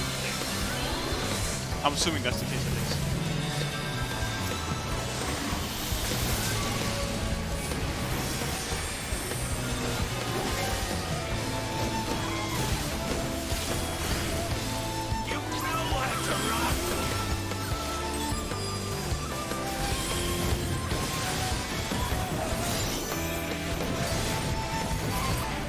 Well, at least limiting the FPS made me run smoothly, and I just fucked it up.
There's so much going on.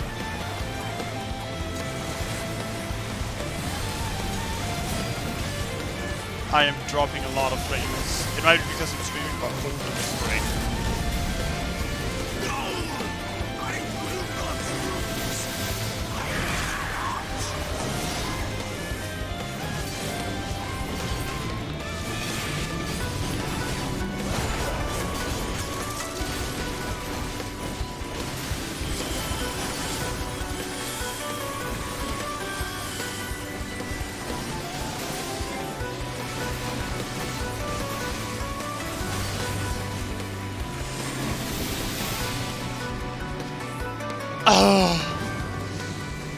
frame rates.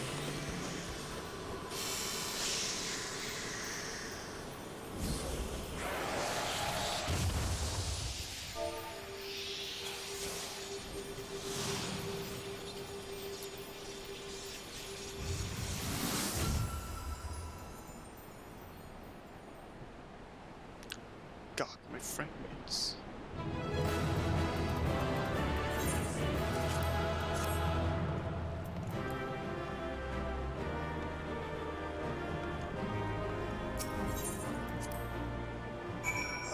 Pain. At least we did a nice speedrun.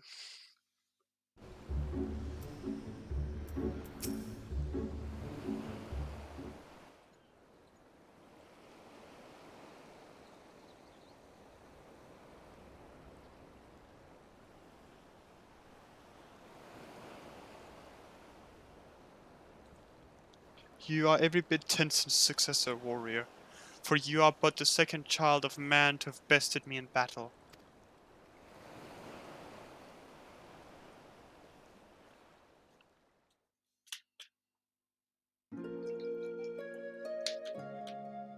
Once I would have never thought it possible, when I was no more than a mere serpent blessed with the good fortune to be born on an island where the people held us in the highest. To them I was a kami, and I was foolish enough to share in their belief. But when I had lived some few centuries and first began to manifest true powers, my worshippers came to view me in a different light.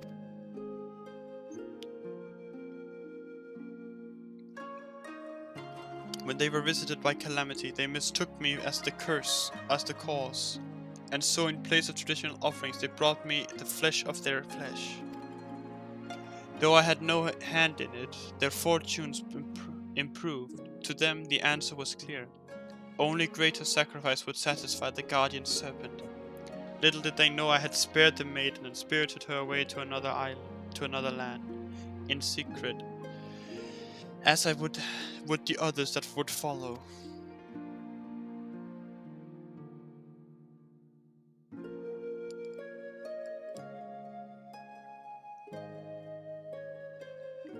Nevertheless, the belief lingered, and soon the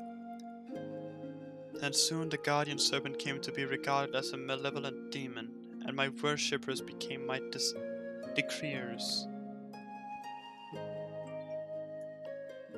They tempted sellswords with Coben to come and slay me.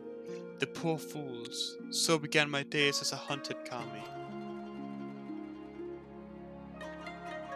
I dispatched them every time, though I took little joy in it. And then one day, a man unlike all the others appeared before me, a samurai in the company of beasts. Tenzin and I fought. He won. The fallen kami had at last been bested by a fortune-seeking hunter. I could not help but chuckle as I closed my eyes and awaited the inevitable blow. Join me. Let us begin anew. Saying this, he extended his hand to me. All that I was, all that I had ever been, was no more. I had nothing, yet not only did he see fit to spare me, but offer me a new home. But even a fallen kami has his pride, and I could not readily accept such kindness, even if I yearned for it. Seeing this, Tenzin laughed.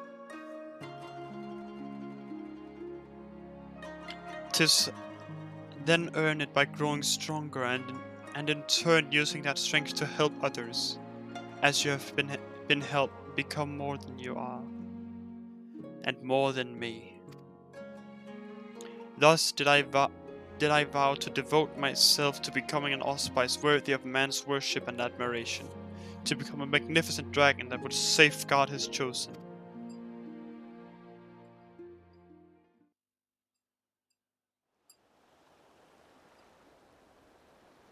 Strange, my recollection now is not as it was before. Details once indistinct are now vivid and clear. Perhaps the Aramitama clouded my judgment. Thank you, Senton. Had you not helped me to remember my vow, I might have lost the chance to honor Tenzin's memory forever.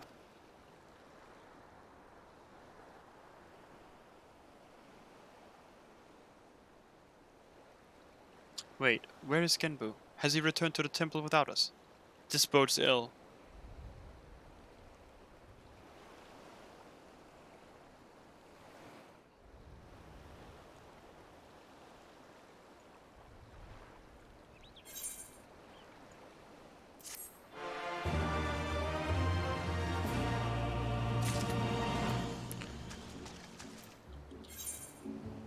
Okay, Seiryu.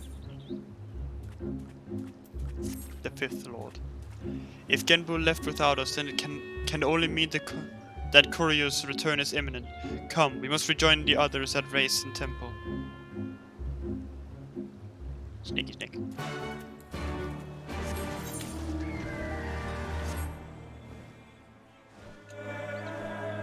Oh, it just stops being an unlocked quest and it just starts being the normal quest. Or the normal side quest. I'll repair my gear though.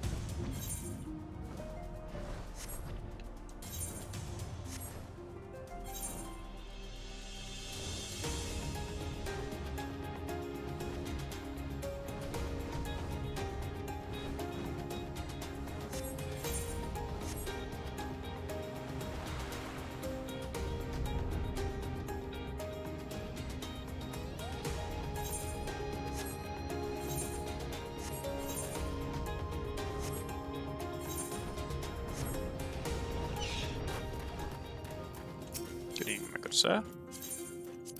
Thank you very much.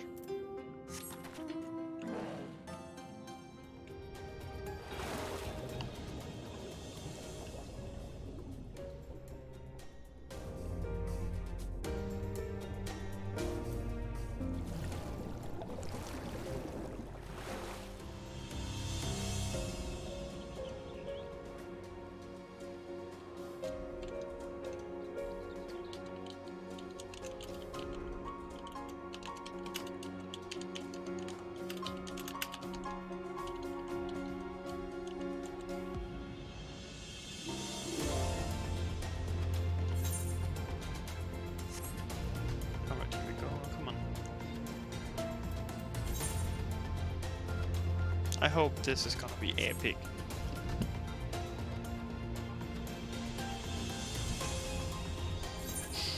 Also, I accepted it because we can't just do all of the quests and then just not finish it, like bruh. Even though it doesn't unlock anything. We gotta do it, right?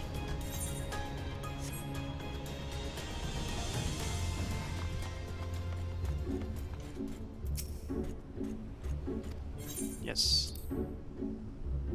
Let me get in.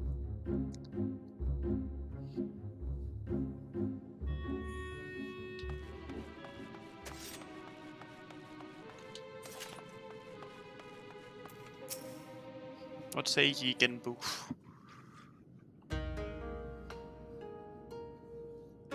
You are, as ever, a welcome sight, Sentren. And you, Seiryu. Forgive me, Genbu. I have been a great fool. As have I. We all have many times before, and doubtless will be again. Nevertheless, forgive me.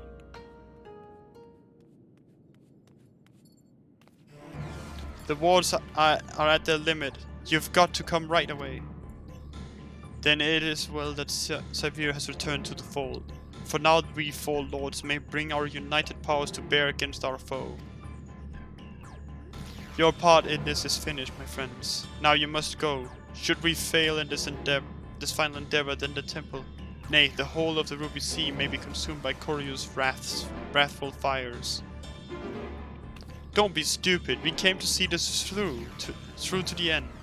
We'll do just that. That's the Scion way, right, Sentren?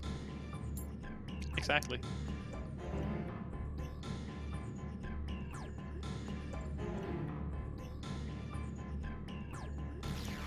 If that is your will, so be it. Join us then, and stand as a witness to our deeds this day, which will determine the fate of all that we hold dear.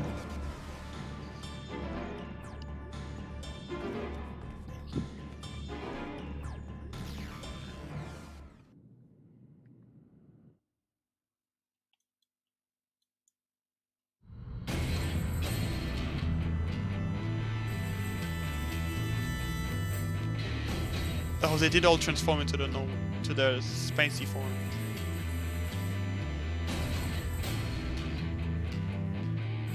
Hold nothing in reverse. Summon all your strength. Only then can we hope to triumph over our mad brother.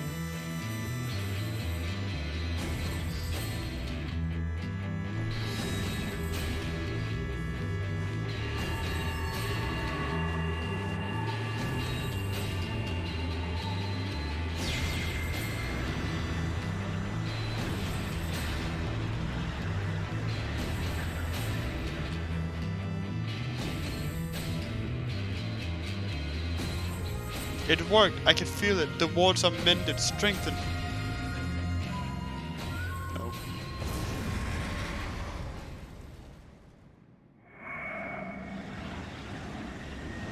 I knew it.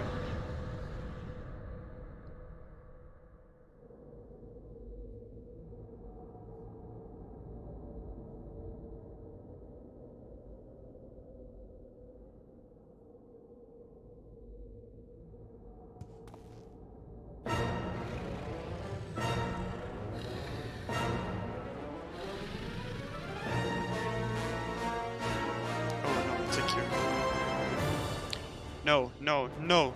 Even now, after everything we have endured, everything that has made us stronger, how can we fail? All shall burn. It's not over yet.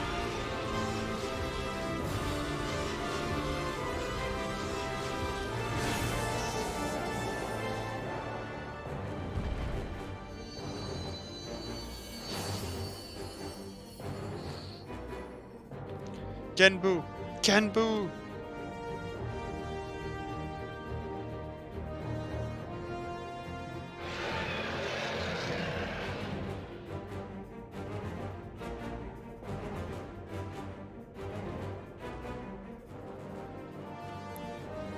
It will be impossible for us three alone to bind him, but we can hold him at bay for a time. Flee this place!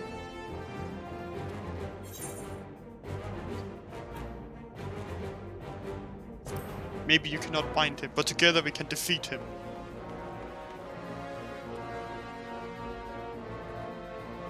Fool, a hero you may be, but at core you is an opponent none can defeat. Then I will die trying. You, I killed you once before, samurai. I will kill you again.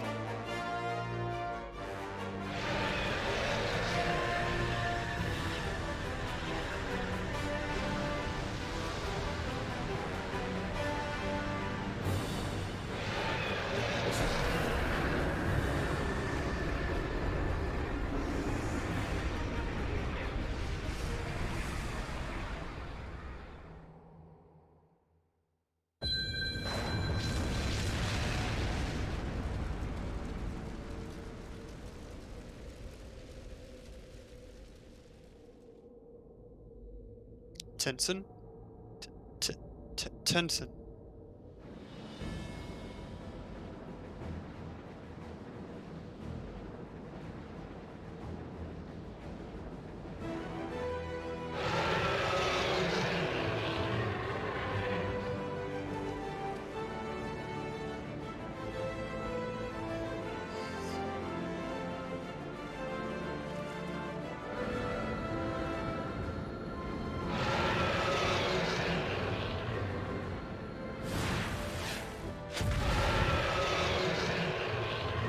Hell yeah.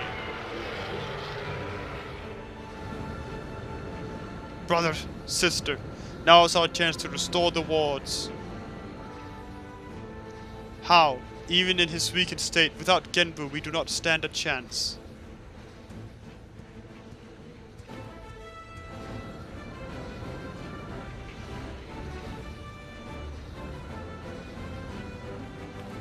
Soroban, come away from there, before you get hurt.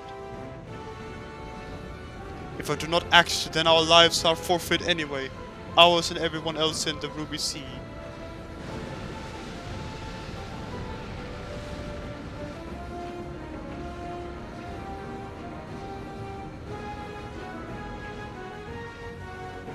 What is he doing?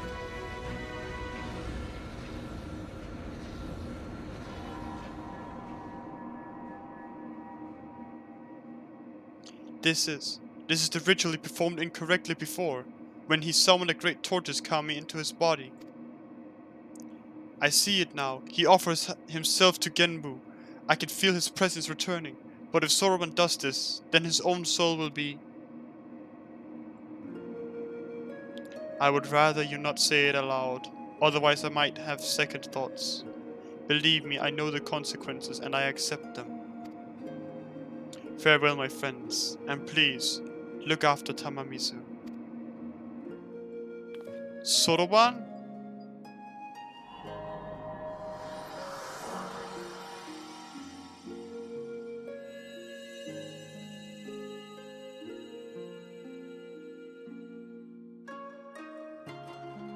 Worry not, Soroban. We will not let it be for nothing.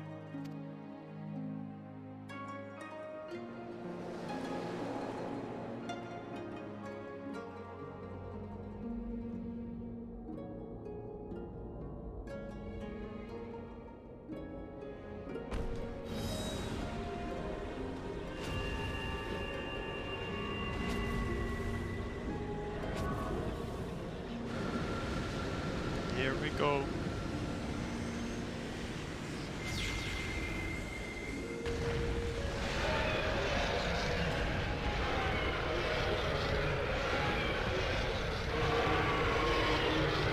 Burn, burn, all shall burn.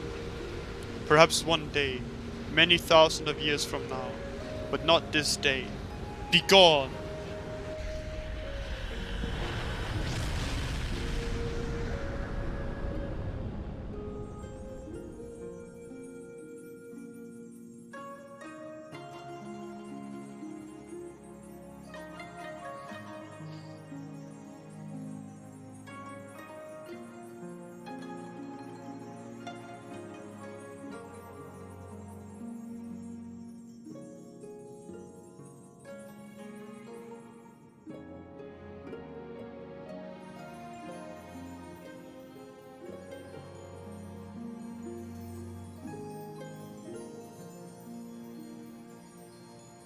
Oh goddamn.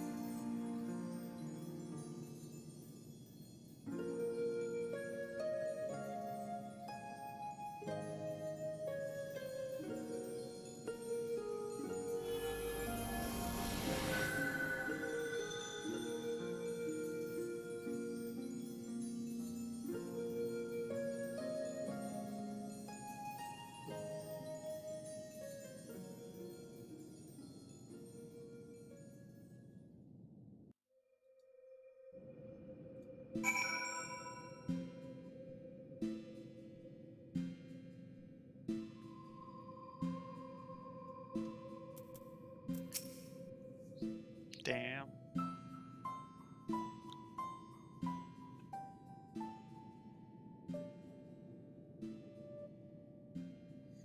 Couriers shall not threaten us for many millennia yet.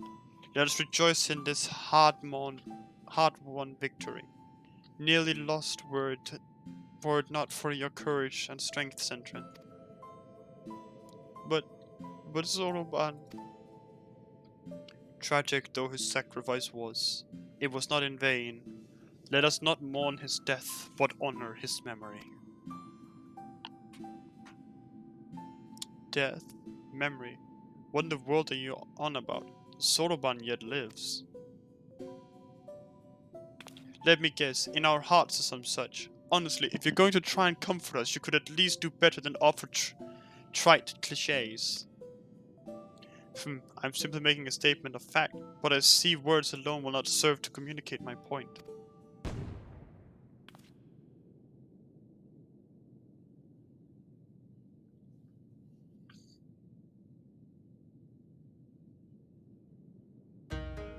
Huh, but I should be...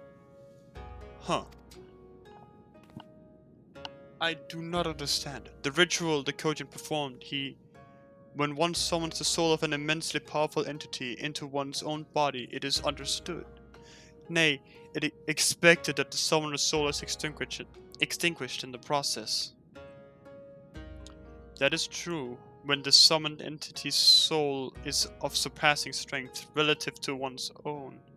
Soroban's, however, has grown remarkably robust owing to his intense training and his prolonged exposure to the magics of the Tamatebaku of geomancy. His soul now eclipses mine in spiritual potency, which is why it holds fast to this vessel. And so when the enchantment fades ere long, mine will depart and fade as before. And just when we were getting used to having you around again. Koryo's aim was true, as you saw, and in my final moments I was filled with regrets, but no longer. With my remaining time I will attend to my affairs, and train dear Soroban to succeed me as the next Genbu.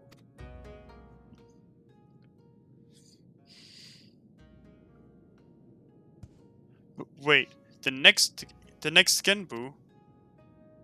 The 4 lords I ever needed. You have both the strength of will and character to succeed our elder brother. Would you all not agree?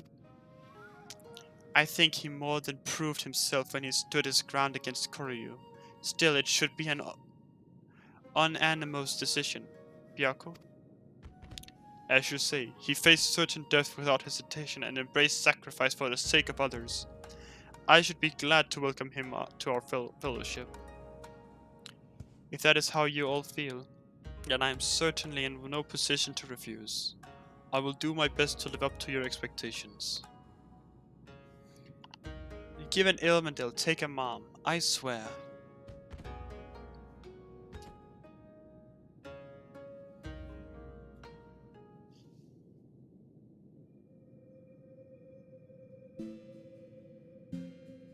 Do not think I've forgotten our bargain, little urchin. Great feats demand consummate rewards, and we are auspice of our word. It's about time. Did you hear that, Centrin? It's treasure time! While we see to the preparations, perhaps you could spare a moment for my dearest comrades. With our troubles at an end, we may be parting ways soon, and so this might be the last opportunity you have to speak with them for quite some time.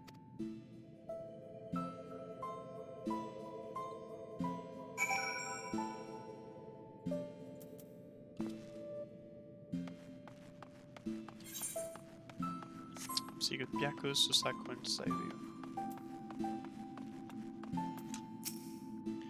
With Koryo imprisoned once more, my comrades and I are free to watch over these lands as before, as is our duty. And when the wards falter once more, we shall again gather our strength and beat back our mad brother's assault, together with noble Soroban, a worthy successor to the fallen Genbu. For now, however, we may enjoy a welcome respite, a peace we owe as much to you as anyone else, I should think. I see many battles ahead of you, for like Tenzin, you are not one to rest on your laurels. This much is plain. I wish you good fortune in the wars to come. Ah, but I ramble. Do not deny it. When one has lived as long as I, it is all too easy to lose track of time. Go, go. Should ever you crave the company of a curious beast, you will find us here.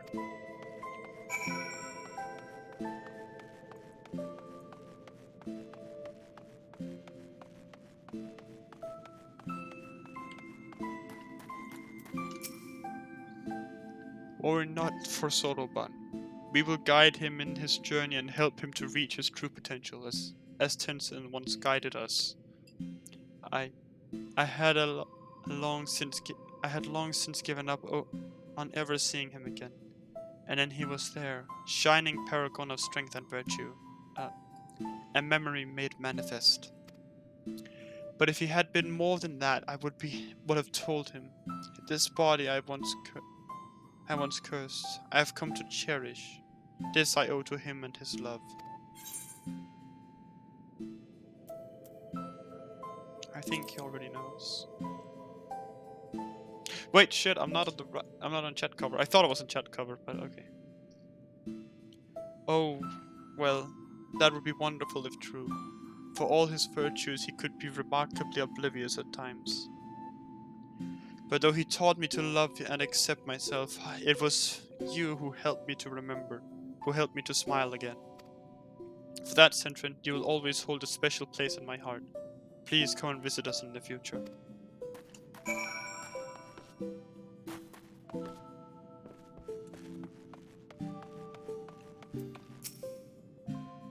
At first I thought he was a figment of my imagination, but he was real enough. How or why I know not, but a possibility springs to mind. When Tenzin was mortally wounded by Koryu, he used the last of his strength to seal him within the sacred crystal. The original wards were born of his flesh, his very essence, an act of desperation. I once believed, but now I wonder, was it in preparation for this very day? But even if it had been part of an elaborate plan to preserve his soul as a final defense, his strength alone would have never sufficed. Nay, he needed another warrior possessed of tremendous potential, like himself. One blessed with a singular power to whom he could bequeath his own. He knew another would come, you see. Another hero the likes of which the world so rarely sees. Thousands and thousands of years ago, he foresaw your coming. Bah, clever bastard, putting me to shame with his strength and wisdom both. And still he denies me my rematch. But at least I still have you, Centrin. Live long, for I am not finished with you yet. We will fight again, and I will win, without turning to the Arda Mitama, you may be assured.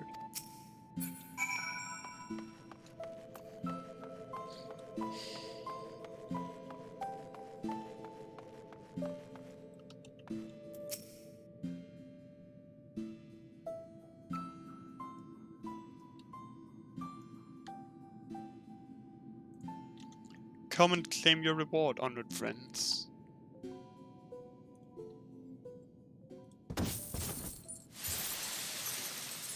That's a lot of gil.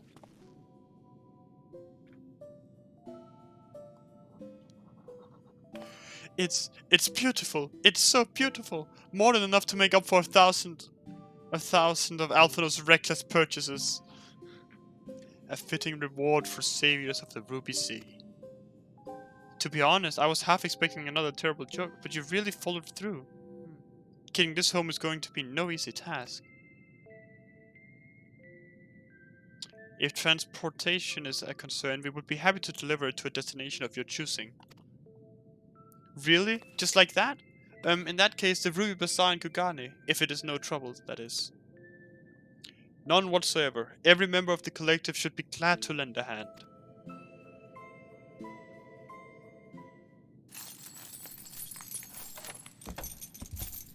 But should be fake coins. And with that, I take my leave. So, Soroban, will you really stay here and not return to Tamamisu? Well, I did agree to become the next Genbu. For the duration of his training, I would have him remain here. It will be a long, hard road, believe you me, and I intend to spend my remaining years guiding him, all 500 or so. And there you have it. I hope I can impose upon you to deliver Bunshin the news. Wait, 500 years? As in you'll be here for another 5 centuries? I thought you said the enchantment would fade ere long. These things are relative, and what's with that tone of yours anyway? You should be honored to be the beneficiary of my sage tutelage, foolish turtle. You're a turtle too! An old tiny crabby ghost turtle. Get out of my head. There's something a little frightening about watching them fight with themselves. Ugh.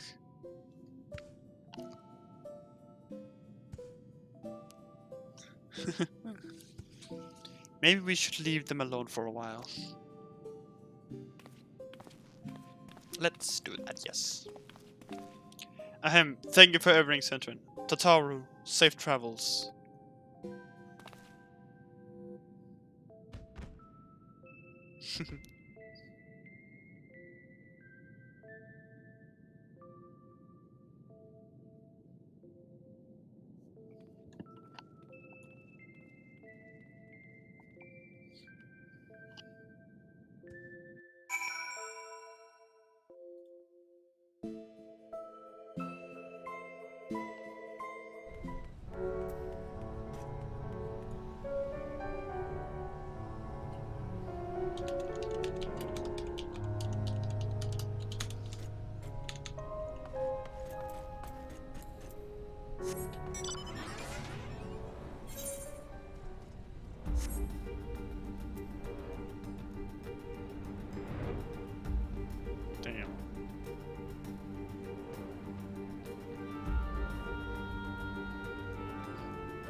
Okay, so we should be going into the water zone.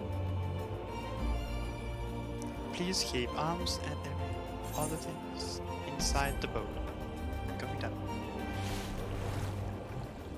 Please keep everything inside the ship, or whatever. The Magitech thing. If lost, you will not. It will not be returned. You dumb frick.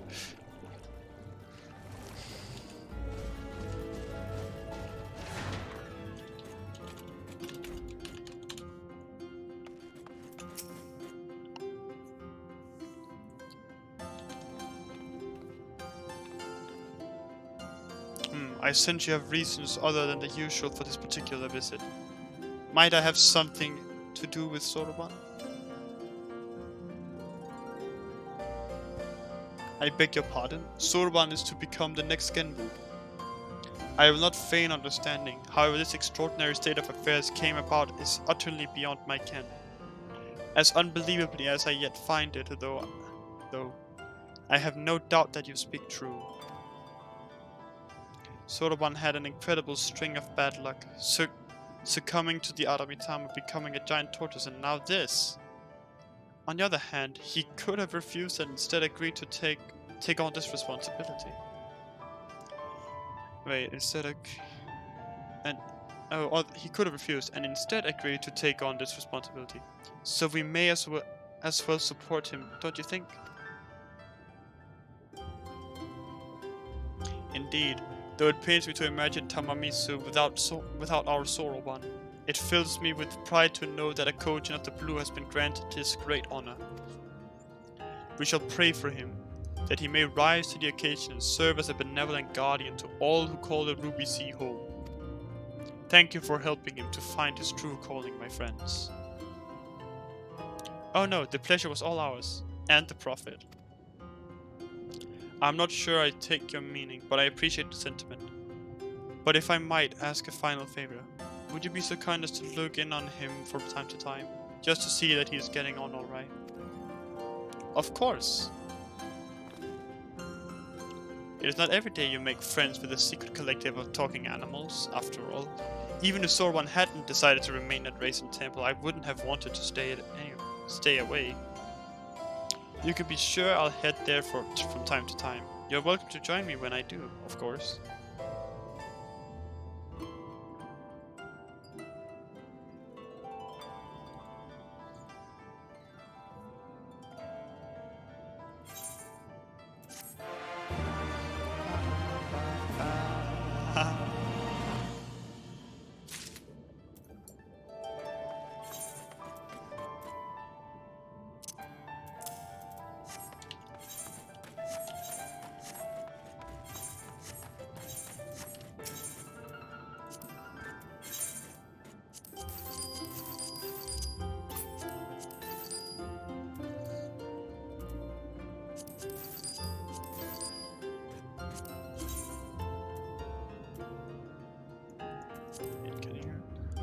Market prohibited, so I can't sell it on the market, so it doesn't matter. Yes, I would like to sell it because I already have it.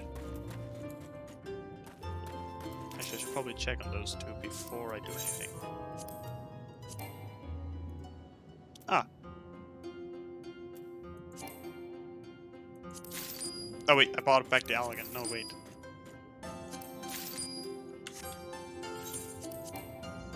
Yeah, what are we going? Yeah.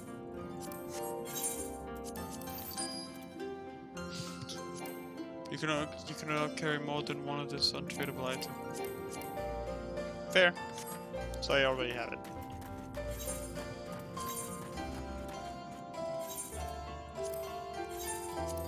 I will be right back, because I need to go to the toilet.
And we are the returned.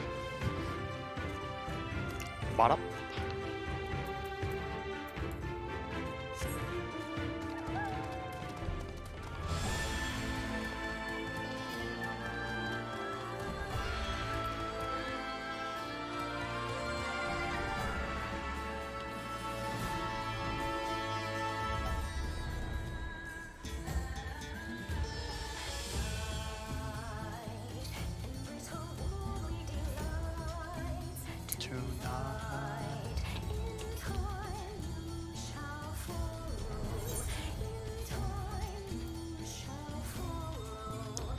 Rip and tear.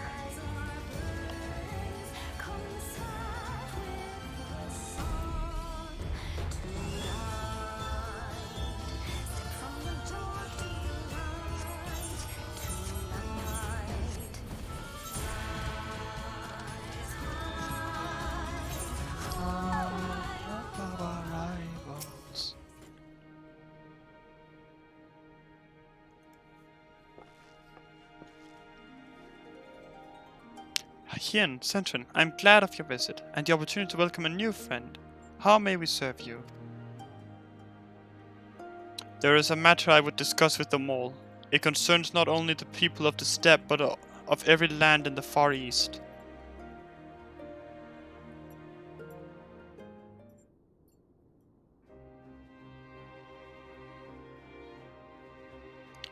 A shard of the shining moon left behind by a wayfaring soul, and you need this to protect our lands? I do. My friends and I wish to find this shard and ascertain the extent of its power. Will you tell me more of the place where it lies buried?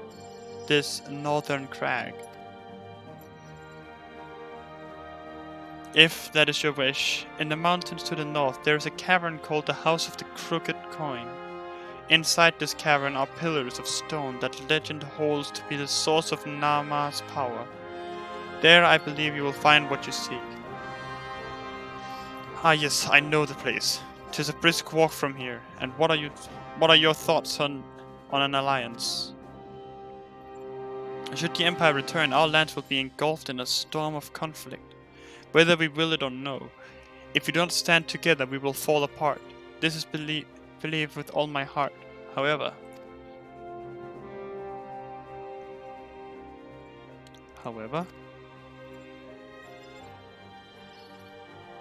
among the tribes of the steppe there are those who revere Nama above all else.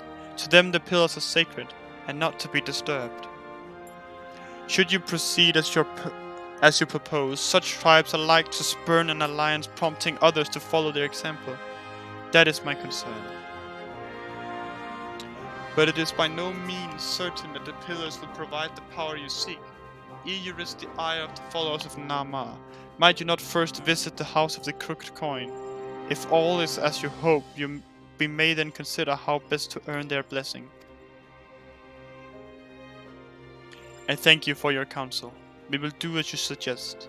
I have no desire to give offense to those with whom I would join hands. Thank you for your understanding. Though the mole may reign over the steppe today, this decision will shape the days to come, and we would not force others into war against their will. Nor we. 100-fold stronger are those who choose to fight of their own accord.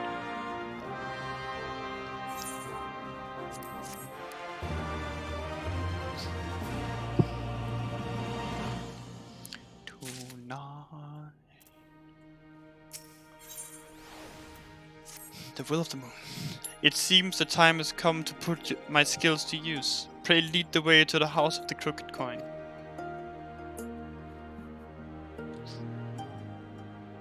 And then she leaves first.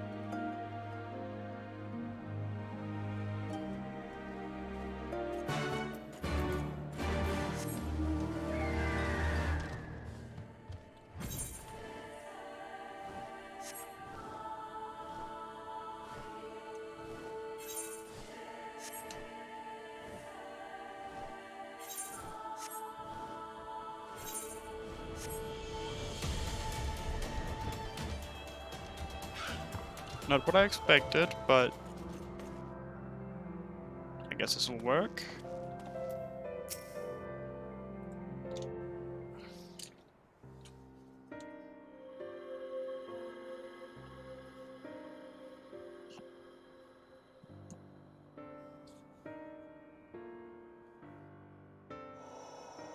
Such an abundance of ether.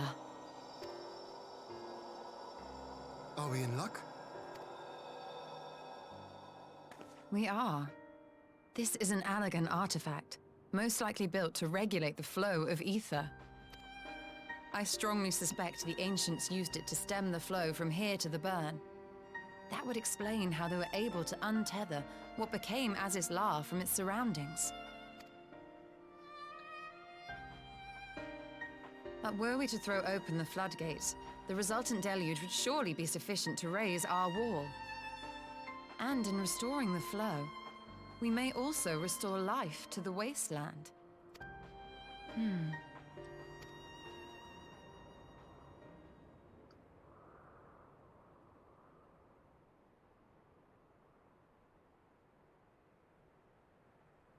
What is it?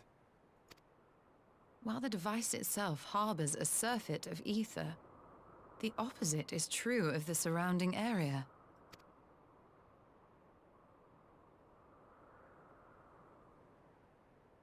An effect of regulation, perhaps. A similar phenomenon seemed to be occurring in Doma. Oh.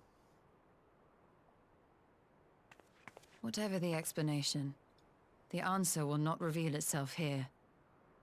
We have seen what we needed to see. Let us return to Mol Illo.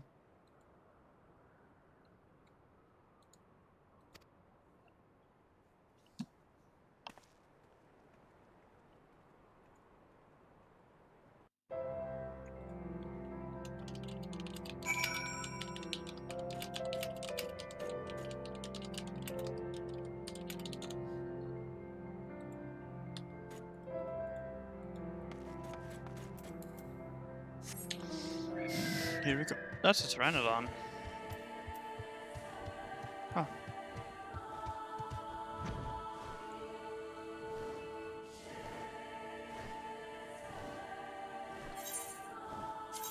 Wait, hold on.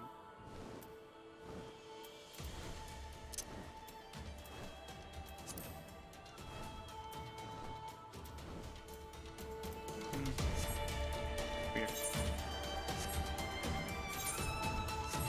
Oh, hello.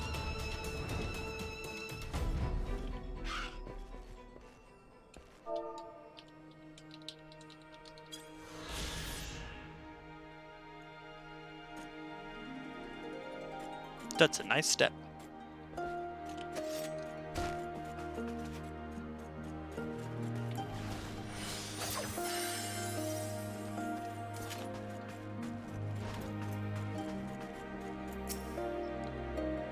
You found that which you seek then. Great, indeed is the Dusk Mother's power. If not less will suffice to protect our lands, the blessing of the other tribes must now be sought. Of course, but to which tribes should we appeal? There are many who worship Nama, but none are so fervent in their faith as the Dothral. Their consent shall be the key.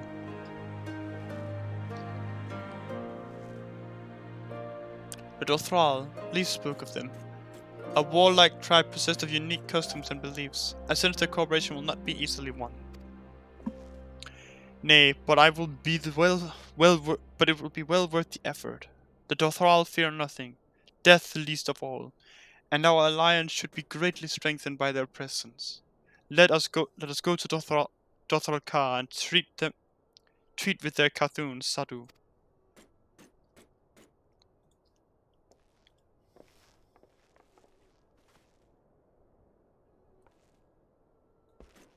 Alright.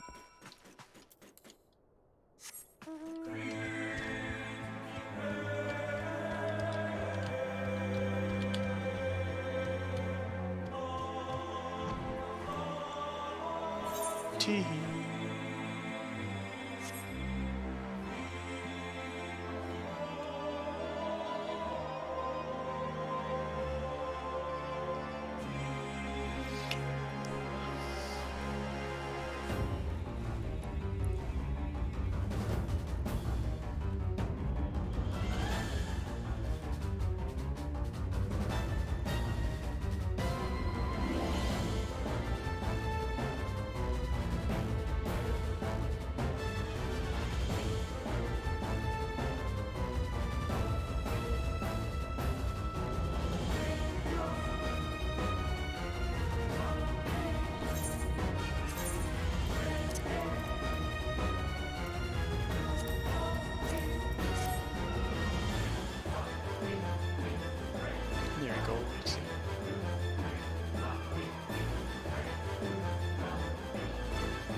Hello.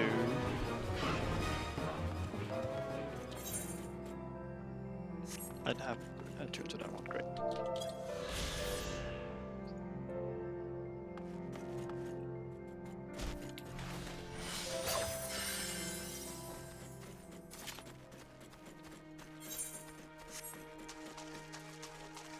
Off we go then.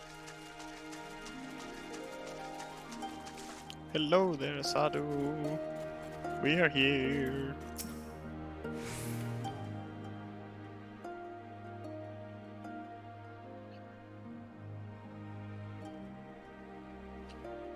You again.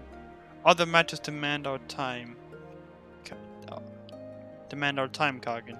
Unless it is battle you seek. At last not. Quite the opposite, in fact. I'm assuming it explains the alliance and the energy stuff.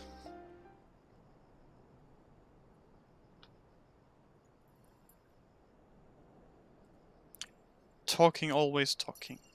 You say the pillars hold great power. Of course they do. They are the source of Nama's strength. To the Dothral, no place is more sacred, and we will make ash of any who will defile it.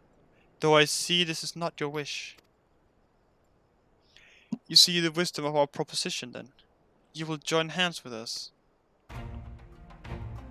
I said nothing of joining hands. You wish to wield Nama's power to defend these lands, and this I will allow.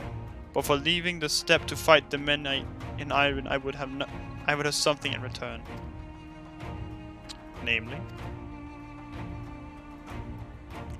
Namely battle with you, Kargan. Nardom ended ere it began. I would face you again, alone, without distractions. Defeat me, prove yourself the stronger, and you shall have the Dothral as your allies. Surely these are agreeable terms. Well, this is a not wholly unexpected turn of events, though I had assumed I would be the one required to fight. Alas, the Cthulhu has made her choice.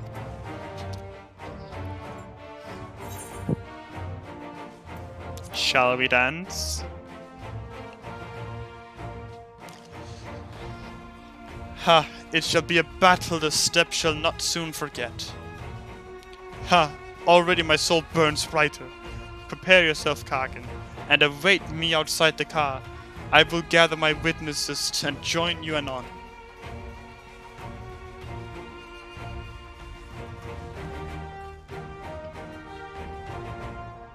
Let's go then.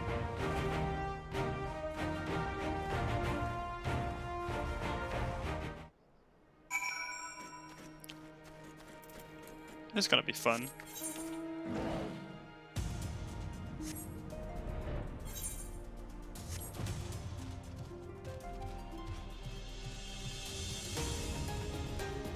He hunkers, for he was ready for battle. Look at my T-Rex, Yengi. His name is Clive.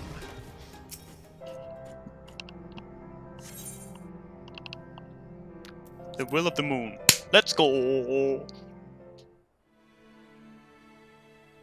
The squad.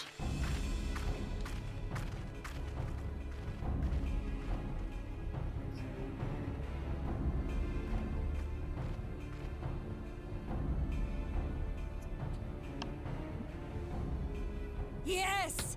This spot shall serve as well as any. I shall enjoy this Han.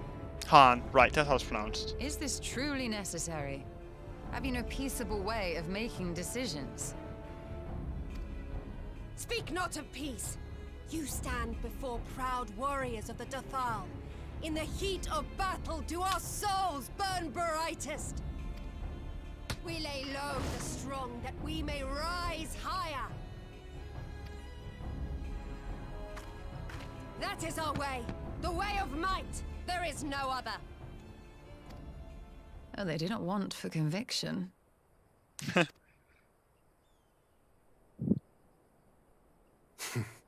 Indeed. It's what makes them such dangerous enemies. And such useful allies. Enough talk! It is time to fight!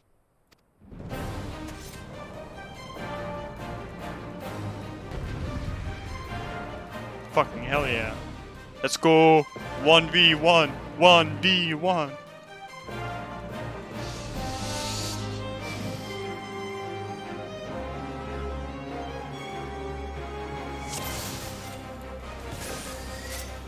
Come on, let us dance.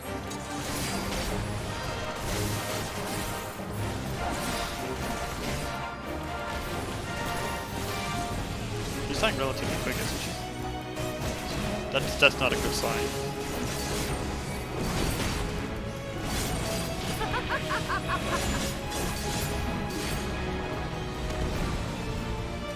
You're strong, but mistaken if you think, oh, I knew something was wrong.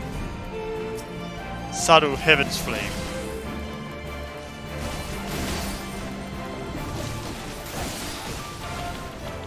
In death do our souls sing! Damn. Ah, yes. The frame rate drops. Nice.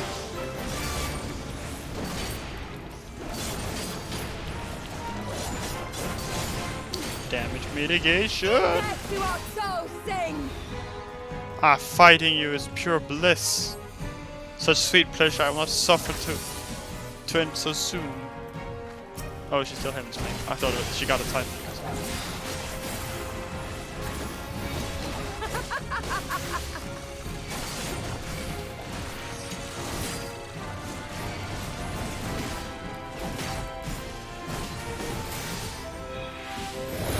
Fuck, I can take the hit. Well, do not tell me this is all you have. My soul demands more, Han. Give me more.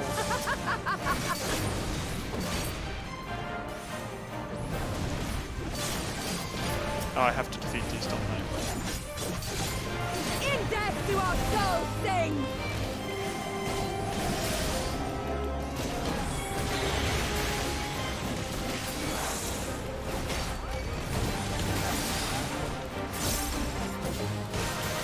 In death do our souls sing!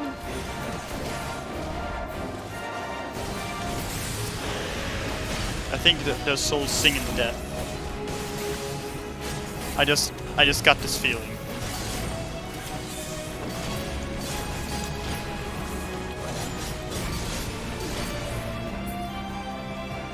My arms grow heavy, my eyes dim. But so long as my lifeblood flows, I will fight on. You can't be serious. How it burns!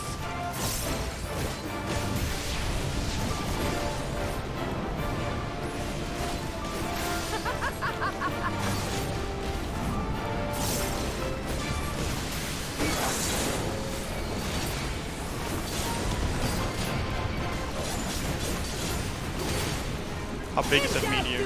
Pretty big. Fuck. Wait.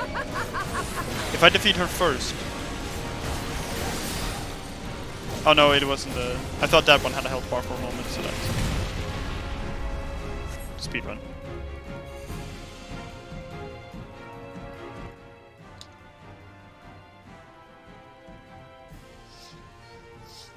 Yes! Yes! Not since the Nardum has my soul burned so!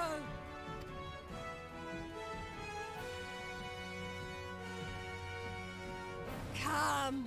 We have only just begun!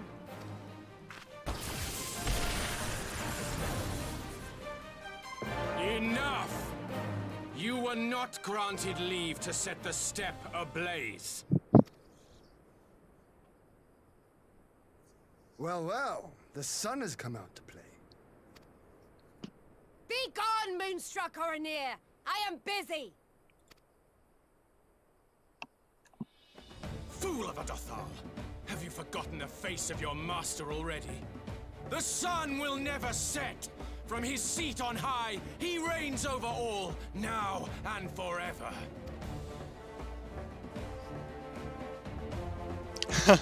Oh, Stoll just can't take it. Yet what should he find here? But a battle to determine the fate of the steppe. A battle waged without his blessing. This will not stand. You, Doman! You who come to petition the warriors of this land forget that all Nama's children are wards of the Orinir. As first among my brothers, your petition is mine alone to judge.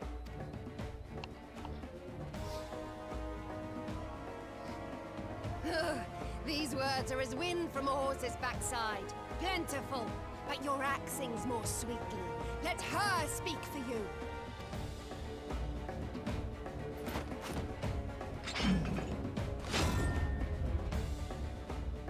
Insolent child. You will learn your place! Oh god.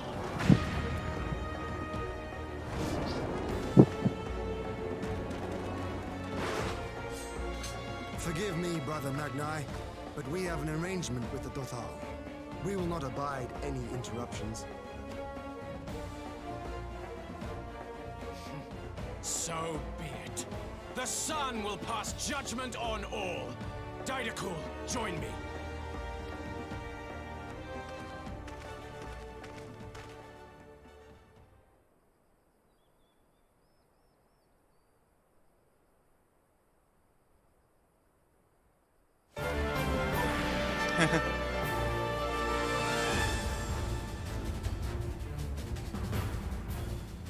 The sun is in good company. We may dance alone.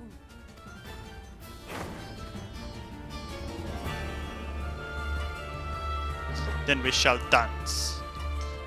Beg not for mercy, for you will have none. Bear witness to the power and the glory of Azim!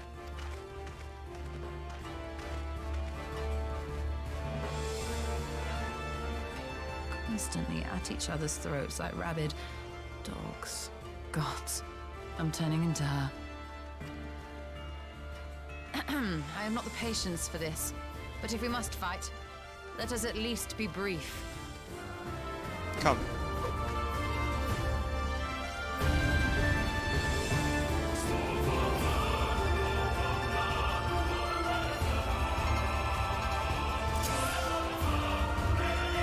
Make 90 older.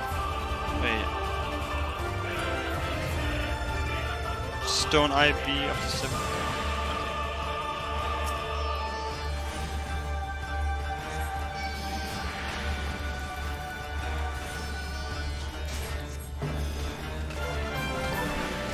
So now we're restore that. No limit breaks though. Sai, do as you will.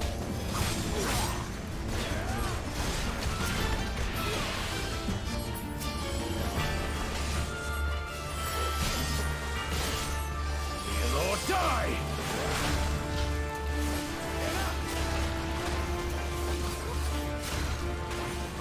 Don't have swift cast.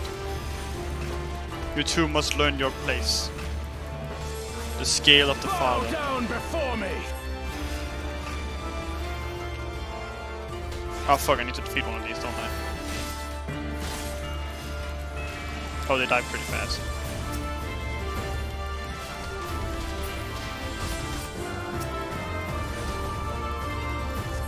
Yen. Oh fuck, Yen's dead.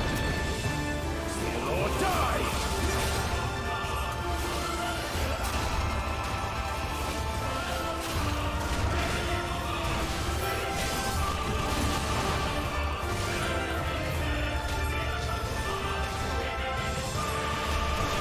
Mark well and learn! Medade Setsugeka. Jävlar. Concentrate!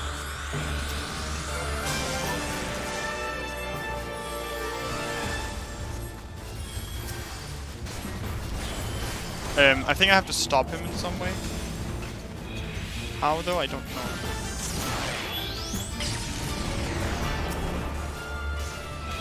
Kneel or die! I have to press 3, right? Not 2.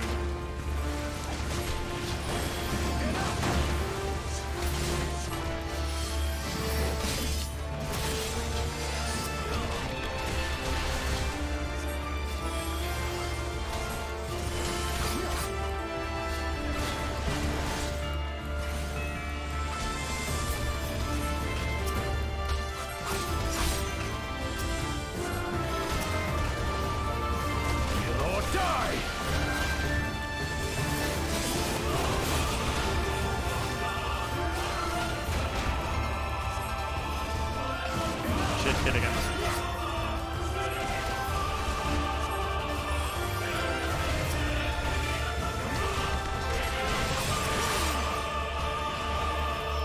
Focus on Magna. Leave Didrik full to me. Fine, fine.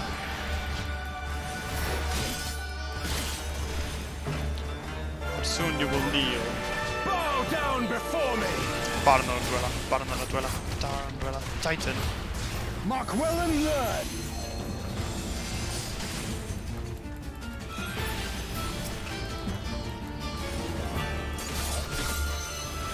Oh, this isn't over yet.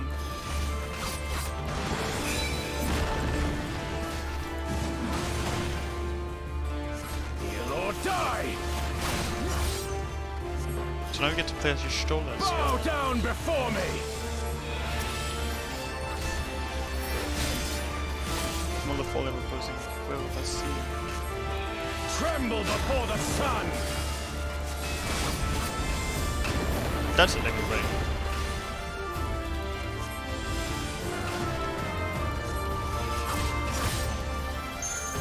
Very well then, Ishola to me!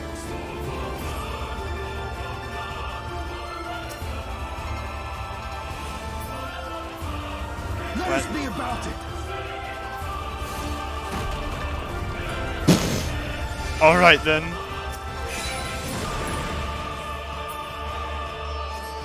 What? Oh, home gang. Every step you will take, every move will make, the sun sees all. Now fall!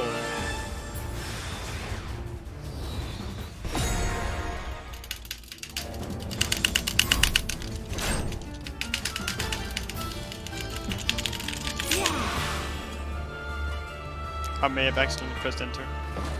Aoife, to me. Oh god.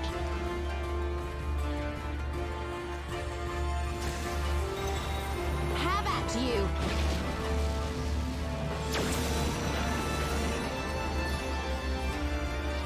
Hell yeah, Stola! Oh, what strength, what grace is this? Also, I hit the window, the log, the fucking chat.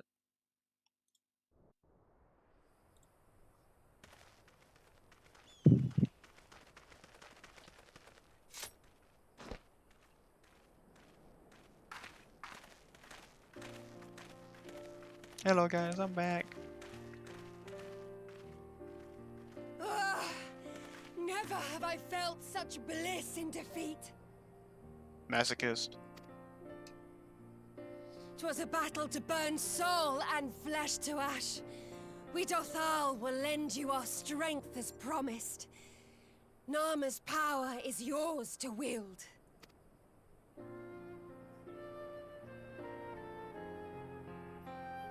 What does the sun say to that?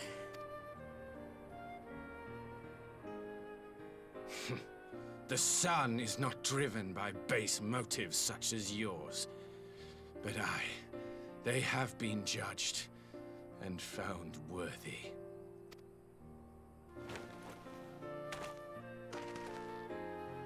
Hell yeah!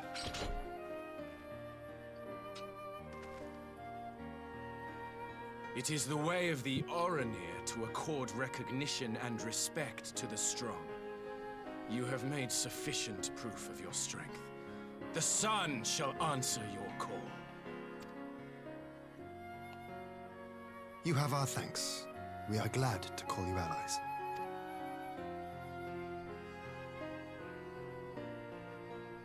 You?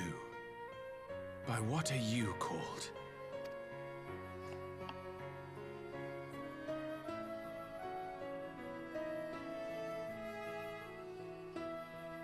Y'shtola, why?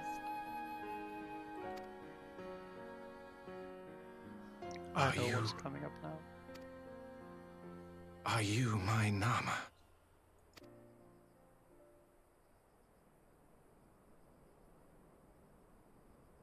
I beg your pardon?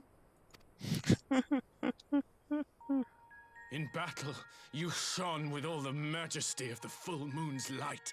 your healing touch the embodiment of the Dusk Mother's love.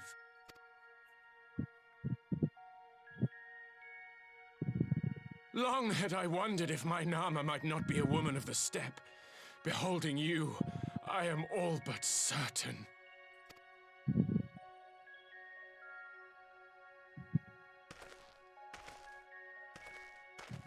Now, look into my eyes. Could it be?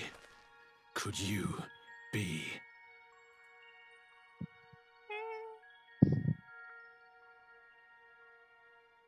I am.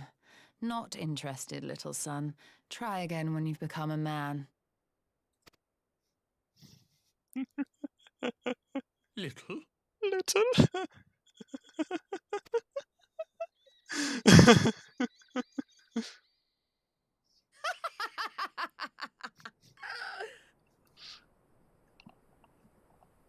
Little son! Little son!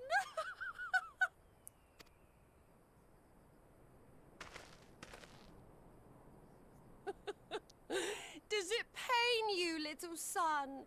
Crave you salve to soothe the ache? Fire to sear the wound in your heart? Oh, that's...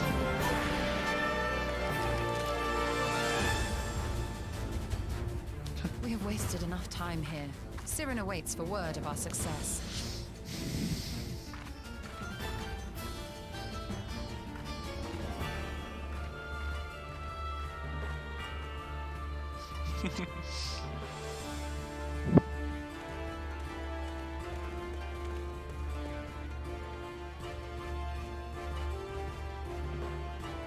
As leaves. Fuck it. They can take care of it.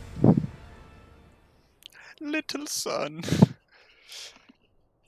I am not interested, little son. You had not only to contend with Sadu, but Magnite too. Such a fierce battle that must have been. Yet here you stand, triumphant, having passed such a test. They could not well deny you their allegiance. The Mole will make no such demands. Weak though we are, we will gladly stand with you. The steppe is our home, and we will defend it with all our being. You have my heartfelt thanks. Of all the tribes of the steppe, there is none I would rather have at my side. God's willing, many more will rally to our cause. I shall send you word when we have answer from all the tribes. I cannot thank you enough, Serena. None of this would have been possible without you.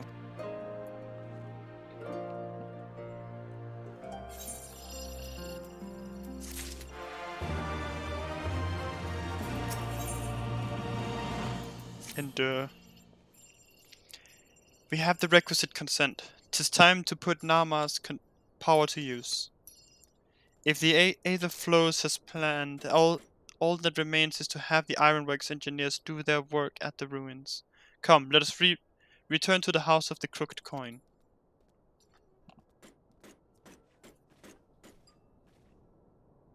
Bids farewell.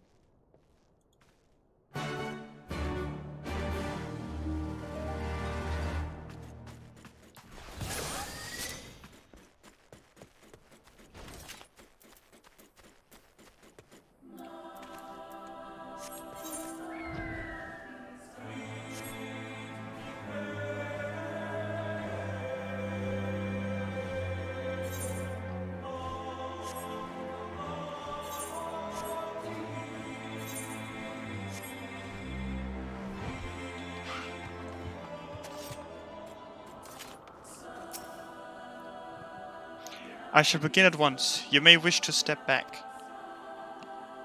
Cutscene.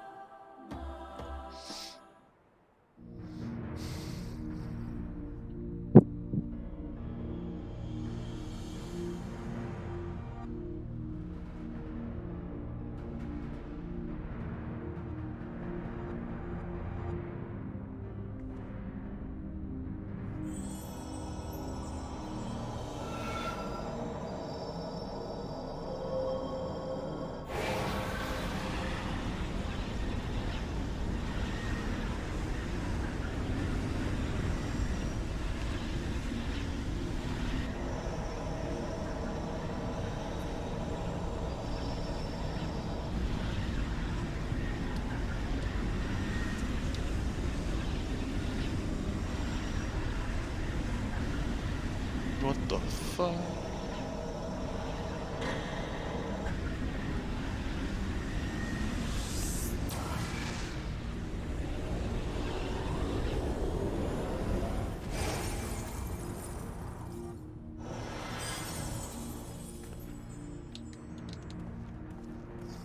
Yeah, you're right, Ishtola. Did it work?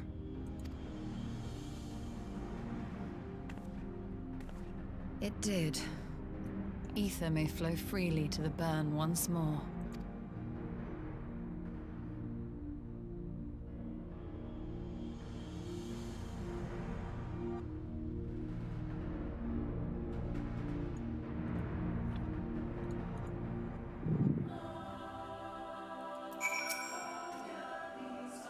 I do not pretend to understand what you did, Ishtola, but you did it. Thanks to you, and Sentinel of course, we have taken a momentous step towards securing our defenses.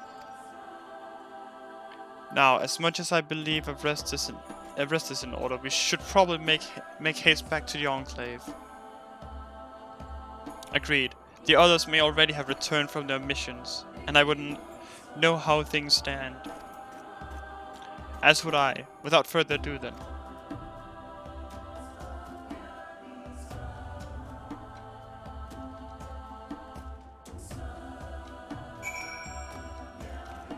Spiegels hade säga till Kienka.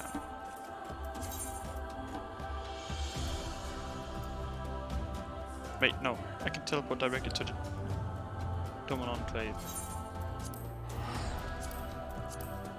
Hey boy.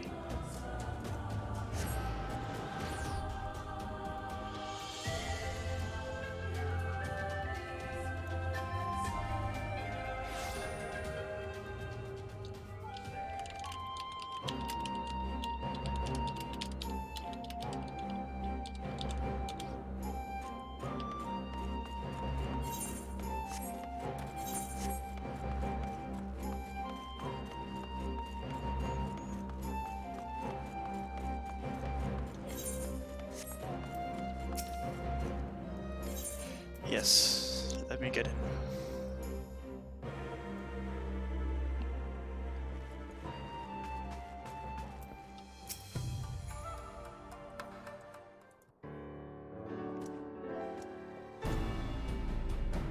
Judging by your triumphant expressions, I take it all went well on the Asim step. Indeed, we have secured a suitable source of energy for the barrier. Good. Tatara and I have commissioned Garland Ironworks to ensure that the field generators function as they should. A team of engineers stand ready to set out for the burn at a moment's notice. You need only say the word. I thank you for engaging their services on our behalf. The minuity of their agreement you may leave to me. Which just leaves the small matter of our alliance. So, Yugiri and Hakuro, how fared you with our neighbors? My lord, all of the factions we approached are in agreement that the Empire poses a threat, and many respond positively to the talk of an alliance. From Higashi and Suinosato, however, we received outright rejections. The former will not break its treaty with the Empire, and the latter will not involve itself in conflict. Just as we expected then. Well, there is naught to be done about it. We must focus on the rest. To each of the nations that were amenable to an alliance, I will personally send a missive. And once I have attended to that, I believe we will have done everything we can to fortify Doma's defenses. For the time being at least. All of which means I may leave for the meeting in Alamiko with a lighter heart. Yugiri, Hakuro, if you'd be so kind as to hold the fort in my absence.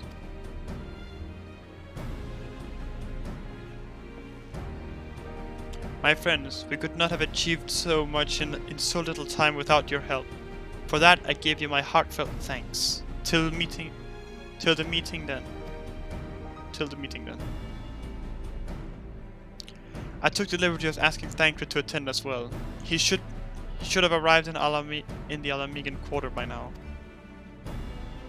Then let us not keep him waiting, shall we?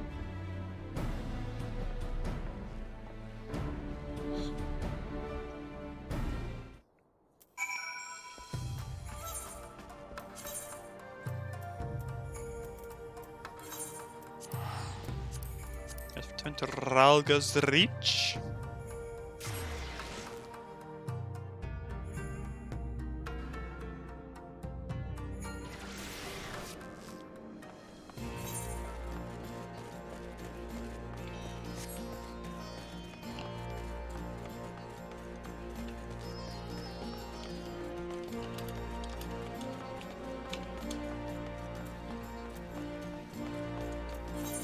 Alright, so it's see, now I'm saving money.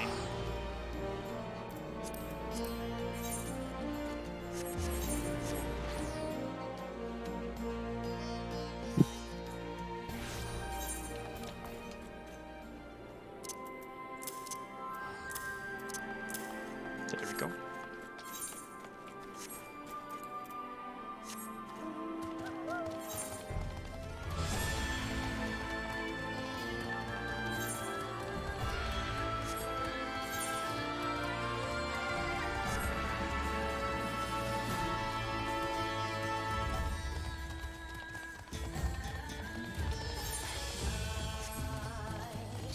I think I'm learning how to navigate this, but I still don't know what I'm doing, honestly.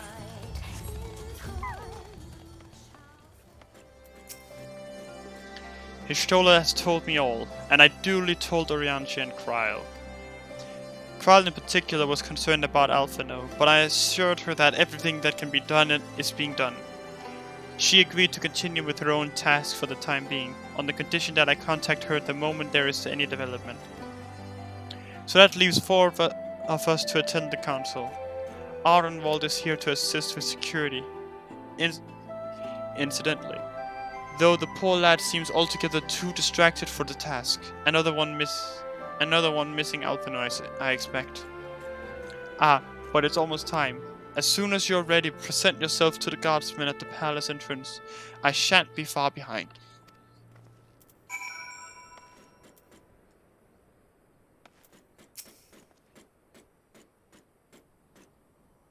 Ah, the Scions of the Seventh Dawn. Welcome to Ala Mhigo. The Alliance leaders have already arrived. May I show you to the meeting chamber? I'm proceeding to the arrival of several cutscenes. YOLO.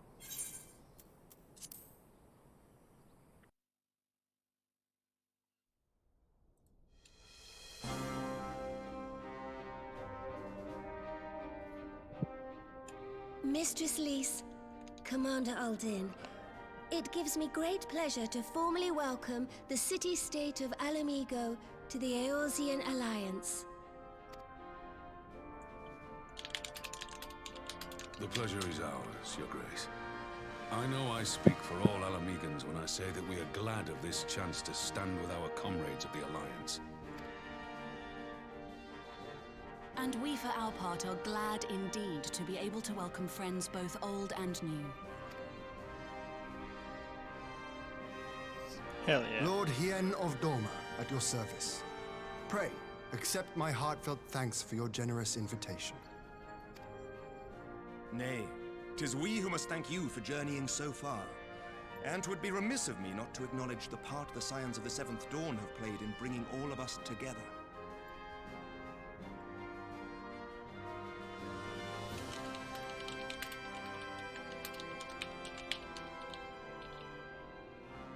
Aymeric is here!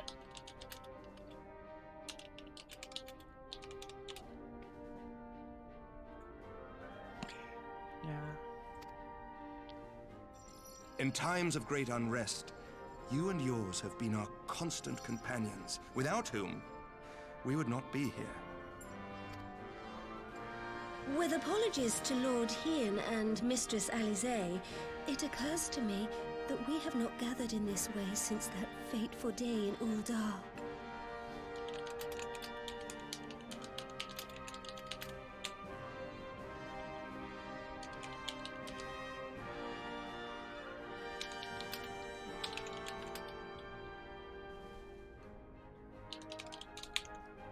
The day I lost my arm and my freedom.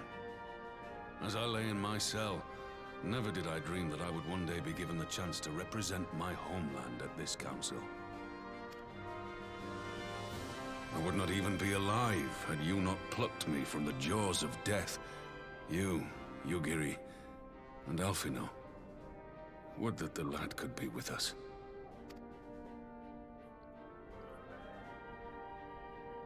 I too owe my presence here to Alphino, in so many ways.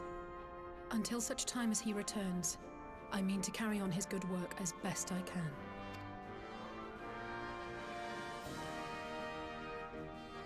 Come, friends.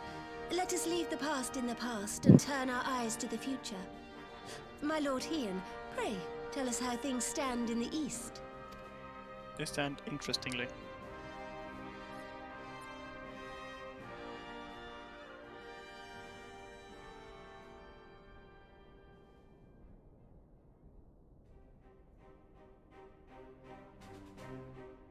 Having heard the rumors of dissent in Garlemald, I dared to dream of a peaceable solution. The Empire will not so easily change its ways. If the Garleans have a mind to take back Doma and Alamigo, we'll be hard-pressed to stop them, even with the might of 6 nations.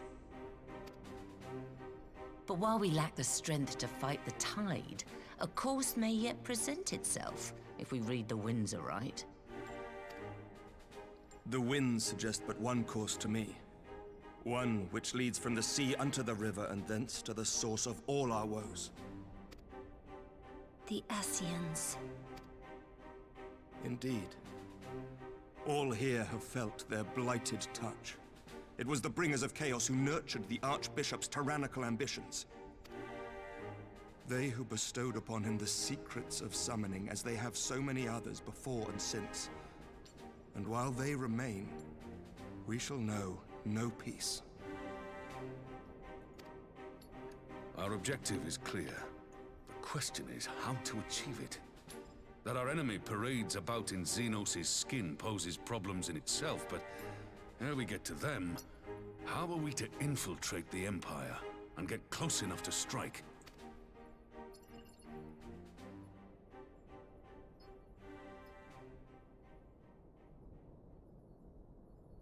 While I see the wisdom in targeting the Ascians, an assassination attempt on Garlean soil would do little to aid our cause, even were it to succeed.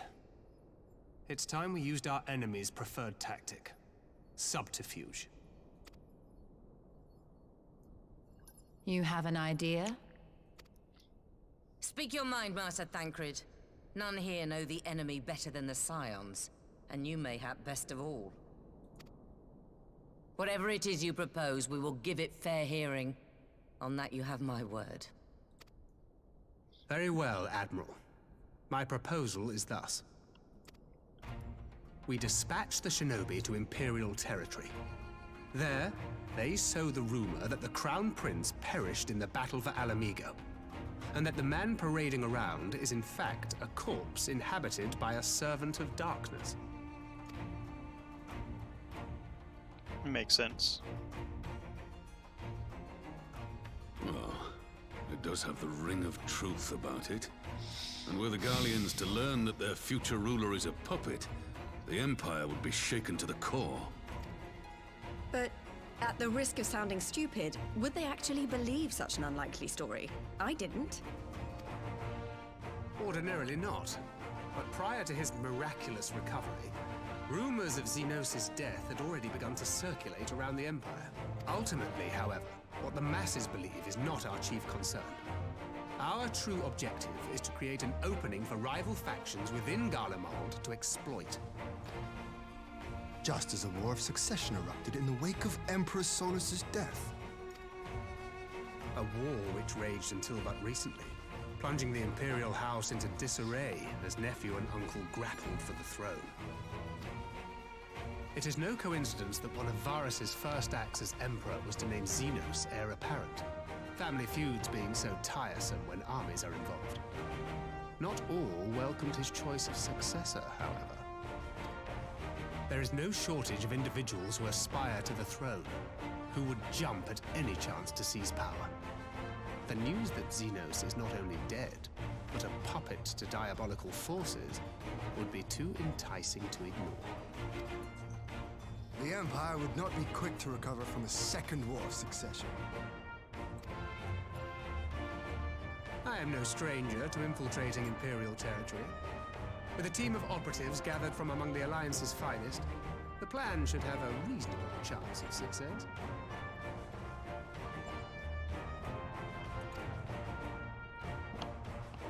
Doma already has shinobi in place throughout the provinces. We stand ready to act, and act we must. What say you all?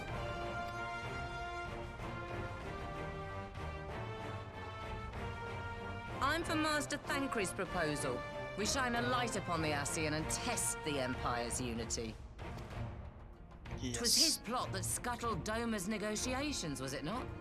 Why then, if we can eliminate him, there may yet be a chance for peace. Let us wage this war of subterfuge, that we may one day lay down our arms. Gods know we never will while the Ascians remain. Hell yeah. Ah! That way. Sorrow. That's new. That doesn't normally happen.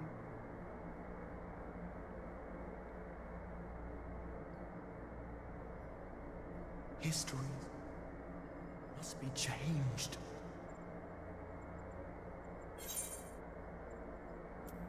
Who is this? I think it's Assi. Ahead looms a calamity.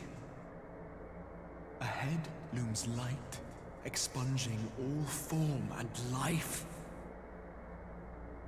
Wait, Twin is it the Warrior of dooms Darkness? Only you can forestall. Only you. What's the matter?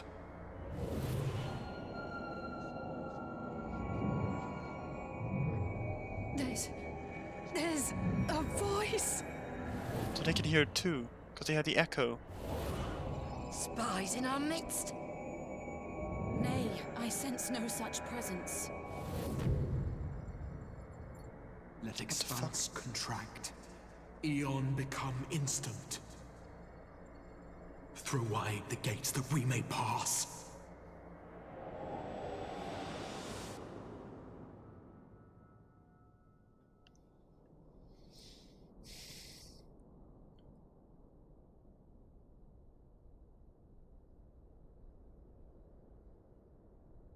Is it over? Master Thancred! Sorry. Oh no, is he dead? Thancred? 12 for Fend. No, don't tell me he's dead. Bear him to a private chamber. Have every healer make ready. Oh no. Thancred, Swiftly! no. Thancred, no. Wait, I laughed. No, please, Thancred. Thancred, please.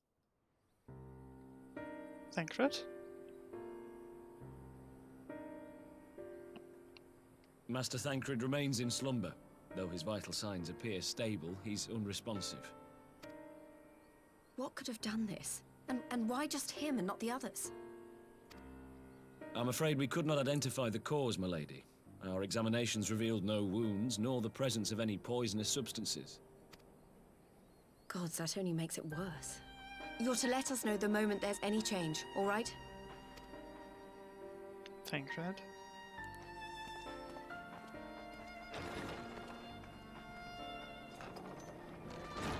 Thank you for coming. Knowing Thancred, he would apologize for being otherwise engaged at so crucial a juncture.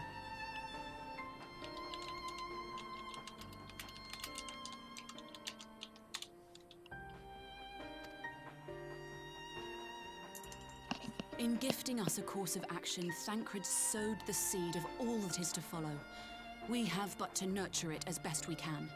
To him, I would say, rest easy, that he may wake to enjoy the fruits of our labors. Now, the matter of the mysterious voice must not be forgotten. Will you tell me exactly what happened? Alisaie and I heard a voice in the moments before Thancred collapsed. It was accompanied by a severe headache, as if something were clutching at our minds. Did you experience the same thing? The history must be So, in between the voice and the pain, you felt as if you were somewhere else entirely.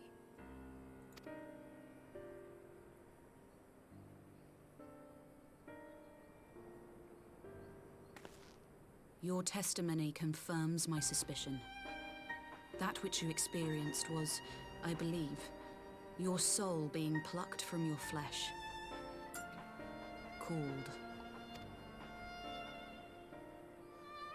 Called?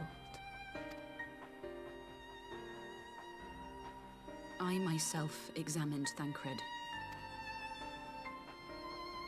Reach out as I may, I could not sense in him the spark of life that is his soul.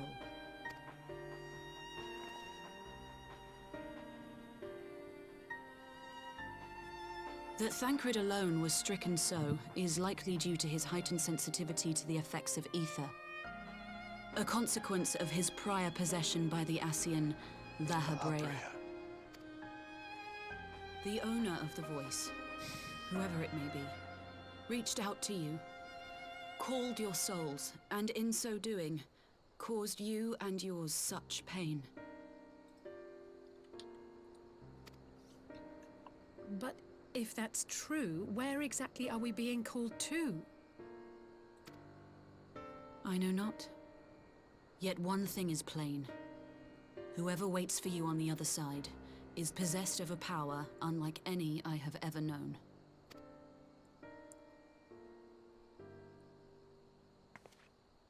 Forgive us, Lys, but may we leave Thancred in your care for a time? As if you had to ask. I may not be a scion anymore, but I'm no less a friend. Don't worry. I'll see to it that Thancred's well looked after. Just focus on solving this mystery, all right? Thank you, Lys. As the Elder Seedseer says, 'tis no ordinary individual we are dealing with. Nor can we discount the possibility of... That's an involvement. Whoever or whatever is behind this, the sooner we find out, the better.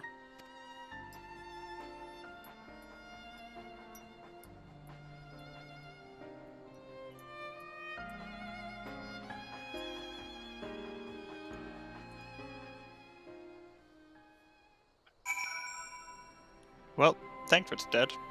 F. I just tried to call Orianche on his link pearl.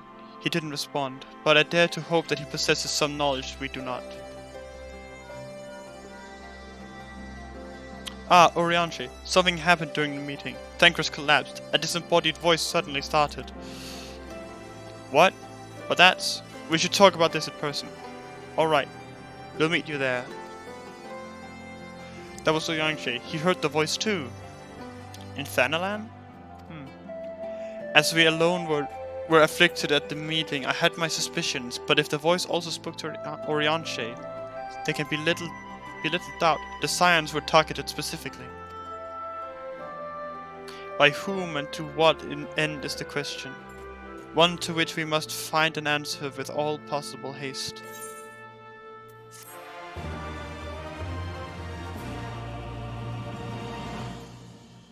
Learn to even what endure.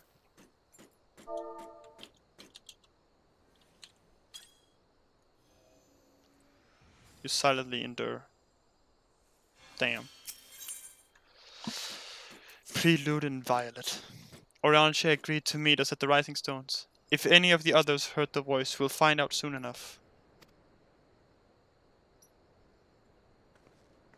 Good luck. I should get back to the meeting with the Elder Seedseer, but if there's anything I can do, anything at all, you must let me know, alright? Promise me. Yes, of course.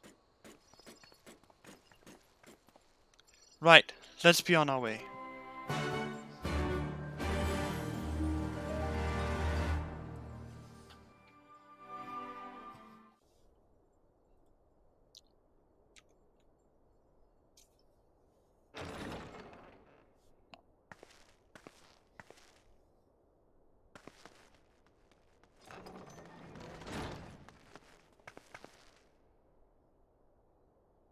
Orianche!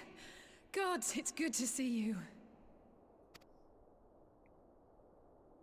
Would that our meeting were under happier circumstances. I judged the voice sufficient cause for concern even before you sent word of its effect on our comrade.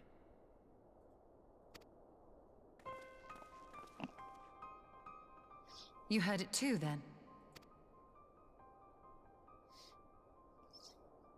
Aye. And all but certainly at the selfsame instant. Alas, pained as I was, I could make little sense of what few words did then reach mine ears.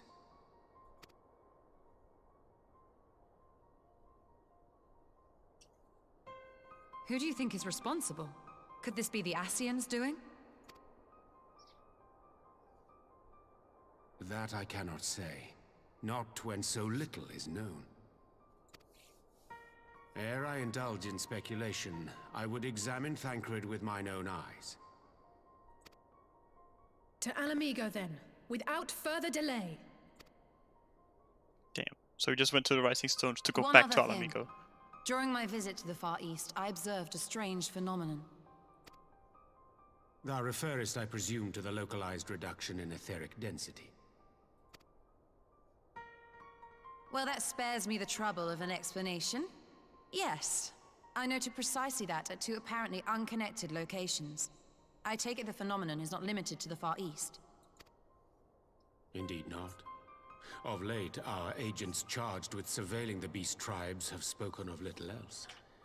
In every corner of the realm, they tell of places in which the ether hath grown thin.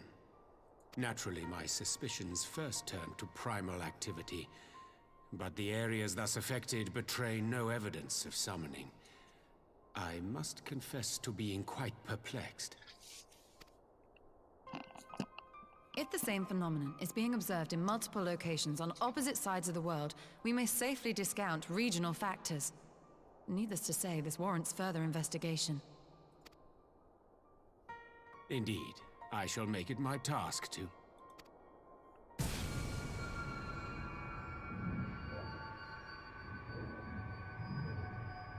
The voice. It calleth to me once more. Orianche?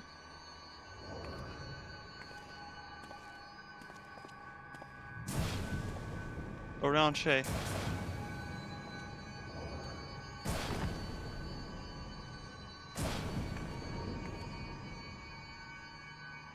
I hear it too. Stolen, no! Only you. Only you. No! Ishtola! Oriange! Throw wide the gates.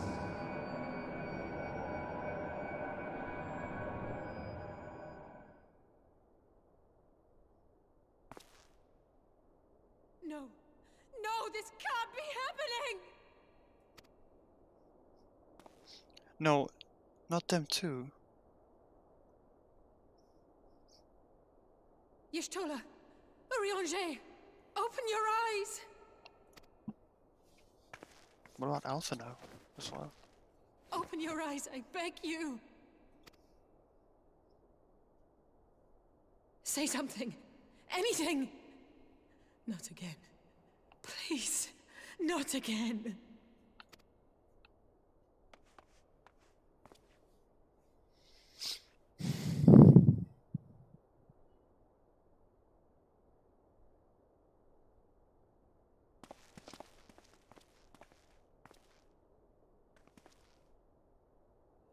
Something is not right here. But if it's all the Scions, wouldn't Alphinaud also have been targeted? No, not you.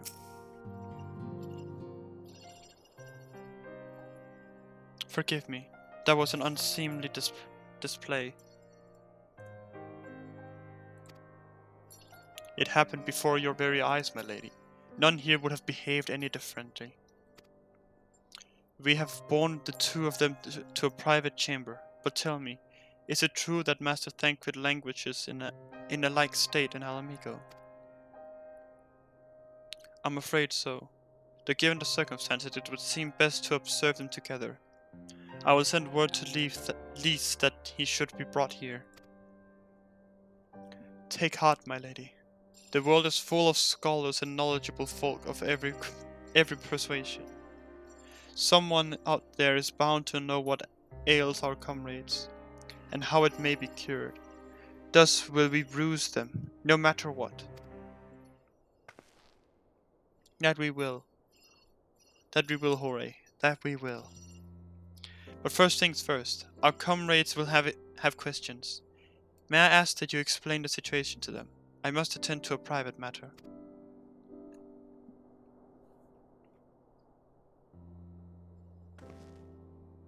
Oh, I promised I'd visit someone in Limsa Lominsa. He's been waiting at Maelstrom Command for a while now. You know, you should come along too. I think he'd be glad to see you.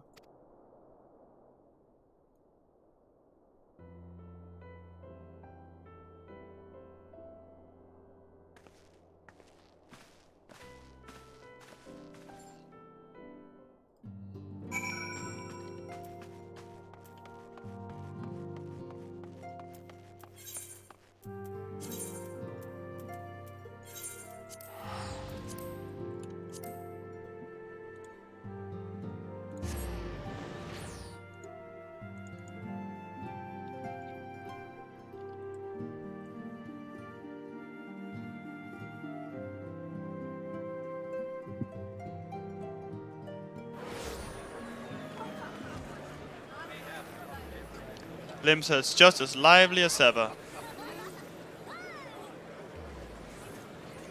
Great. Ah, friends. What are they doing? Just standing there, damn.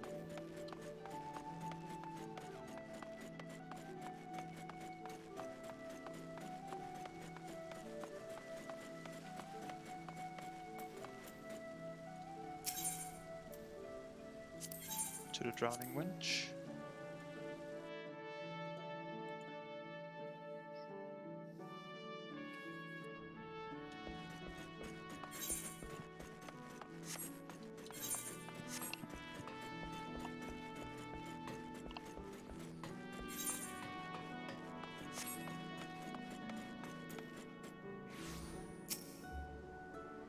Baby Titania, I love it.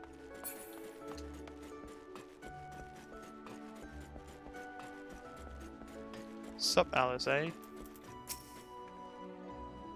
As you've probably guessed, it's Gabu. It's Gabu we've come to see. The private here will bring him out to us. Ever since the Maelstrom took him in, I've tried to visit as often as I can. And after what befell our friends, I was taken by the urge to visit again. It's difficult to explain.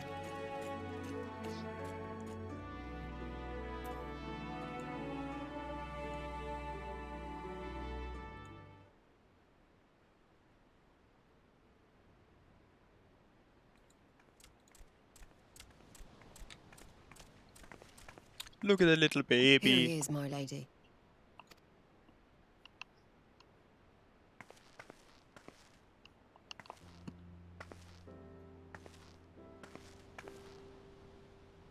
Gabu, it's been too long.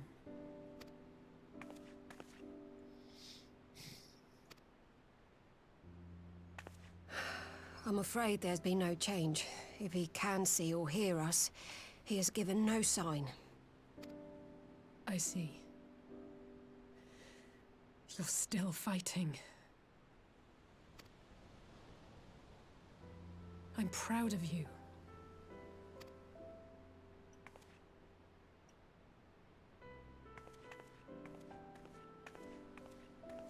We promised that we would come and visit you together, didn't we?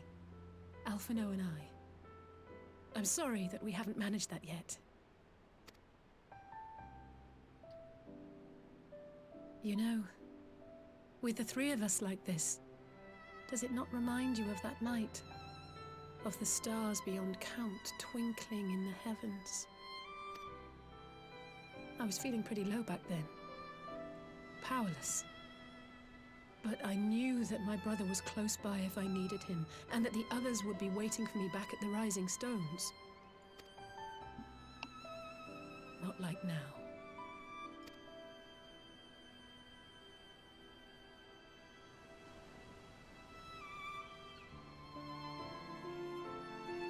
I've seen my share of trouble since coming to Eorzea. Been reminded again and again of my limitations. of how little I can change about this world. And I've come to know the sorrow of parting all too well.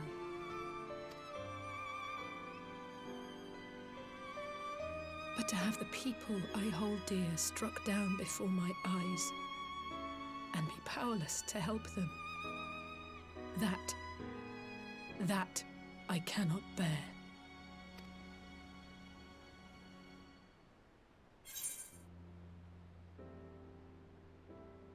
Don't have to bear this burden alone.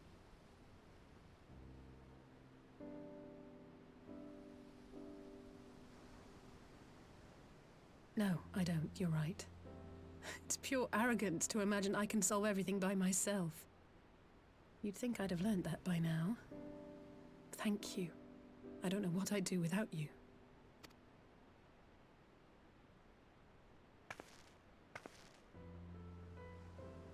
Well, that's more than enough brooding for one day. Come on. We have friends to save. Hell yeah, brother. Hell yeah.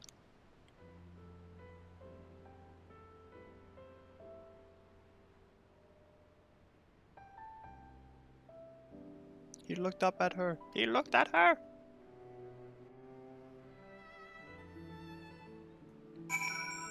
He acknowledged her existence. He's getting better.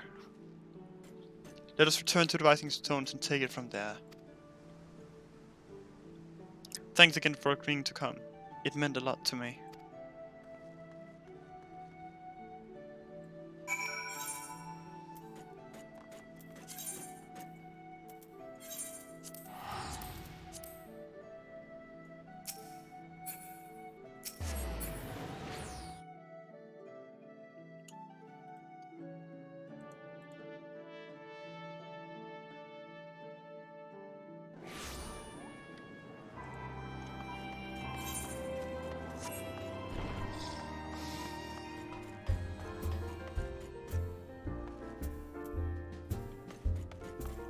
I need to finish this. Goddamn Bahamut.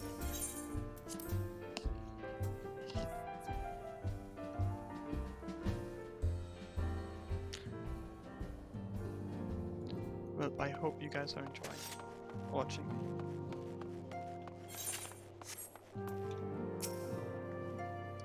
I did some thinking on the way back, and I think Horae is right. We need to seek outside help. Ordinarily we would turn to our own experts on such matters, but they're both among the stricken. I'll begin by reaching out to the myriad guilds and research institutions here in Eorzea. Additionally, Grandfather and Minfilia had a wealth of connections between them, and I mean to explore those avenues too. We'll find a way to save everyone, mark my words. Much and more has happened in recent days. Some of it is for the good, some not so. But all around me, people continue their fight. From the shinobi who searched for Alphinaud, to the Alliance members who have made ready to move against the Empire. They march on in the face of great adversity, bearing heavy burdens. Everyone is playing their part, and so must I. You have your own part to play, I know, and it's bigger than most. So I won't keep you. Just promise that you'll visit from time to time, and I promise I'll have good tidings to share with you when you do.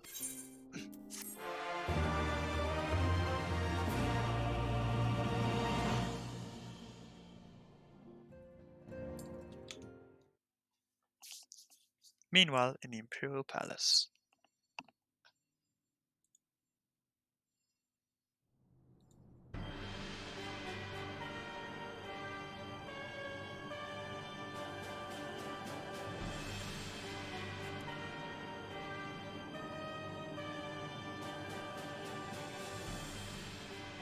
The Populares no longer present an obstacle. Now is the time to bring the Empire's might to bear. I see Xenos up and running. A word from your Radiance is all it takes. But one word, and the Imperial army will fall upon Ala Mhigo as a pack of bloodthirsty wolves and tear that feeble nation apart.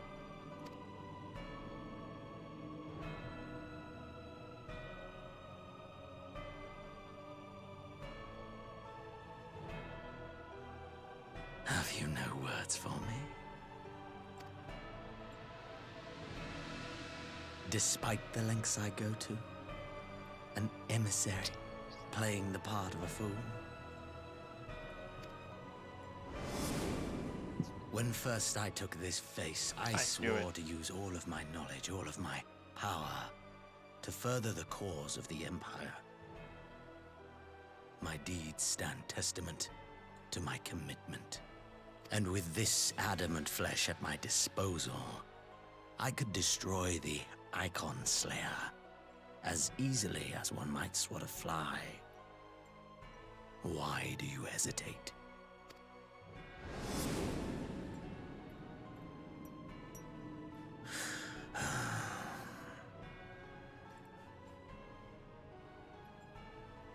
Our enemy is resourceful. Though victory is certain now, it will not remain so indefinitely. Deliberate if you must, but be quick about it. We'll speak again when you have unburdened yourself of doubt. Until then, I take my leave, Father. Ascian.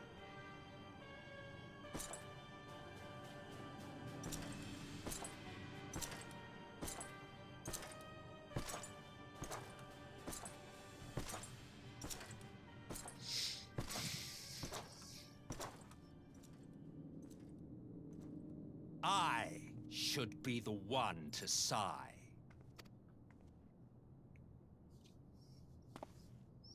Who? I played my part to perfection. I had earned my rest, and then, thanks to Lahabrea's crowning act of idiocy, our favorite emissary sees fit to summon me back. Elidibus was ever a warrior. A most tiresome trait, would you not agree?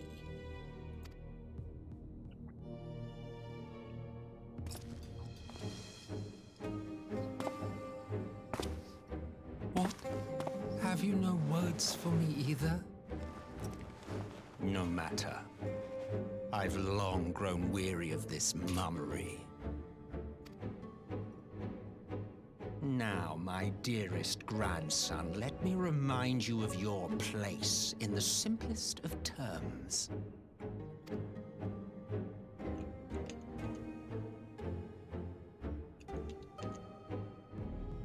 You do not make judgments, you administer them. Swiftly and to the letter. Naught else is your concern. Elidibus may be an insufferable bore, but he is no fool. His choices as emissary seldom err.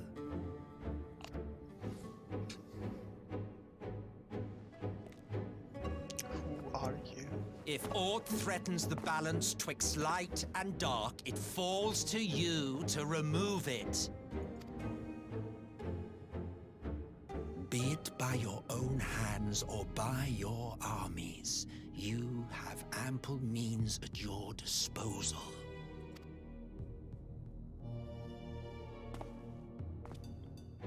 That is why this empire exists, why I built it. Solus Scalvus. Oh dear, have I touched a nerve? You always were an easy one to read. I pity you, I do. As they say, ignorance is bliss. And I know how much happier you would be not knowing the things you know.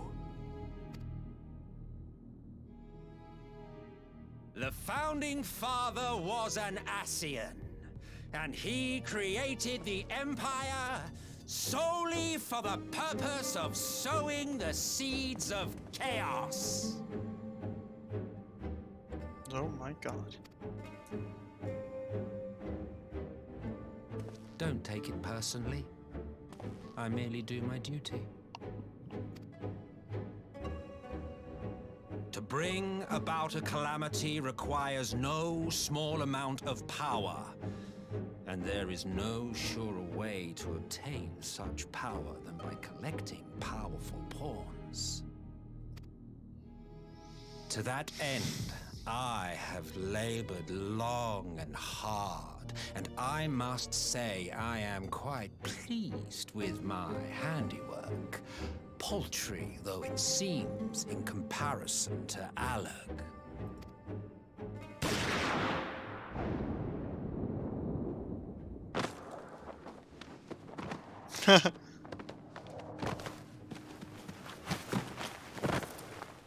You fiends are overfond of your own voices.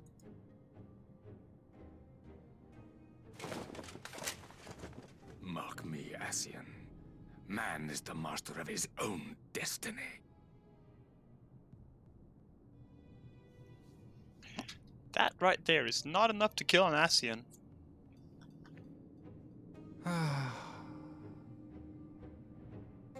Such a waste of time and energy. Both yours and mine.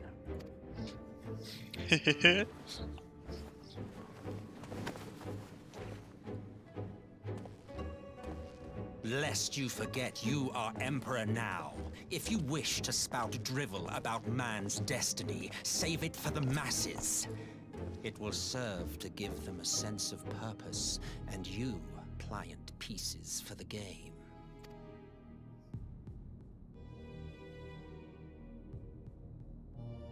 Oh, do stop sulking, boy. You, of all people, should understand. Ours is a struggle to restore both mankind and the world to their rightful state. Viewed thus, our goals are one and the same.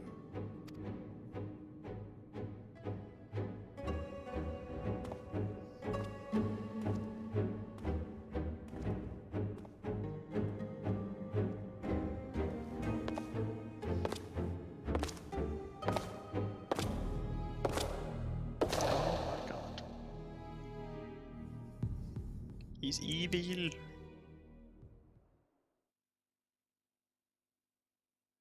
Meanwhile, at a resistance encampment somewhere in the Empire.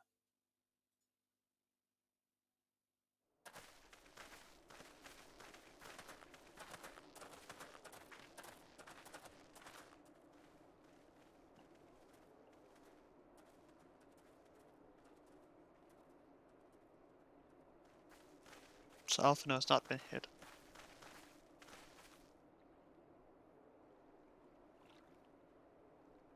What in the world?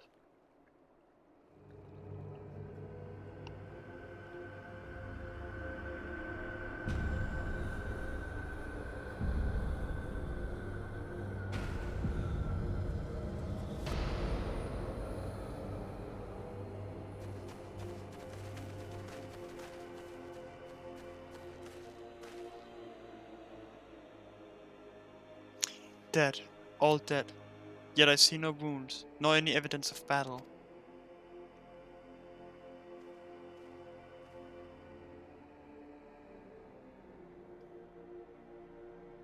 Could have been the Aether we released into the desert.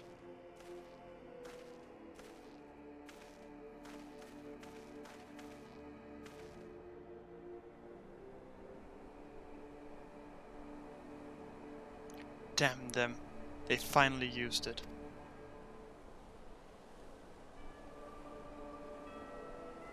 The Empire developed an alchemical weapon in Garabanya, a gas. Black Rose, it was called. And to breathe it is to breathe your last. And that did this? I thought the project abandoned, and its vile fruit destroyed, but naught else could have wrought such an atrocity.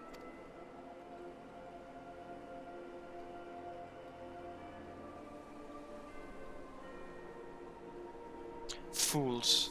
What do they hope to gain with this butchery? Can they not see that a rule won through terror will not endure? How many more provinces must they lose?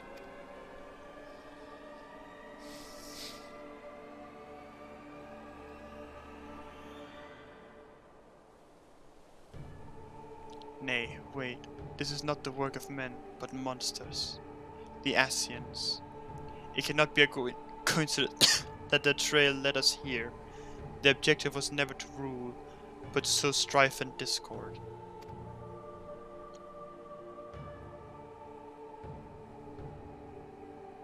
Such a crime does indeed bear a mask of the bringer of chaos.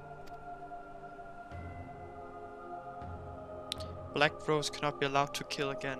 We must find the Ascian and put an end to their plot.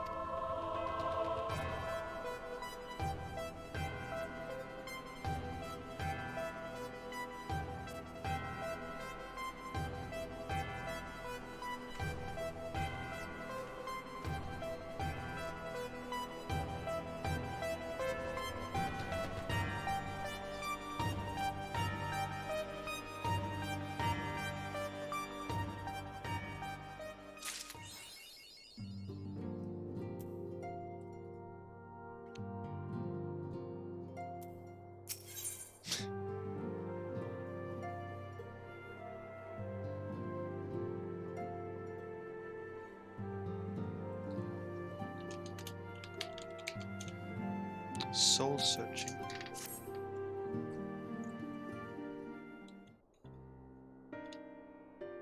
I'm glad you've come, though I'm afraid there's little in the way of good news.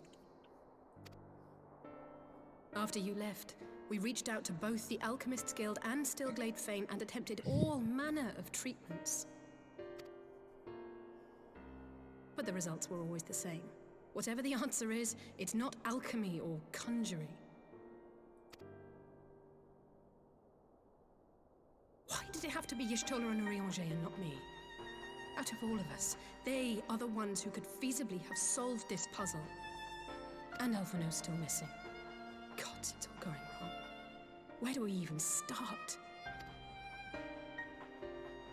A grave situation indeed. Might I be of some assistance? Kryl? Kryl. Kryl! I thought you were busy delving into the mysteries of Eureka. When word reached me of the plight of our friends, I could not well stay away. As a fellow scion, not to mention your erstwhile mentor, this is one of those times you should feel free to call on me, regardless of my personal circumstances. Yes, I should have thought of that. Thank you for coming, Kryl. We would welcome your insight.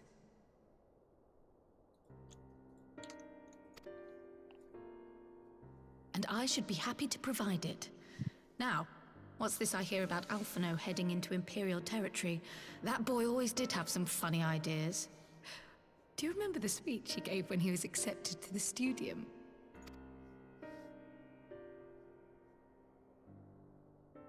My life's goal is naught less than the salvation of this star.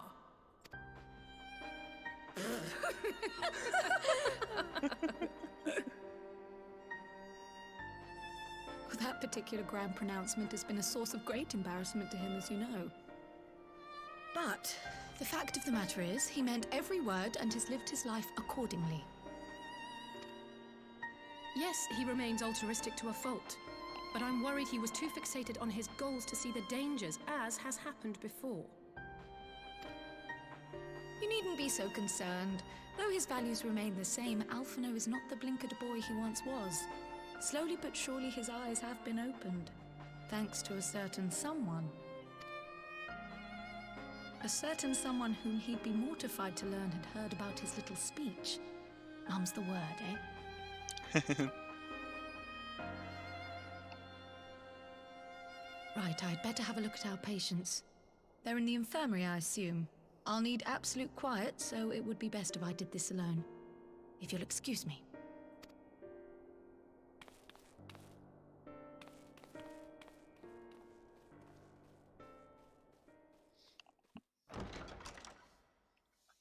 Oh god, oh god.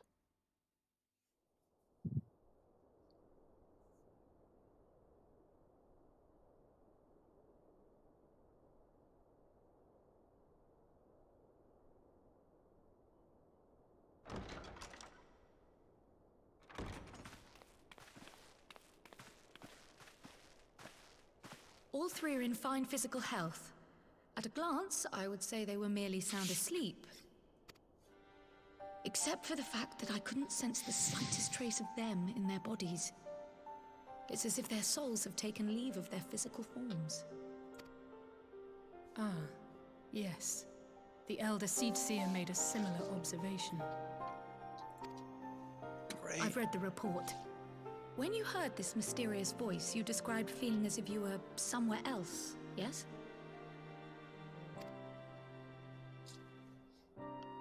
If we assume the ether which comprises your essence is being drawn to some other place, then it may be possible to follow the trail it leaves behind, just as we did in our search for Thancred.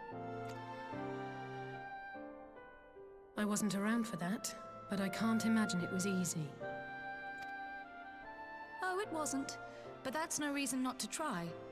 I will have need of Master Matoya's crystal eye if I'm even to make the attempt. So I suggest we pay her a visit. Oh yeah, I mean, I did think of Master Matoya. Couldn't we use her to, like, help also? She ought to know at least something.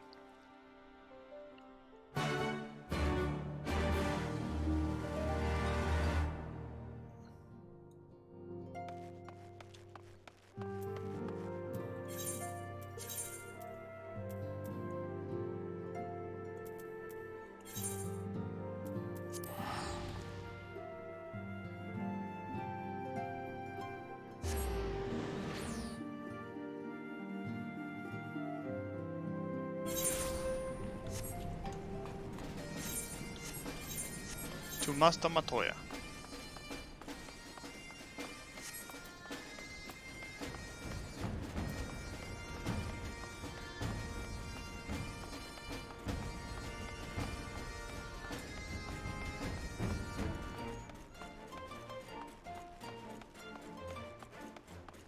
Alright then, let's go. Going on a trip to in a favorite rocket ship.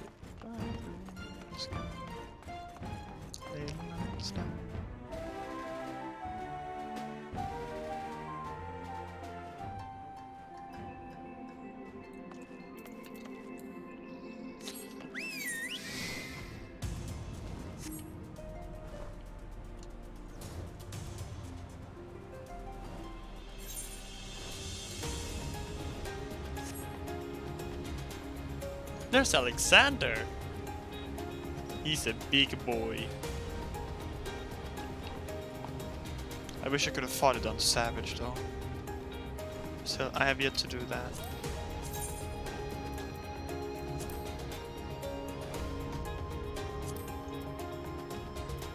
The Jade Stoics team.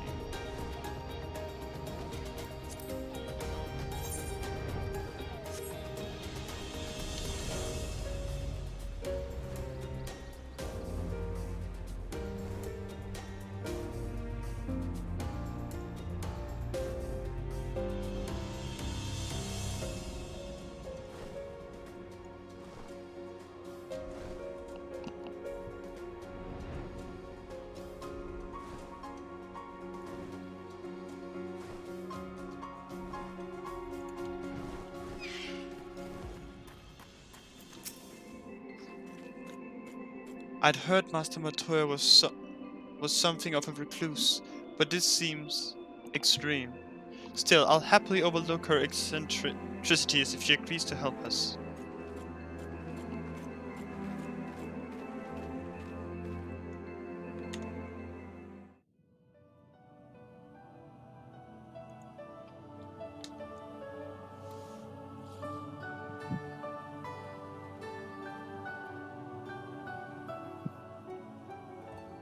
Come to disturb my peace again, have you?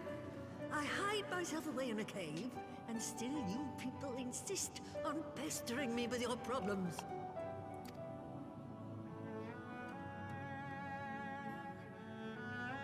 Oh, I mistook you for young what's-his-name, but I see now you're the sister. Weren't you supposed to be the lively one? I've seen happier faces at a rain-sodden burial. Well, I'm sorry to dash your expectations, but the situation isn't exactly conducive to gaiety. Ha! That's more like it. Stoller used to spit and hiss like a wildcat too. Better for a young thing like you to be filled with fire and leave the doom and gloom to your elders. Matoya, you don't understand. Now, what exactly does this tragic situation of yours have to do with me? If I may, Master Matoya, we have need of your crystal eye once more.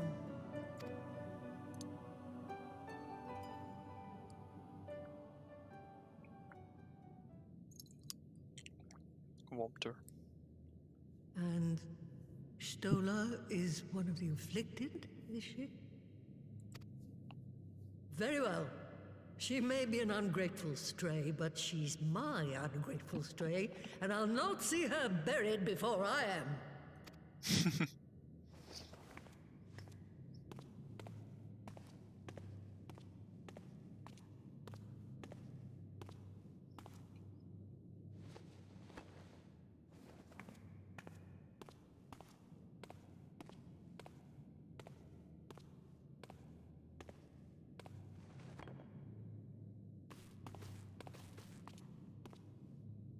Right. Let us see what we can see.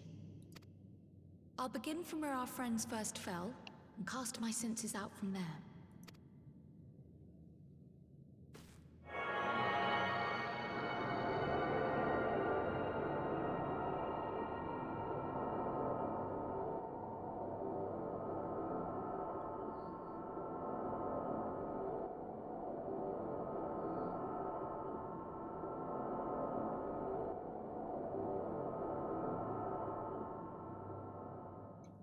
Nothing.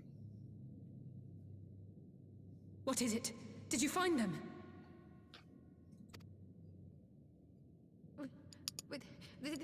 This doesn't make sense. How is it even possible? How is what possible? Kryl, what did you see? The threads, they just ended. And no, I didn't lose track of them. I followed them as far as they went. It's as if they were cut off. Could their ether have dissipated? If it had, oh gods! Their bodies are just husks. It's like the Broodmother's daughter all over again. No, this is different. The Kalyana girl was already dead, body and soul, when Lakshmi effected her resurrection. Aye, let's not jump to conclusions. If their physical forms yet breathe and show no signs of wasting, then it follows that their souls must still be intact somewhere. But where? That's the question, isn't it, girl? Death has not taken them to the ethereal sea, yet there are no tracks left for us to follow.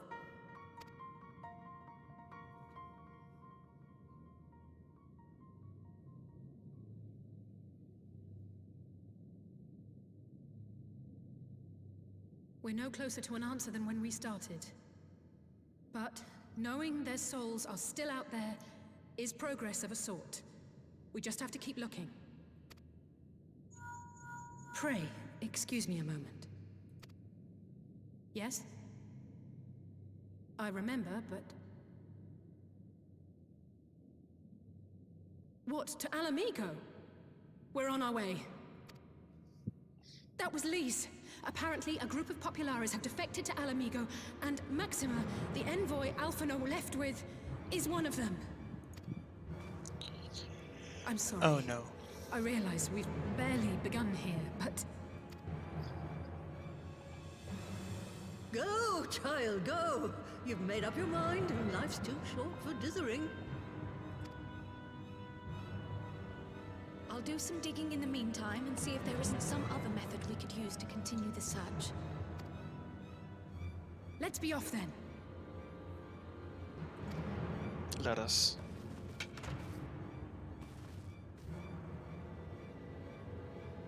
Oh, not again. The enchantment barely seems to take these days. I'd chalk it up to old age, but I rather doubt it's that simple. You're also having Aether drained.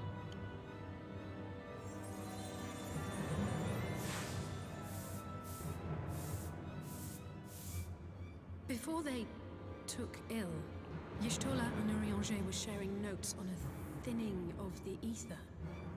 It seems to be happening all over. Does it now? And here I was, all set to blame my woes on that creaking mountain refuse clogging up the Thaliac. I fear something has gone wrong. Still, there's naught to be gained from starting in shadows. You can only do what can be done, and that but one thing at a time.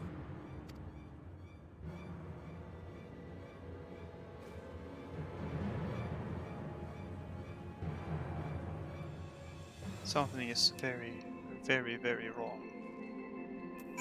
If their souls are gone, how the hell are we gonna get to them? So that was the woman who tamed Y'shtola. I had the distinct feeling of being grabbed by the scruff of the neck and having the nonsense shaken out of me. When Alphinaud is back, I'd like to visit again and ask her what tale she has of grandfather.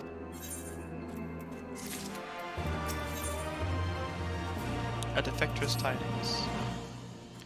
I almost can't bear to hear what Maxima has to tell us. But it can't be bad news, can it? Lise would have said. Unless, there's no point speculating. Lise said she'd notify the guards of our coming, so we should head straight to the palace gate at the Alamegan quarter. I'll be praying for good news. Learn what you can about Alphinaud's plight, and leave the search for our friends' lost souls to me.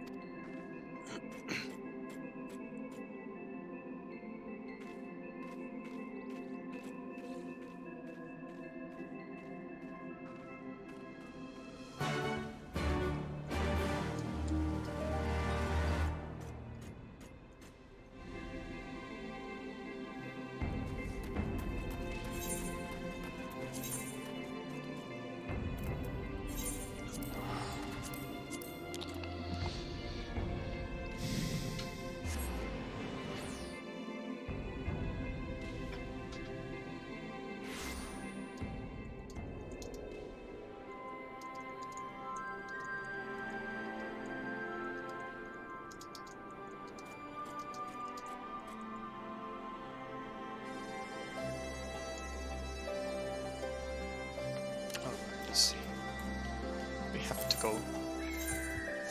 All gear repaired, nice.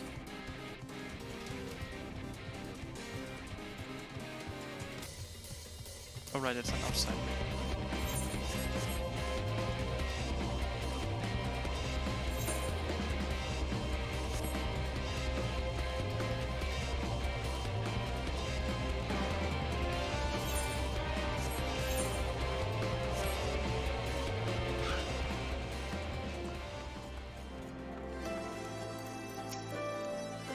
Greetings, Scions. The command told me to expect you. Shall I show you in?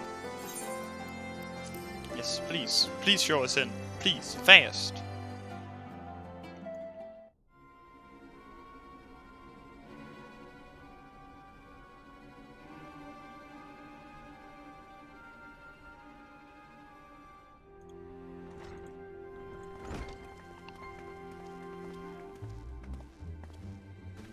I'm sorry to drag you halfway across the realm, but when Maxima mentioned Alphinaud, I thought you'd want to hear the news in person.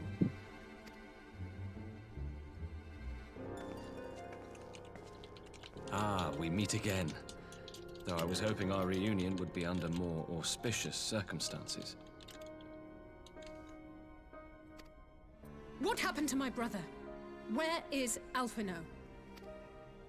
Never fear, my lady. Your brother was in fine health when I took my leave of him, and I have no reason to assume that has changed. You assume? If you will allow me, I shall endeavor to explain events. Our troubles began not long after we departed Doma. While crossing the Burn, we were fired upon by the Emperor's personal guard and forced to make an emergency landing.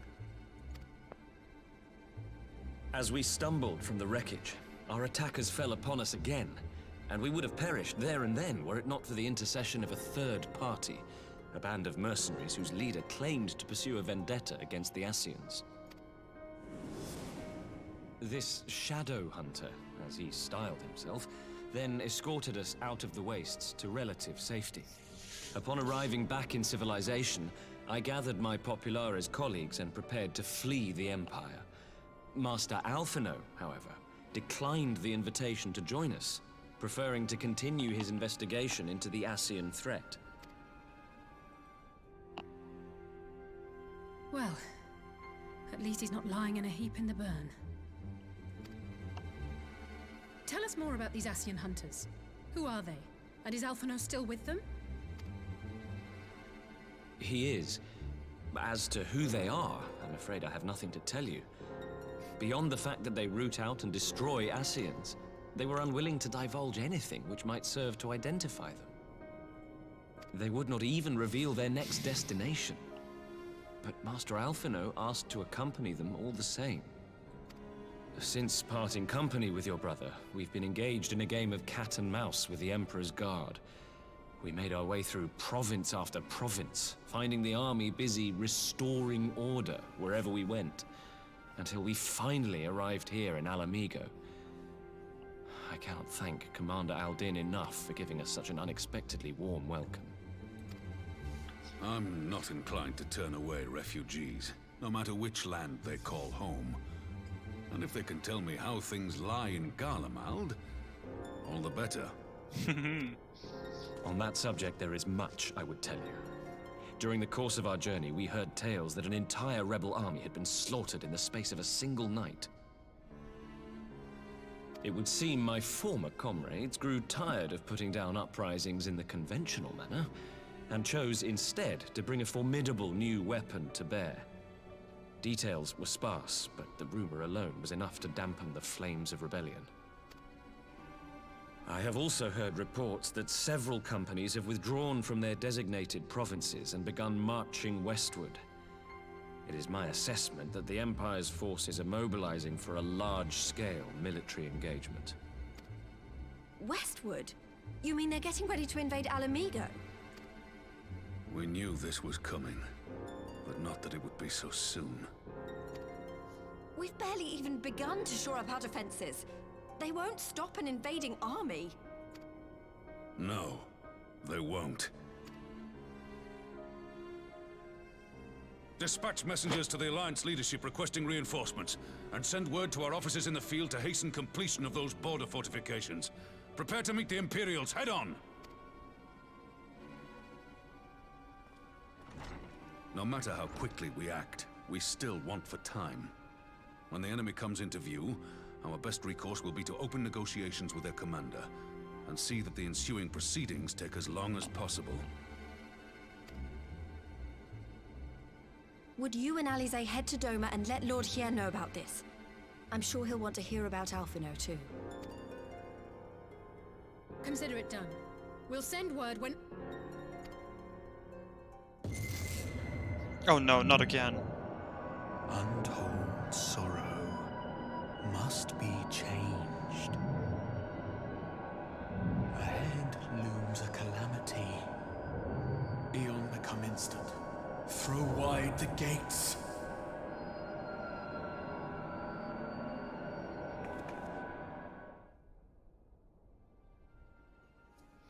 Keeps coming back. You heard it too. Well, at least we're both still standing. Oh, thank the gods. I thought we'd lost you for a moment there. Why does this keep happening? I wish I knew. Nothing we've tried has brought us any closer to an answer. We'll keep working on it. But first, we need to go and see Lord Hien.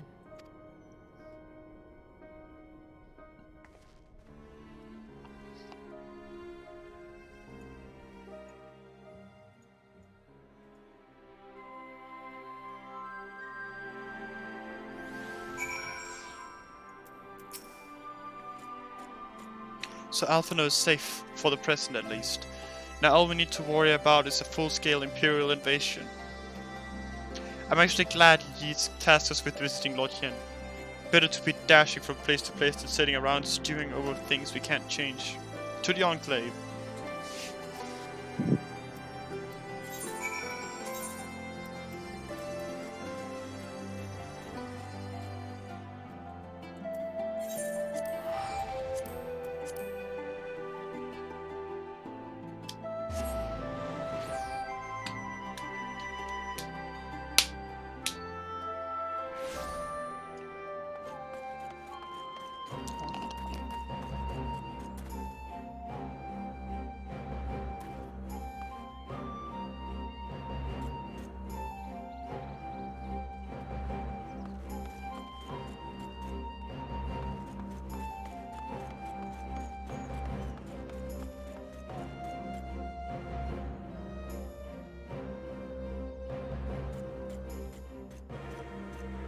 Sorry, my mother just walked in, saying good night. It is getting pretty late, but yeah, YOLO.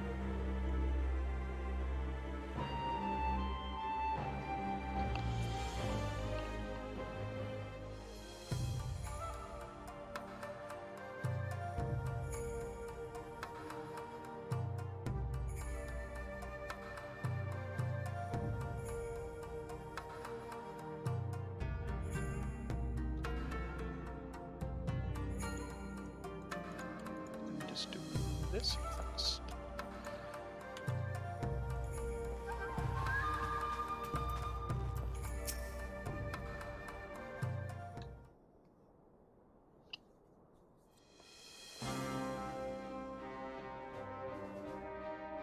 Greetings, my friends. I was just discussing future endeavors with the members of our newly formed alliance.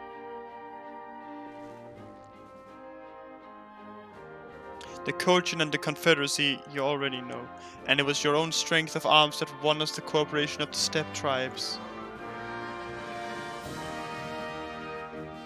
We have also been joined by our neighbors from Naxia and the indomitable citizens of Dalmasca, though the scattered nature of the latter's resistance will somewhat delay their official induction. These proud peoples have united under a single purpose, to stand against the tyranny of the Gallian Empire.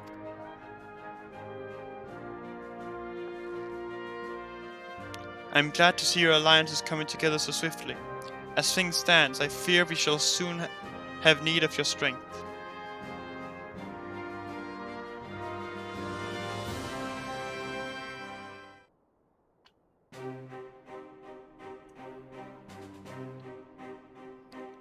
I thank you for bringing me news of Alphinaud. His fate is never far from my thoughts, and not only because he is our emissary. As for the sudden deployment of Imperial forces, I agree that Ala Mhigo should be wise to shore up its borders with all haste.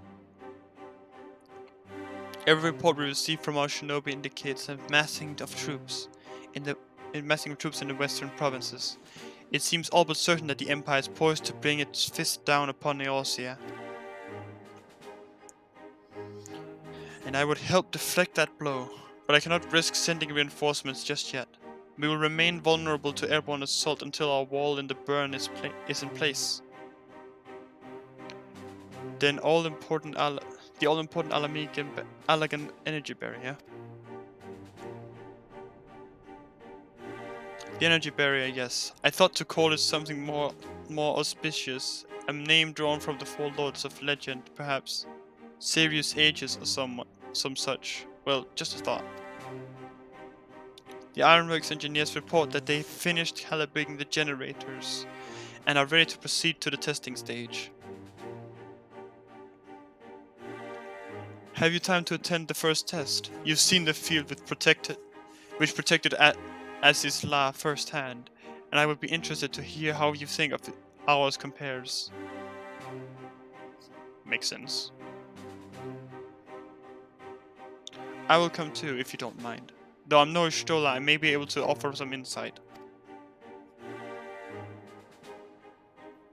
Of course, time being of the essence, it would be best if we made directly for the burn. Yagiri, I leave you and Hakuru to bring the War Council to a close.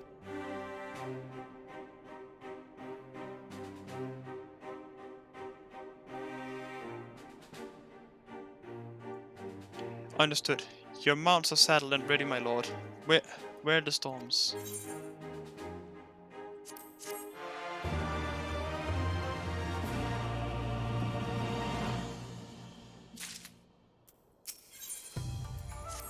Serious war. We will cross the burn by Yol and Falcon as before. Join me at the overlook near the House of the Fierce. Ba-da-dum!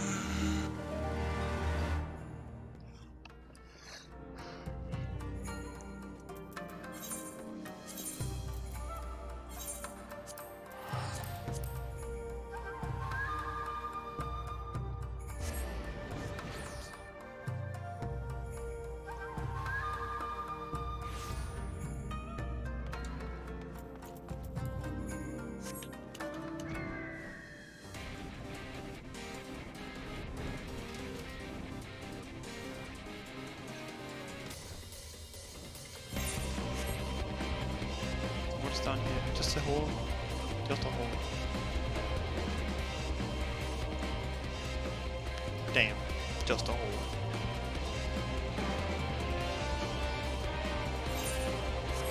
Except for that part. Anyway.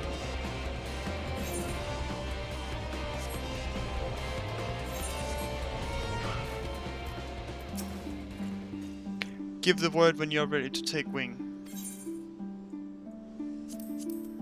Head to the burn, yes, please.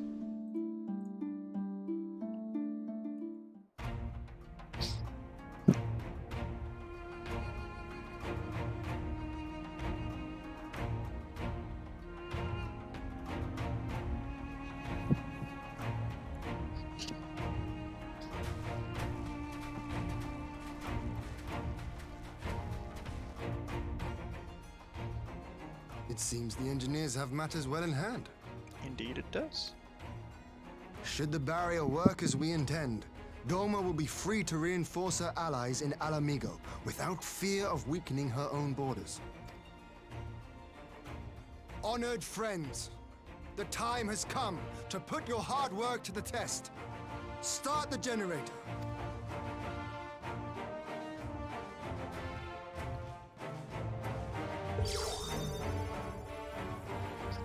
God, I hope this works. God, I hope we don't leave anyone on the wrong side.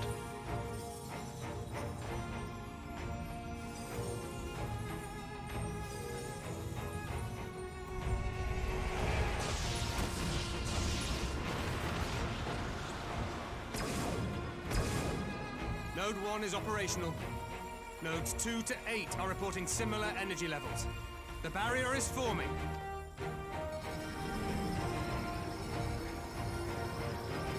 1,000 yards, 2,000, 3,000. Expansion remains smooth. No fluctuations detected.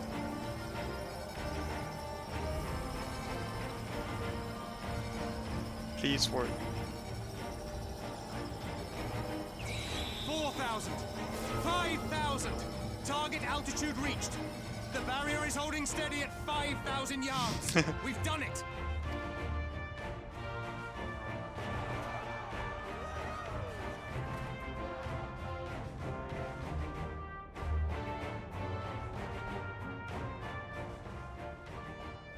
Is that an Imperial airship? Of all the rotten timing. But this is a gift, Mistress Alisaie. They can test our new wall for us. Unless it's a friend, in which case, fuck.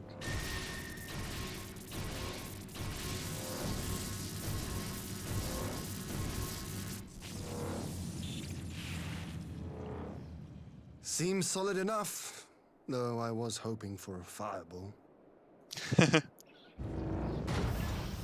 It's okay, I was too.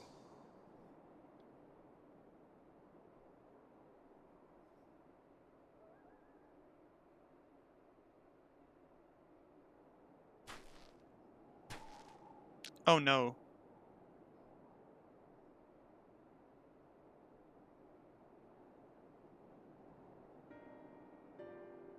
Of course there's someone on the wrong side. It's Alphino. What are you? Let me go! He has my brother!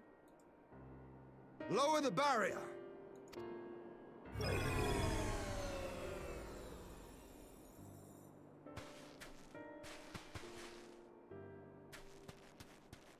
Can we let them cross the barrier first so that it can go up again?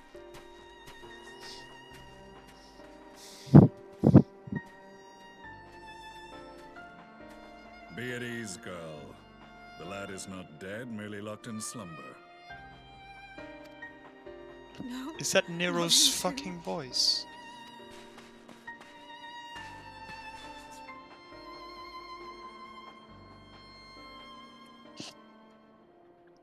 Has that been Nero? If that's Nero Tolskeva, has that been Nero's voice the whole time?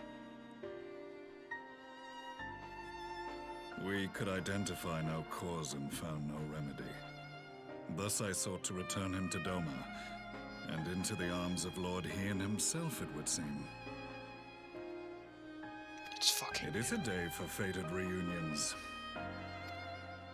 Would you not agree, adventurer? Or should I address you as the Warrior of Light?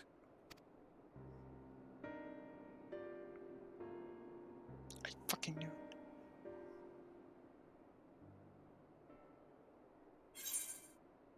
Gaius Van...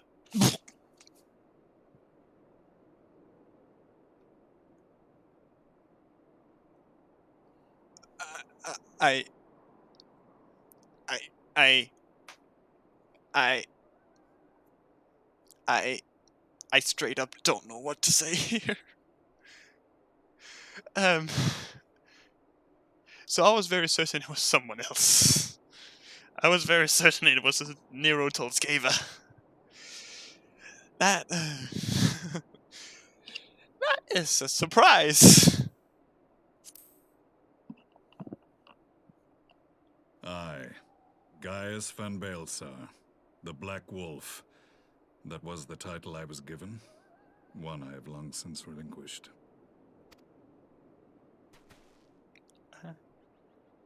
Stand down. The legatus of the 14th Imperial Legion died in Castrum Meridianum. I am no more than Gaius Baelsar, a man without rank or allegiance. Impossible! There's no way you could have survived! Do you remember how it unfolded? I didn't actually kill him, he just blew up. How I was deceived by Lahabrea? How I was convinced that reviving the Ultima weapon would allow me to bring peace to Eorzea? The Ascian used me, as he used so many others, all to further the restoration of his wretched god. Yet even with the might of Alec at my command, you bested me. And as the Praetorium went up in flames, I was content to burn along with it. For a moment at least. A moment of folly. To surrender my life thus would have been to betray all who died for my cause. It was for them that I dragged myself free of the rubble, and swore vengeance on the Ascians.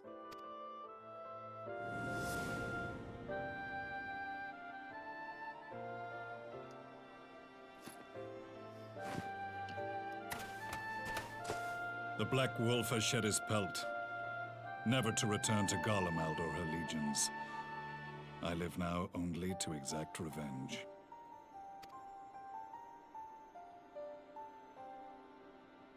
My principal quarry was to be Lahabrea, whom I gather you have since ushered onto oblivion.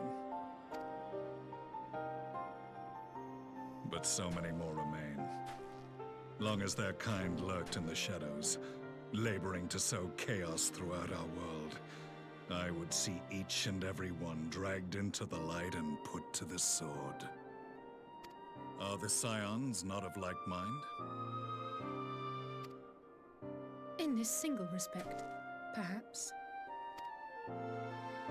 Then I shall continue the partnership the boy began, and share what intelligence I have acquired.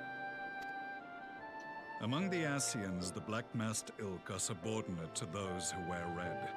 This you already know. Yet among the red there exists a hierarchy. Those set adrift with the shards clearly stand below those still joined to the source. Nabriales, who once dared to intrude upon the Rising Stones, belonged to the former group, and while he was indeed a dangerous foe, his powers were inconsequential next to the paragons of the Source. The first was Lahabrea, who plagues us no more. There is also the white-robed Elidibus, and the elusive Emmet Selk, about whom little is known. We have files on La Habrea and Elidibus, but I believe this Emmet Selk is new to us? As I assume my brother told you, we have evidence to suggest that an Ascian now walks in the body of the Crown Prince. Have you identified this interloper? Elidibus seems the most likely culprit. As emissary, it is his role to maintain the equilibrium between darkness and light. Your many deeds in Hydaelyn's name have upset the balance, and I believe he seeks to restore it by throwing his considerable power behind the Empire. As a leader of the Ascians, he is one of our primary targets. It was on the trail of this very prey that the boy and I came across the scene of a failed uprising. In the absence of a single Garlean casualty, we inspected the bodies of the rebels, and the lack of any external injury drew my immediate attention.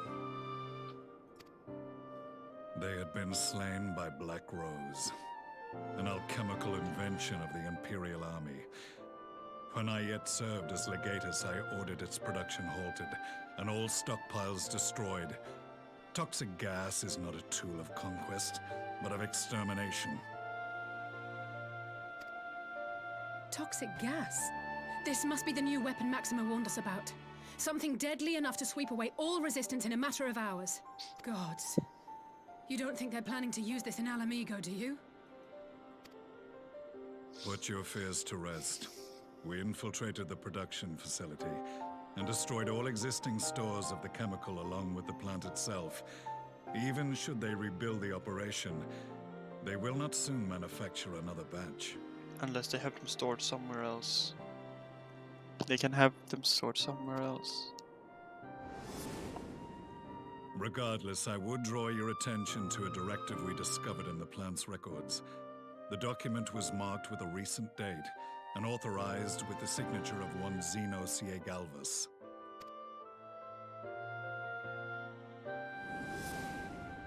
A dead man signing the death warrant for thousands. 'Tis bad comedy.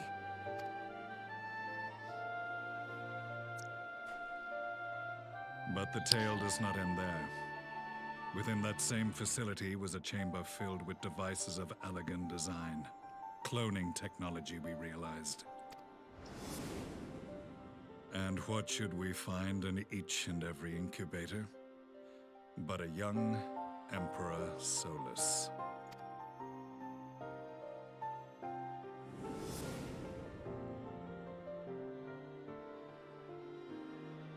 All of which prompts the question, were the Ascians responsible for these abominations, or was it the will of the Emperor?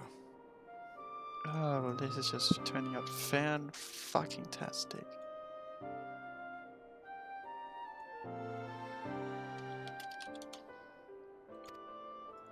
I must know which hand guides the Empire. Though I have given up my rank, I am yet a son of Garlemald, and I will fight for the future of my homeland.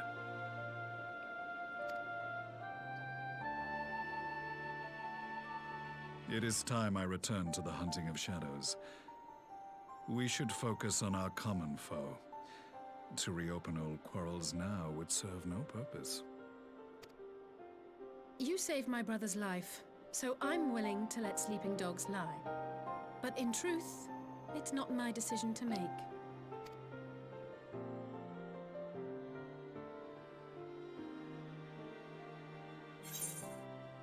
Alright, there's more important matters at hand.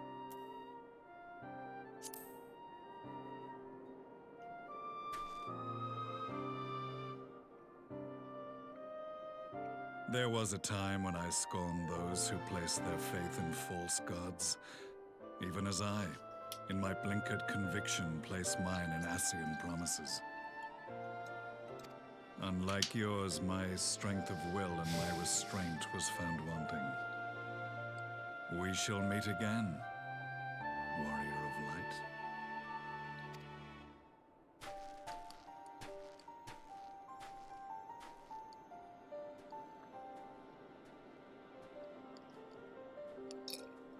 So that was the infamous Black Wolf.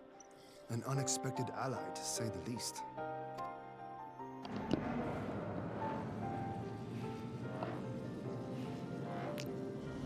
Well, I am content to leave the fine-tuning of the barrier to cleverer minds. Let us bid our friends from the Ironworks farewell, and see what can be done for Alphinaud back in Dorma.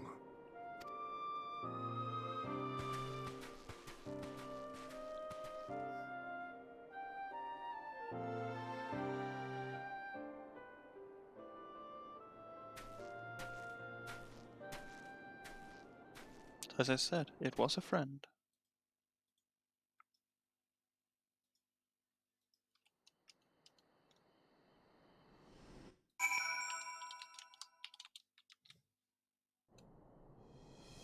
Ah, shit. Ah, for fuck you, game. Alphinaud is safely ensconced in a private chamber. My finest healer is examining him as we speak.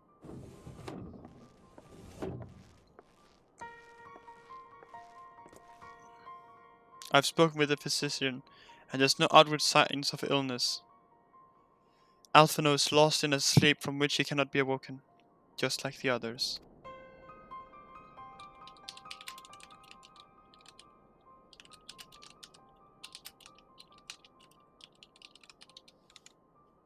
It seems that even the lands of the Empire were not far enough away to escape that cursed voice.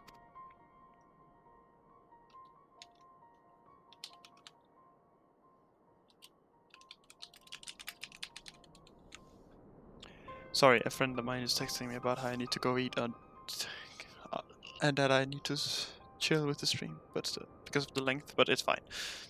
I share your frustration, Alice.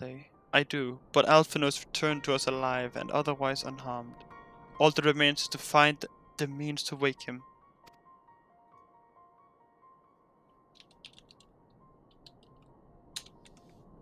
Until then, you can't but fulfill your duties as a scion. Yours and your brothers both. You're right, of course. There are arrangements to be made, and little time to make them. To business then, my lord. Now that we know Seiriu's wall works as intended, can we expect reinforcements from Ala-Mhigo? For Ala-Mhigo? You most certainly can. As promised, we will send troops to bolster our allies in Neosia without delay. Pray be aware, however, that we will not arrive without delay, save for some few who boast teleportation magics. The bulk of our force must be transported by sea, a lengthy voyage for which the smaller vessels favored by the Confederacy are ill-equipped. Accordingly, I mean to enlist the assistance of the East Alternate Trading Company in finding suitable ships. As for navigating the distances in question, we are in the happy situation of being able to call upon those who plotted the course of my people's exodus to Eosia. Beyond the procurement of ships, I think it unlikely that our East Alternate friends will consent to any involvement in military operations. But I am certain that they will afford Alphinaud a berth aboard one of their vessels. I shall have a Chirurgeon accompany him every ilm of the way to the Rising Stones. You have my thanks, Lord Yen. Yugiri, I will go on ahead with our friends to Ala-Mhigo, enlist all those capable of teleportation and put them at the disposal of the Eosian Alliance as soon as possible. They will form the vanguard. Yes, my lord. This is exactly what we'd hoped for. Lisa and the Alliance leaders will be glad indeed to welcome the combined strength of the East.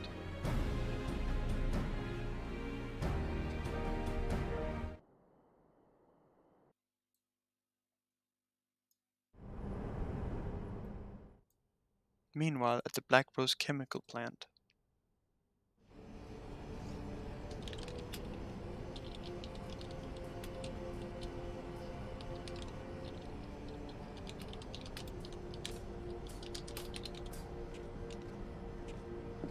Our supplies at Black Rose have been ruined, but the new plant is already under construction. We should have the first batch ready in time for the offensive, Your Radiance. See that you do.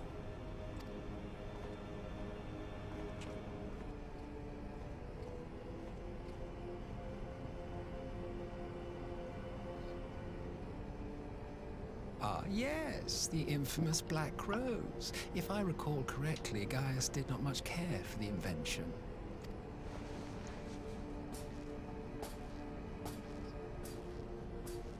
A ruthless and indiscriminate weapon indeed, this airborne poison. It seems you are capable of making decisions worthy of your bloodline. With no gift for sorcery, we Garleans must look to Magitech to even the odds. If it spares the needless deaths of our soldiers and serves the cause of this empire, there is no method I would not employ. How very noble of you.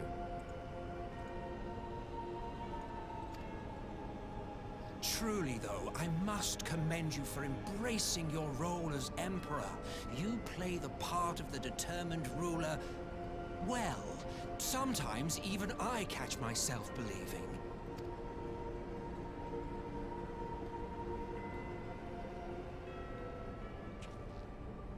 A silent agent of death.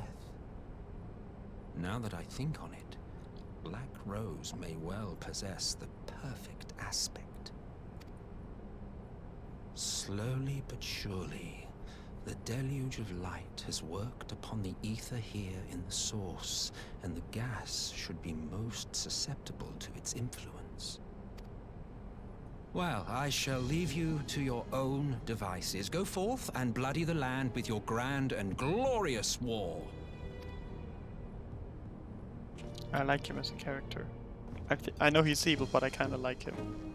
While you do what, precisely?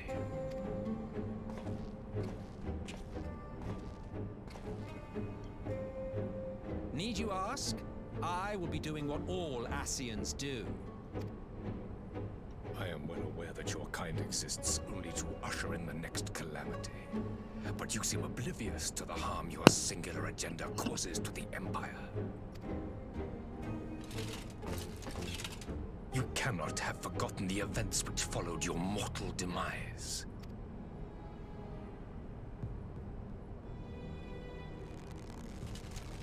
Our homeland was plunged into civil war for your failure to name a successor. The edifice you so carefully constructed was but a hair's breadth from collapse.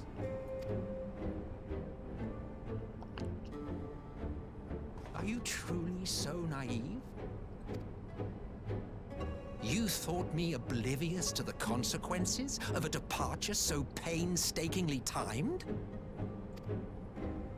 It was by design? Well, of course it was. Though I will admit the resulting panic exceeded even my wildest expectations. But how can you be surprised? Throwing the world into disarray was the very purpose for which this nation was, as you say, so carefully constructed.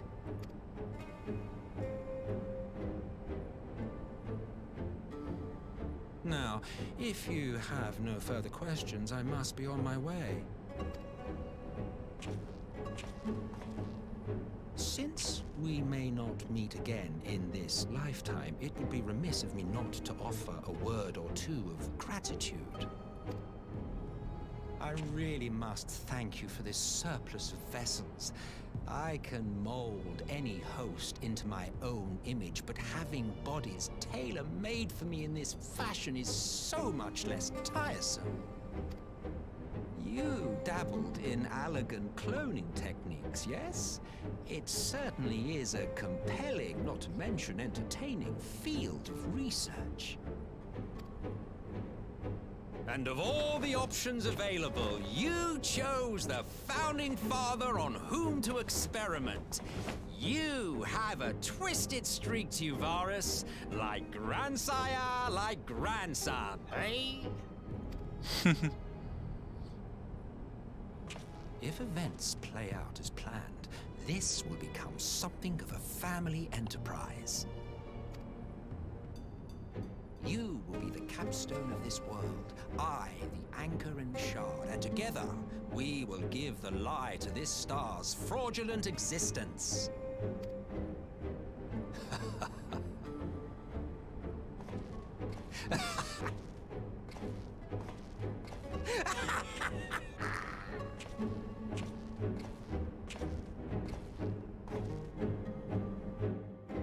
Oh, sorry. Need Bed Wars carry. Oh, sorry, I didn't notice that you've routed. Sorry, I was too fucking busy in the story. I'm so sorry.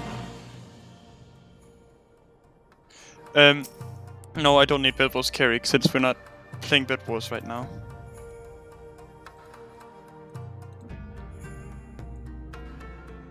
You know that does not help me in the slightest. I'm so sorry.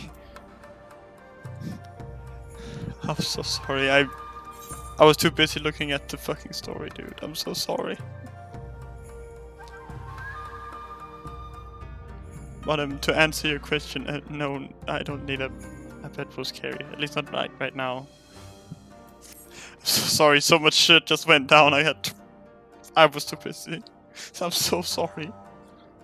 We must leave now to convene with the Arceus leaders, and it may be some time before I return to Doma. Hakuro, I leave you in command. My lord. I shall assemble an advance party with all haste and join in Ala Mhigo forthwith.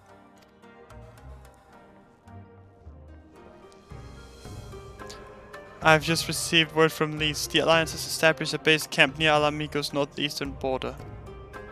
Once we have arrived in the locks, we are to report to resistance officers stationed in Porta Praetoria, who will point us in the right direction. Let's not keep them waiting.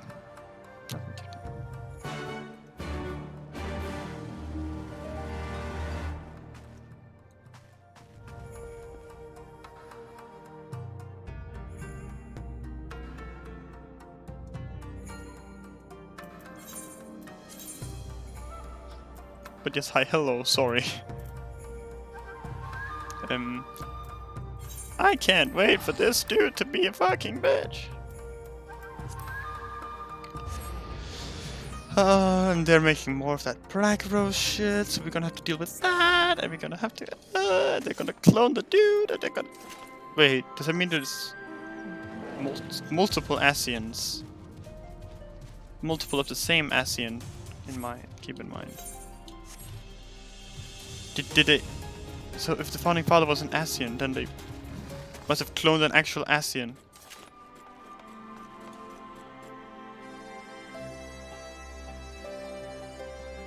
They're all Ascians. They're all an Ascian. Oh no.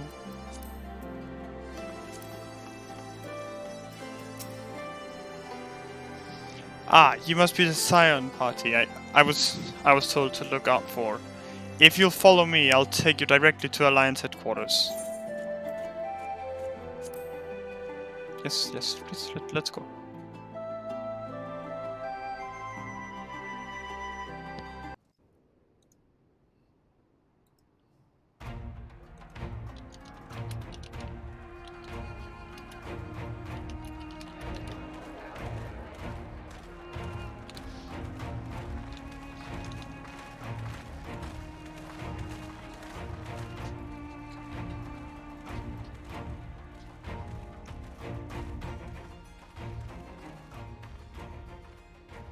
Welcome back, you two. Greetings, Lord Hir. Glad you could join us. Glad to be here. I would have come sooner, were our own defense is not in question, but I am pleased to report that our soldiers are assembling for deployment to Ala Mhigo as we speak. We're grateful for your support. Thanks to the efforts of our allies, it won't be long before we've established defensive positions on this front as well.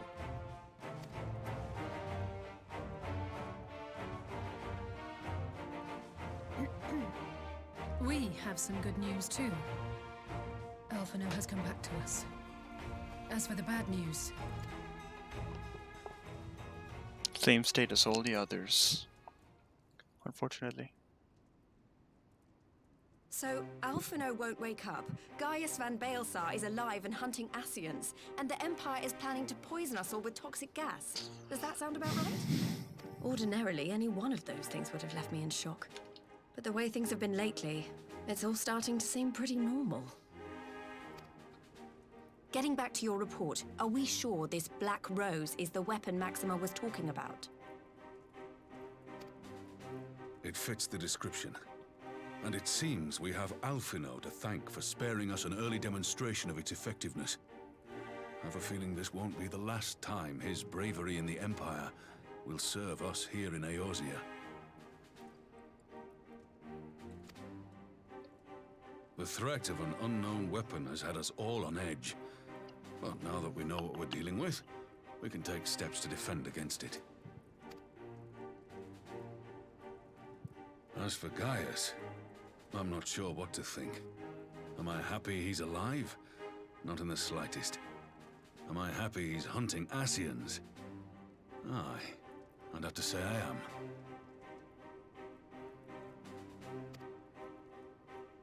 Oh, speaking of Garleans you didn't expect to see, we have a tale of our own, as it happens.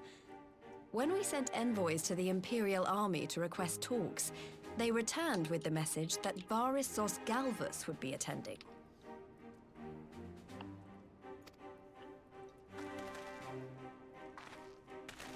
The Emperor himself. Well, Varys did sanction the Popularis peace mission.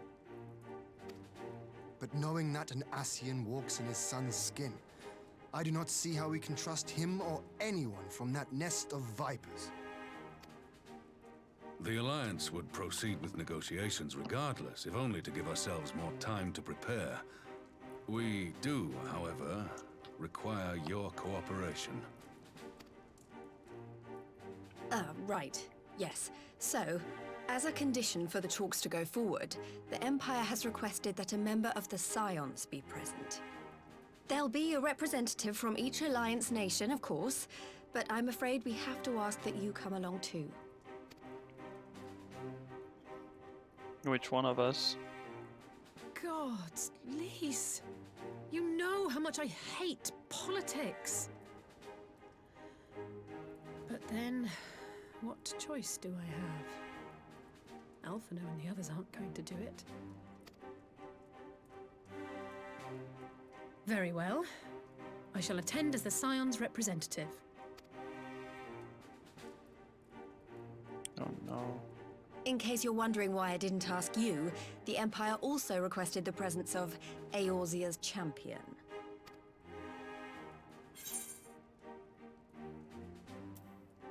I'll be there. I'm not too fond of politics either. That's settled then. We don't know what Varys means to bring to the table, or why he wants you there, but having you close at hand will make all the difference.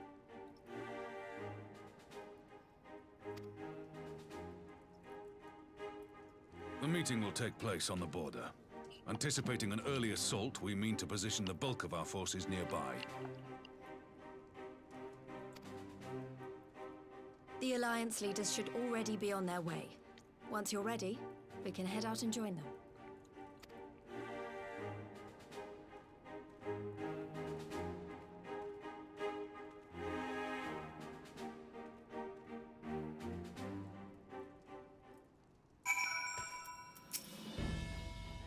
Well, I don't suppose it's polite to keep an emperor waiting too long, shall we?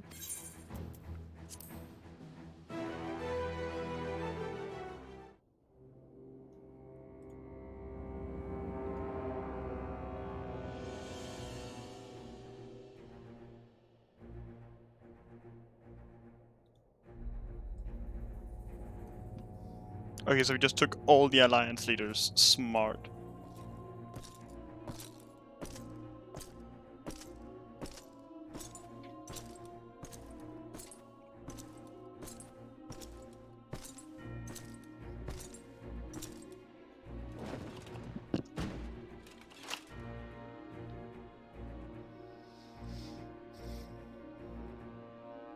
Esteemed representatives of the Eorzean Alliance, On behalf of the Gallian Empire, I thank you for inviting me here today. As this parley was convened at your request, I invite you to speak first. Very well, Your Radiance. I, Nanimo Ulnamo, 17th in the line of Ul, should be pleased to oblige you. As recent events in Alamigo and Doma have made plain, the subjugation and exploitation of neighboring nations is not a sustainable policy. Should this day end in war, you may very well defeat us, but you will never extinguish the people's desire for freedom. Though it may not be in our lifetime, there will be another revolution, another war, and the cycle will continue. Doma has entered into a concord with the nations of Eorzea, a partnership wherein we recognize one another as equals. Garlemald could be afforded similar treatment. You need only set aside your ambitions and join us in paving a path towards peace.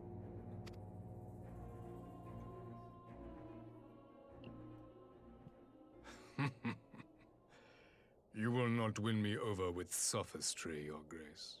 As you know only too well, this alliance lacks the strength to keep the peace within its own borders. Even now, your struggles with the Beastmen continue unabated. Divided, you sow this fertile soil with the seeds of your differences and reap naught but discord and chaos for your trouble. Eorzea must be united under one leader, one purpose. I would offer you both and bring an end to your strife. With all due respect, Your Radiance, the only thing that you offered the people of Alamigo was fear and hopelessness.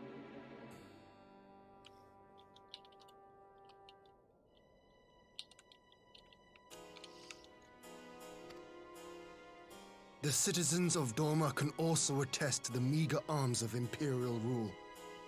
There is no purpose to be found in a life of oppression, each day more uncertain than the last. Our people are willing to die for their freedom. A great many already have, and countless more will, if we don't put an end to this madness here and now.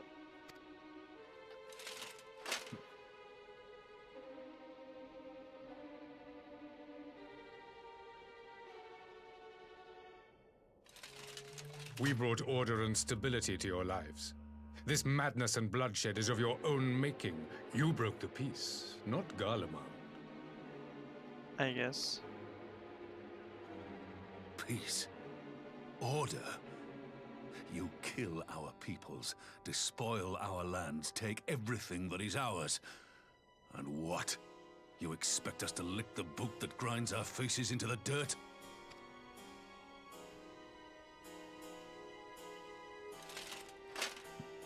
I expect you to weigh the costs. To recognize that countless lives have been lost on both sides in pursuit of a greater good, and to not squander all we have achieved in a fit of petulance.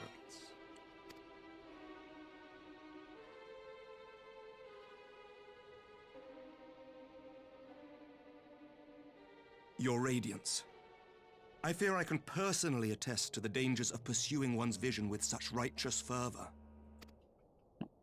For 1,000 years, the Holy See of Ishgard waged war with dragons. 1,000 years of sacrifice, of sorrow and hate, in which we bathed in the blood of friend and foe alike. Had it gone on any longer, we may well have drowned. Yet we have chosen to raise ourselves out of this bloody spiral, and have since made peace with our former enemy. So I understand. No doubt the dragons were more receptive to your overtures in the wake of their leader's demise.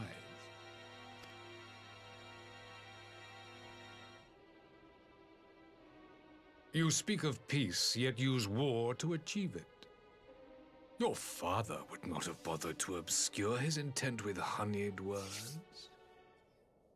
He understood that strength is all that matters in the end.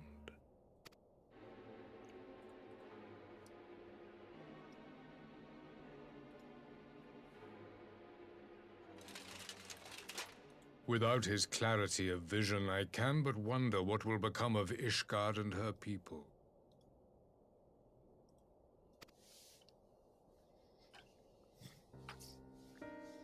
There was a time when Garlemald too lacked a leader of conviction. Weak and unable to wield magic, we were at the mercy of the strong from whom we sought refuge in the bitter cold of the north. Were it not for the discovery of Ceruleum and the subsequent development of Magitech, we might never have gained the power to take back that which was rightfully ours.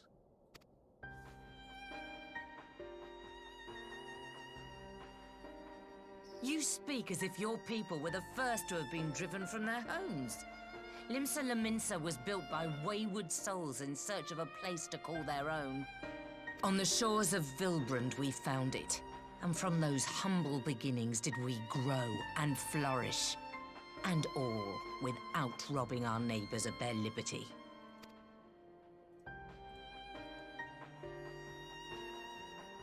So saith the pirate. Am I to believe that you simply asked the kobolds to yield up their lands and that they were happy to oblige you? That you did not drive them out like rats in the hold of one of the many ships seized by your privateers?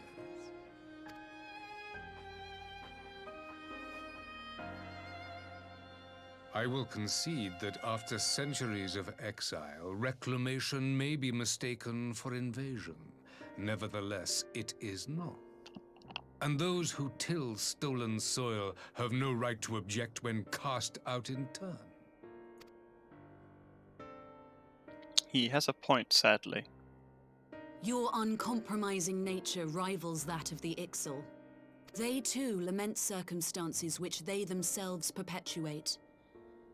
Were they but to embrace peace, we would welcome them with open arms. Indeed, some few have done just that, and now receive of the Twelves Woods bounty. Would that your people might learn from their example.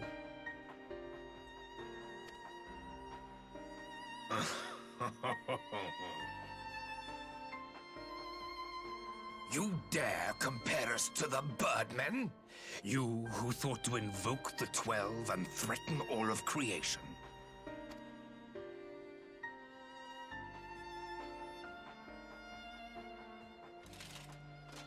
I came here in the hope of finding some speck of common ground, but I see now these discussions will accomplish nothing.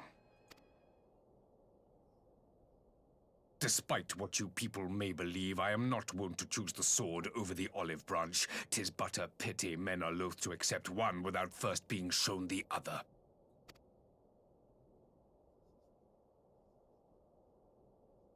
Wait! I beg you. This meeting was supposed to be a chance to find a way forward together, not to bemoan the missteps which brought us here. Please. If you truly consider violence a last resort, there must be a way we can come to an agreement. He's gonna say surrender, isn't he? As Mistress Alisaie says, we did not come here to bicker over the past, but to discuss how we might strive towards a brighter future. Emperor Varys, may I suggest a short recess, that all present might compose themselves prior to beginning anew?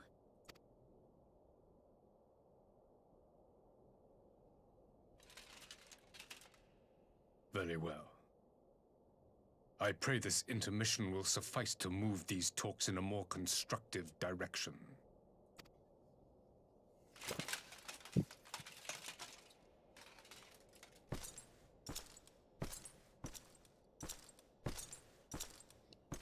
I have the problem of really respecting him and the fucking Gallians. I respect what they say.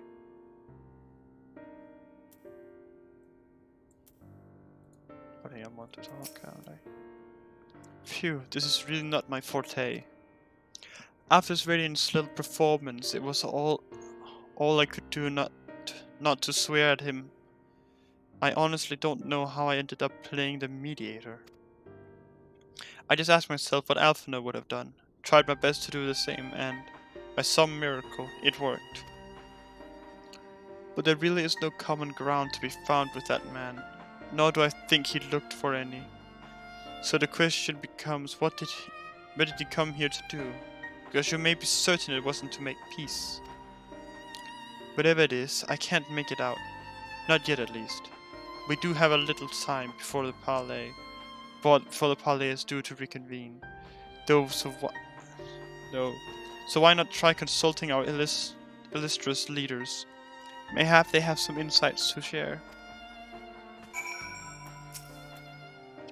I will say one thing for this Varys. He is well versed in Eosian history. His interest in our affairs is that of a beastman in its prey. The conqueror would know his enemies. All should know their enemies, yet there is much and more we do not know of the Empire. Which Varys would be. It's up to us to change it here and now. Ha! You would have me ask the Emperor himself. Well, mayhap there is some wisdom in that. If we can skirt the storm of his displeasure, we may yet come to our answers, even if it does mean sailing close to the wind.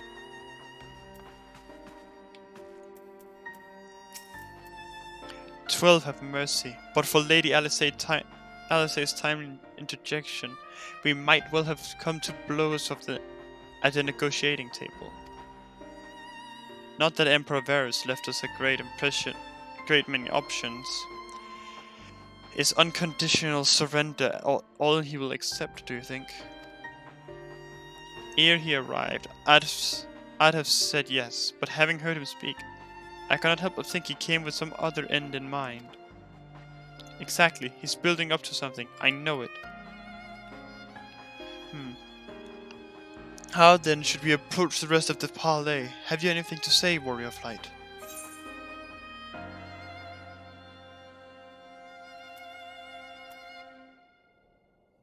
Invite Varys himself to explain. You believe he is more apt to reveal the truth if we put him at his ease. Mayhap you are right. Thank you, Centon. The parley was never like to bring peace, but I had hoped to learn something of Emperor Varys' relationship with the Ascians.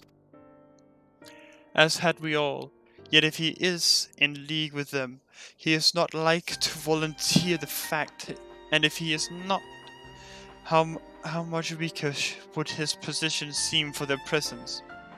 If we are to broach that particular subject, we will need to be subtle. Would that I knew more of the man, if you would indulge me. Lord Yen, you received an imperial education, did you not? Is it true that the Emperor's will is considered absolute? There is no higher authority in all of Garlemald, nor else in the heavens. Come to that.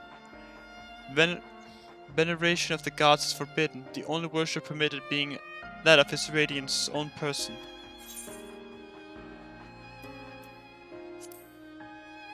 Sounds suspicious like a religion in itself.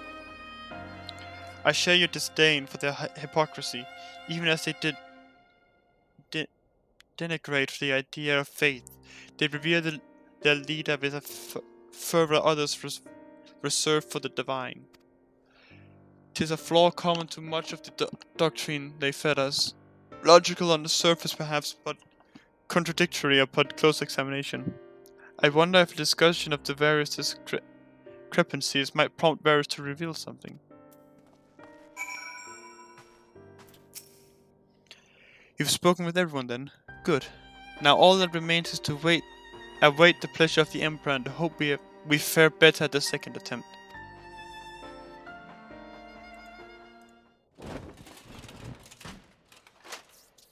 Now then, who would have the floor?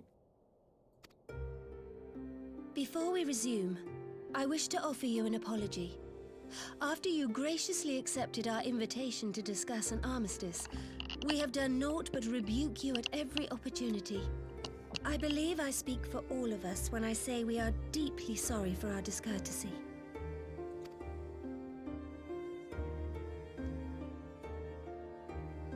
I'll admit your familiarity with our affair surprised me, and served to remind me how little I know of yours. I think all here can understand the desire to reclaim one's homeland. But why expand further? That is my question.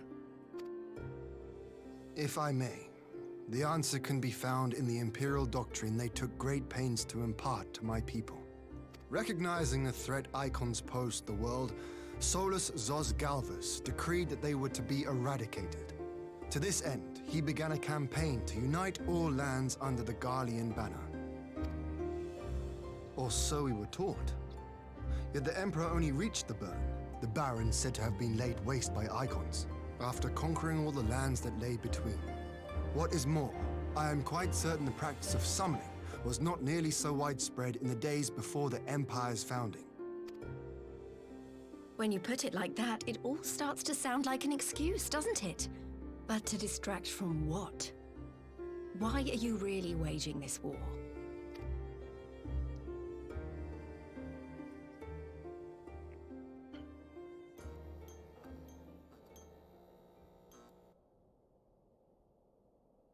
Finally, you ask the right question. I can but hope you heed mine answer and at last accept the righteousness of our cause.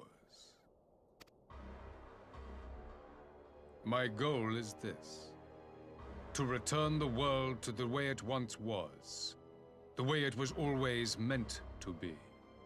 In doing so, mankind will be made whole once more.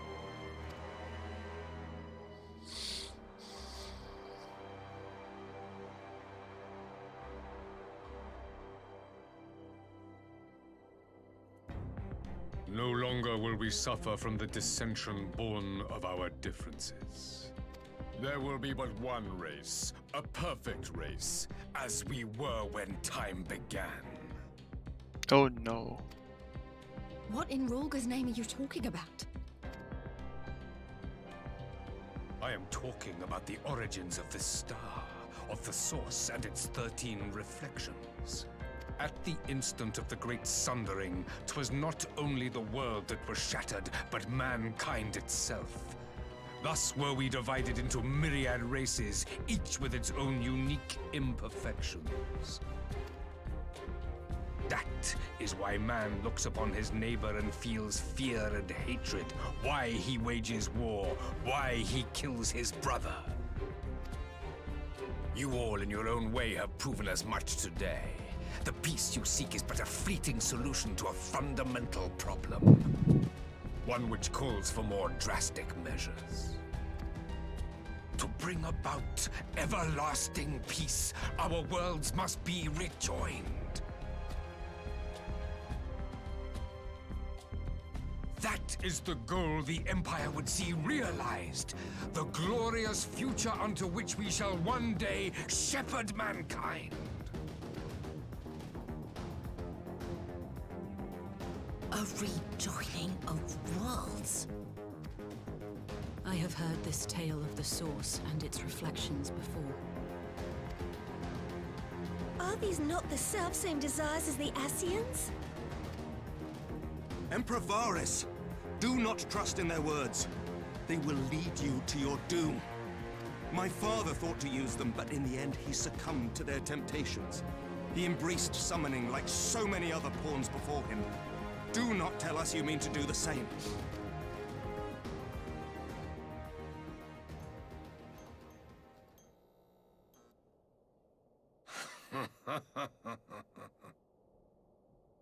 To be a pawn, free from the burden of choice, would be a blessing.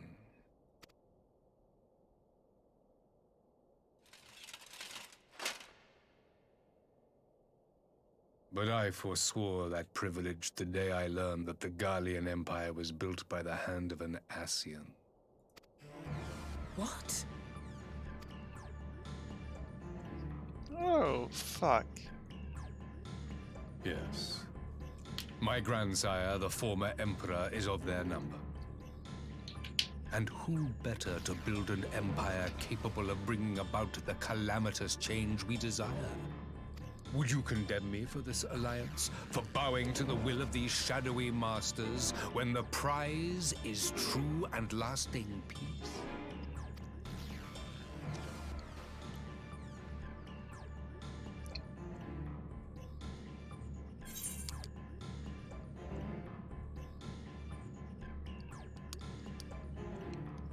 No problem.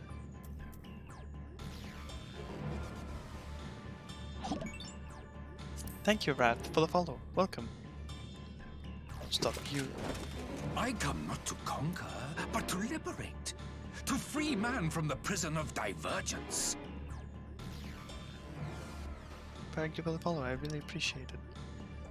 And sorry you came into this really heated moment. Imagine a world united. One perfect race beneath a single standard. An army before whose might these servants of darkness and light would fly as leaves in a storm, never again to meddle in man's affairs. Damn. Go to bed? Why? We would be the masters of our own fate. It's not that late. It could be later.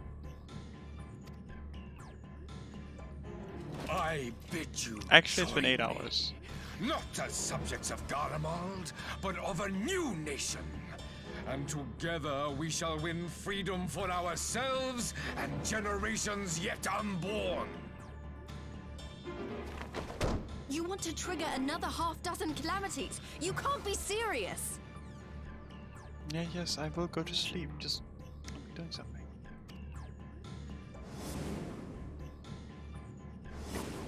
Have you forgotten how many died?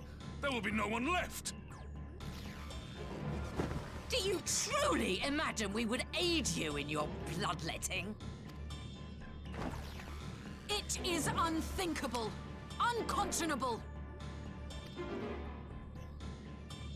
But I will be going to sleep, yes, soon actually.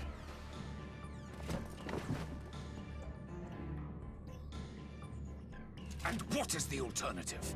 To be as cattle waiting for slaughter? I would have us work together that we might take fate into our own hands. Into your hands, perhaps.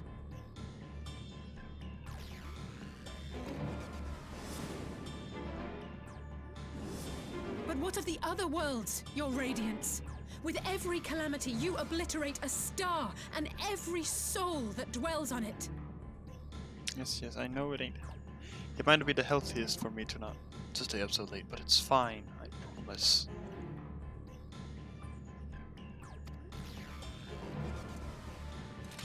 To the Ascians, we are all but tiny, momentary specks within an indifferent universe. We cannot hope to oppose them until we have been made whole once more.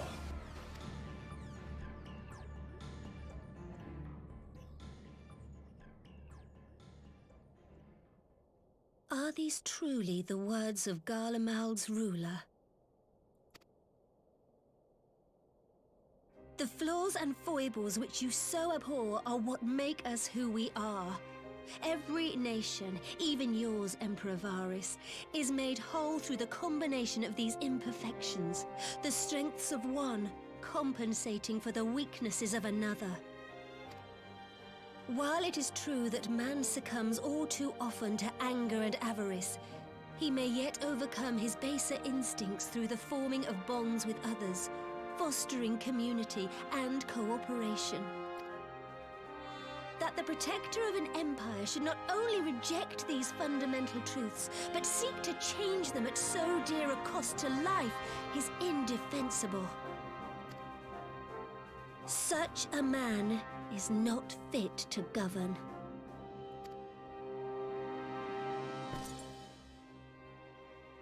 And you, warrior of light, would you refuse me as well?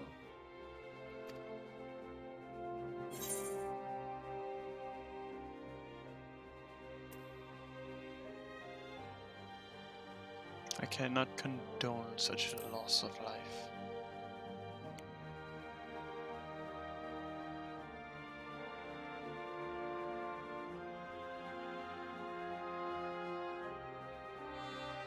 It would seem the Alliance is of one mind on this matter.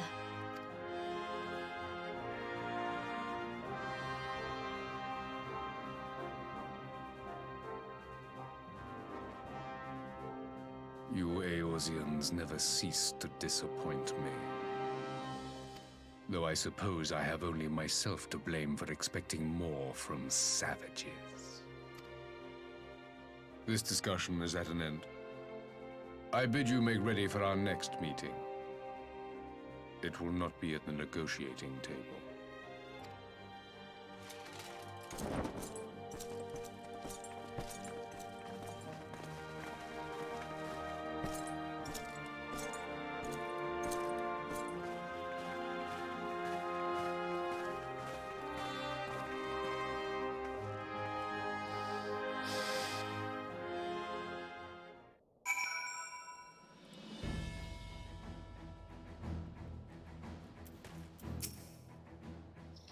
I came back to find Dorma's advance party ready and waiting for battle. So as roaring as our little chat with the Emperor was, it did buy enough time for at least some of our allies to arrive.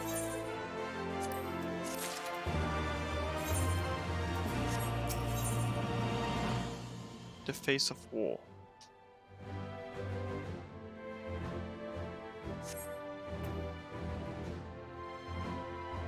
I'm gonna have to be right back. Maybe it's not healthy, but it's fine, for fuck's sake. I get it, but I'll be right back.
Alright, I'm back.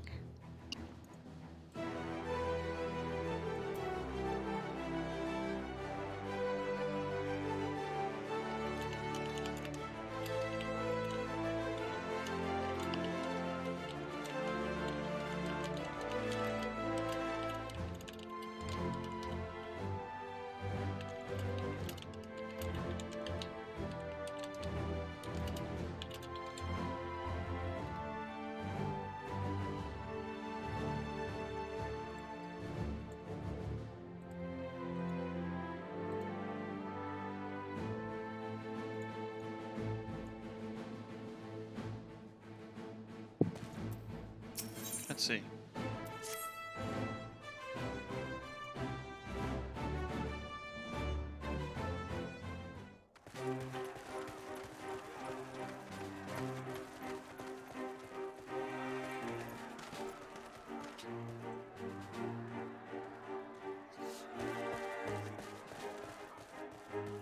I'm not sure what I was expecting from our meeting with the Emperor, but it wasn't that. Still, at least we know now what he's really after. Aye, a future built on a mountain of bodies. I too want the Ascians dead, but not at any cost. The last of the reinforcements from Dorma arrived not long ago. I pray it will be enough. Given the Emperor's stated goal, this is a battle we can ill afford to lose.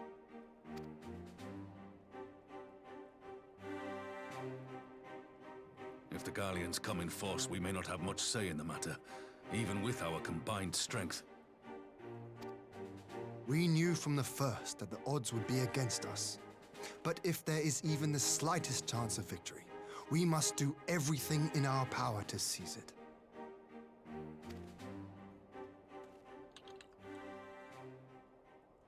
We must seize it, full stop.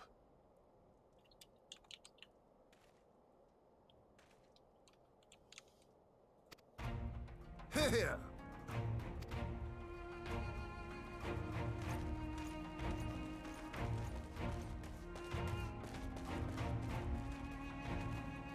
The two of you are to join an irregular unit and support the main host. I won't bother asking if you're minded to fight. After coming this far, how could I not? And for once, there's no one around to countermand me. Not that they would. Not even my brother. You're not wrong there, Alice. But we all know who really make the difference. Ready to frighten some Garleans? Of course. I wouldn't want to be on their side. Might I ask you to accompany the Dorman contingent? They are strangers here, and your presence would do much to raise their spirits. Yeah, sure. We would be honored. When our people stride out with you in their midst, I dare say the Eorzeans will feel an ilm taller themselves. High spirits have a way of spreading. What I wouldn't give to join you. But my duties as field commander will not allow it. I'll leave the front lines in your capable hands.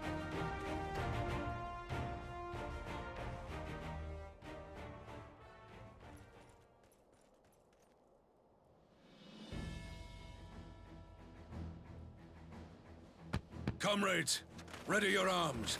The hour of battle has come. Here we go. May the crystal guide us to victory! I should have saved this one for tomorrow, probably.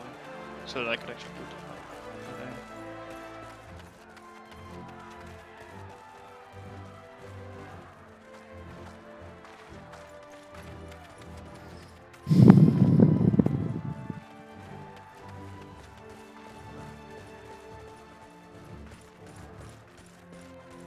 Since the others couldn't be here, we'll have to fight twice as hard.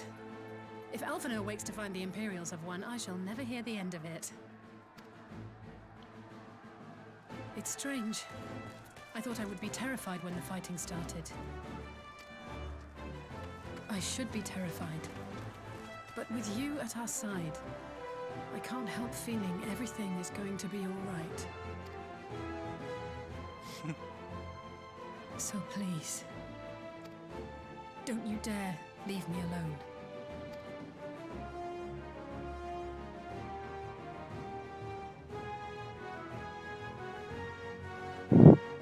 No matter what happens, we have to survive together.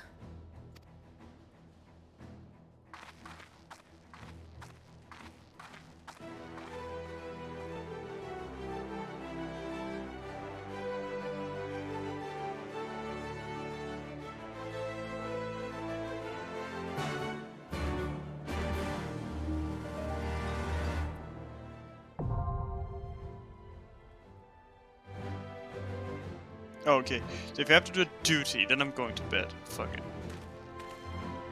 But first, let's go to my house. I have some things I'd like to do first, because I have something to put up there.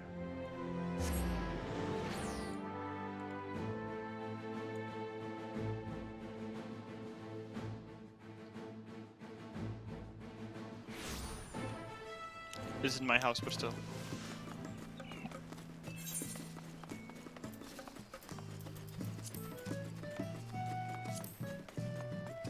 Yeah, that's definitely one for tomorrow. That looks huge.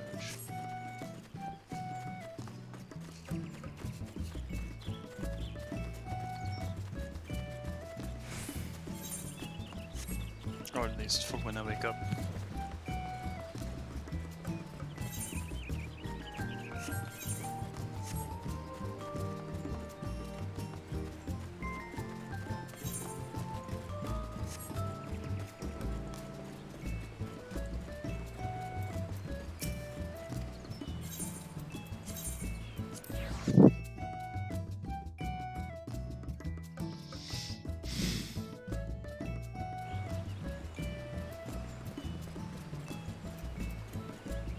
Alright.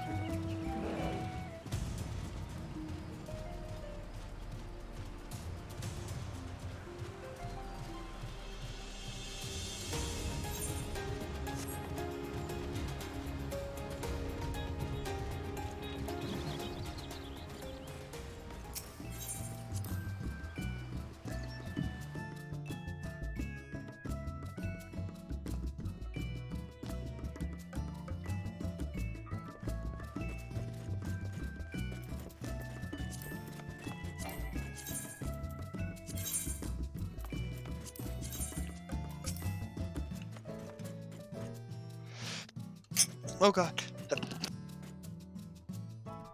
Ah, pain.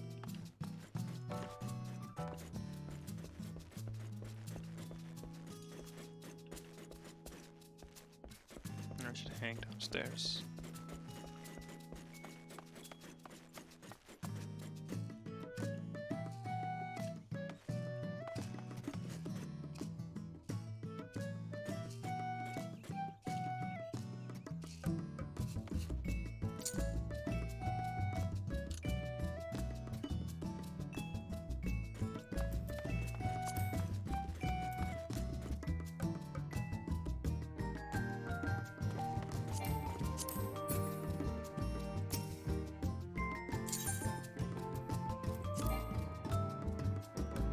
Main hall of so.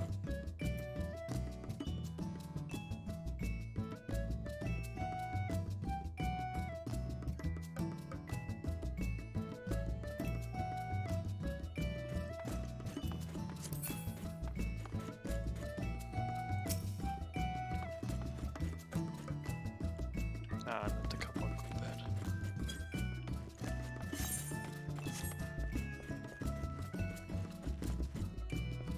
Well, I know what to do then next. So apparently I have to go to bed now.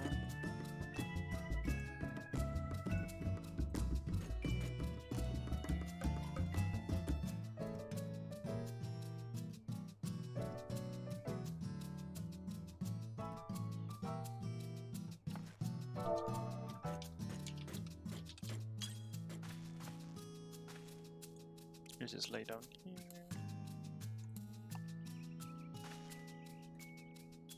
Thing about that, we're about to start a war tomorrow, and then we'll do a little raid.